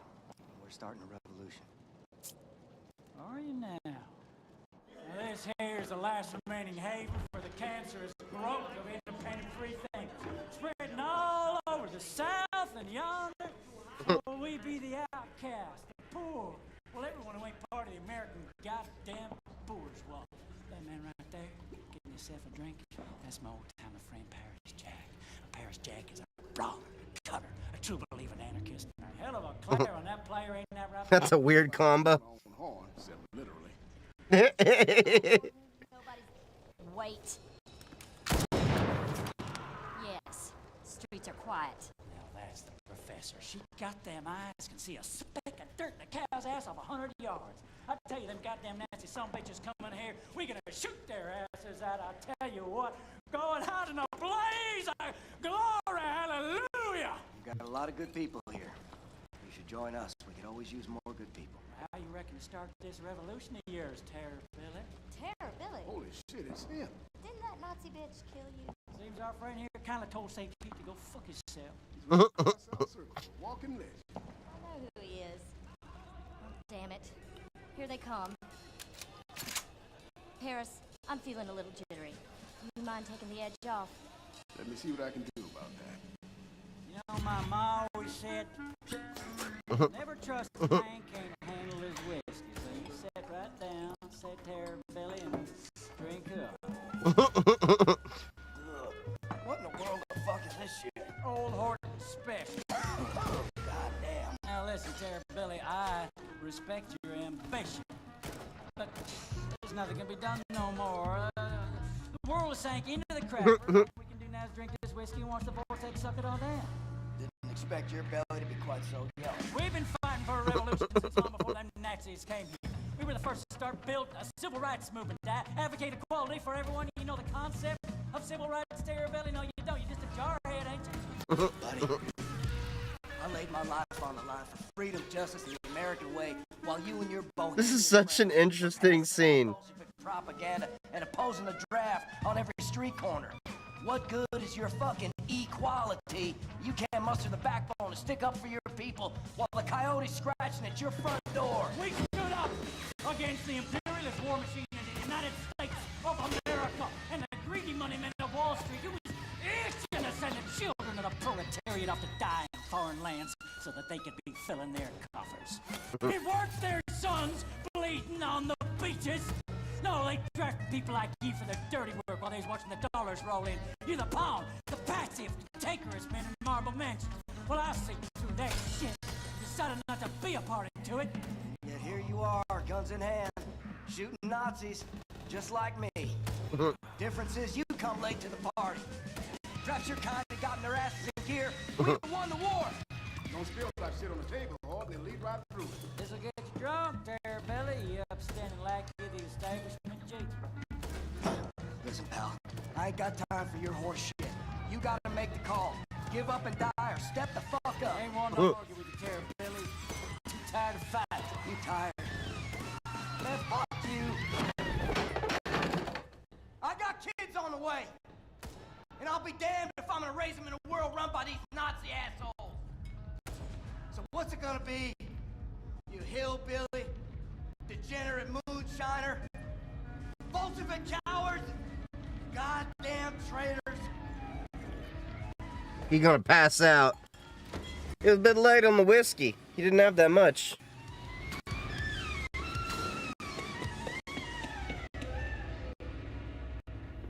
Lord, Lord, I ain't never seen a man remain coherent after more than one shot over Holden special.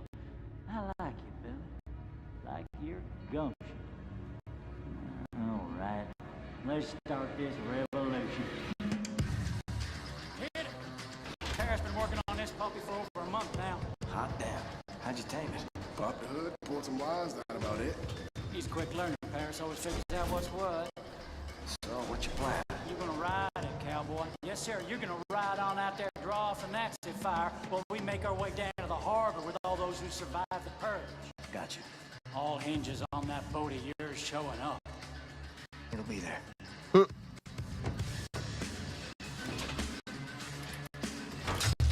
Whoa, easy now, easy.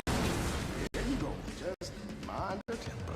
Holden, you better get up here. Nazis swarming in like flies on a ship. Check, check. All set there, Billy. Now get!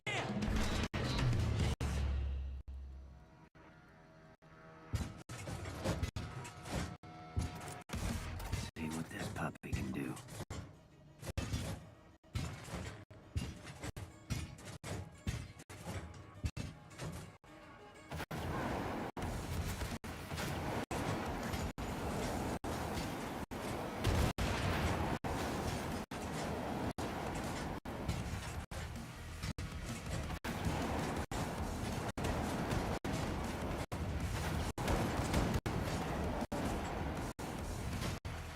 Let's go roast some Nazis.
Burn, motherfucker, burn!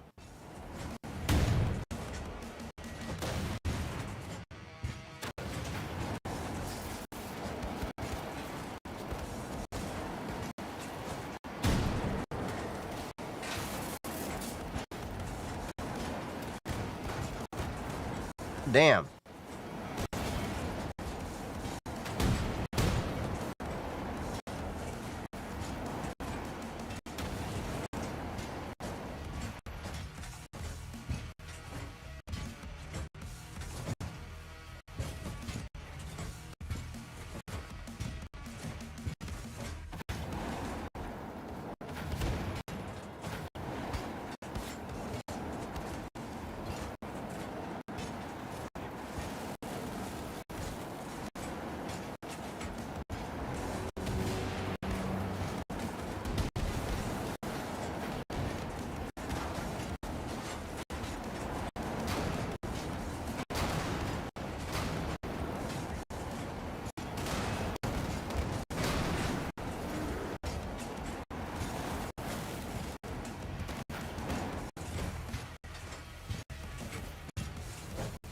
There we go. Fully healed.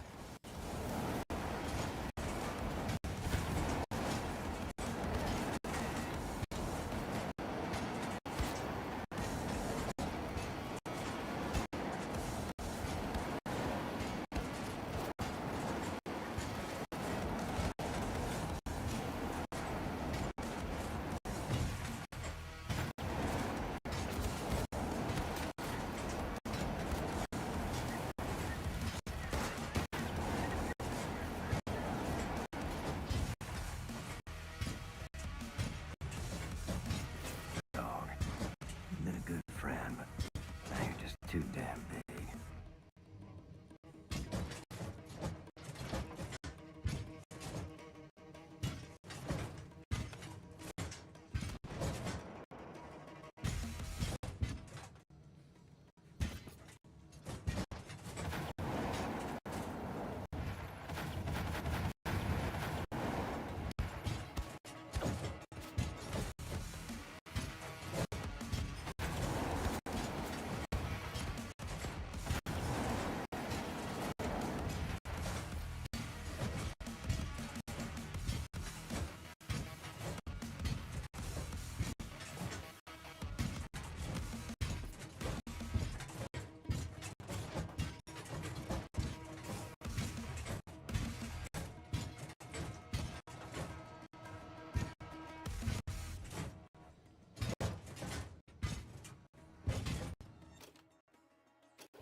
How do I dismount this?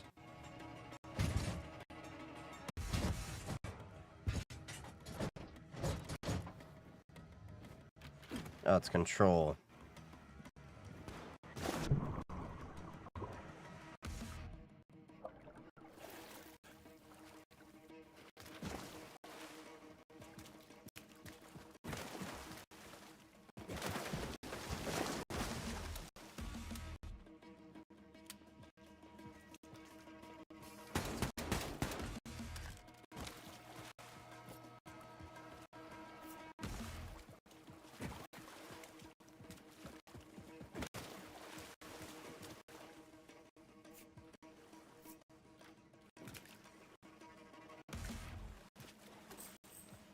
Okay, we got some gold bars. What's up here?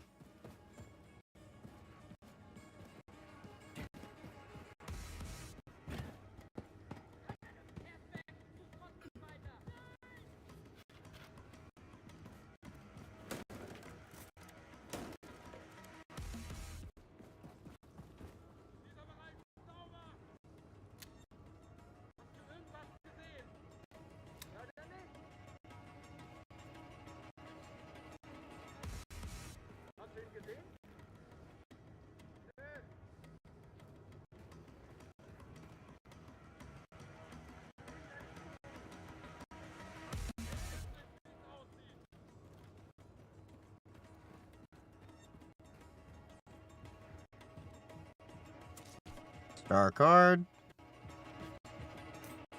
Crafts.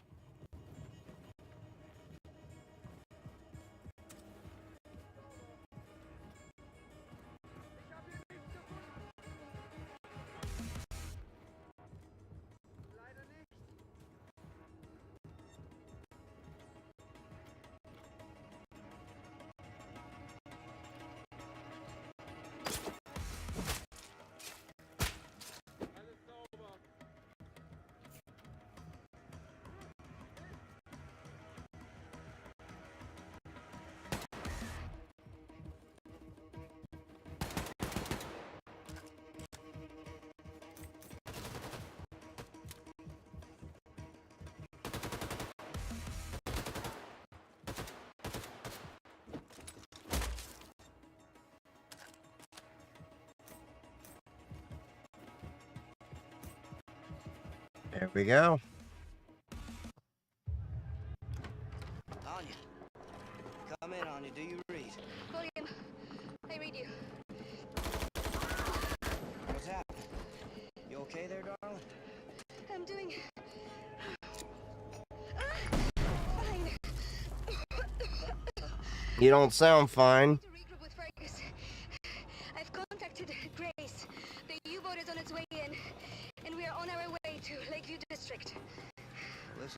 anything reckless. You stay safe. I'll be fine. I'm out. Horton, what's your status? Round up the last of the people and fixing to leave. Make your way to the Lakeview district. Bring everyone. We're getting a ride out of here. Well, Billy, that might be a fine idea in theory, but I reckon all them Nazis between here and yonder might slow us down, dearly. Wager I can get their attention. All right. Well, I think now's as good as time and I need to quit for the night. It's about midnight and I do have work tomorrow. So I thank y'all for joining me. And I will see you all, what's this, Sunday?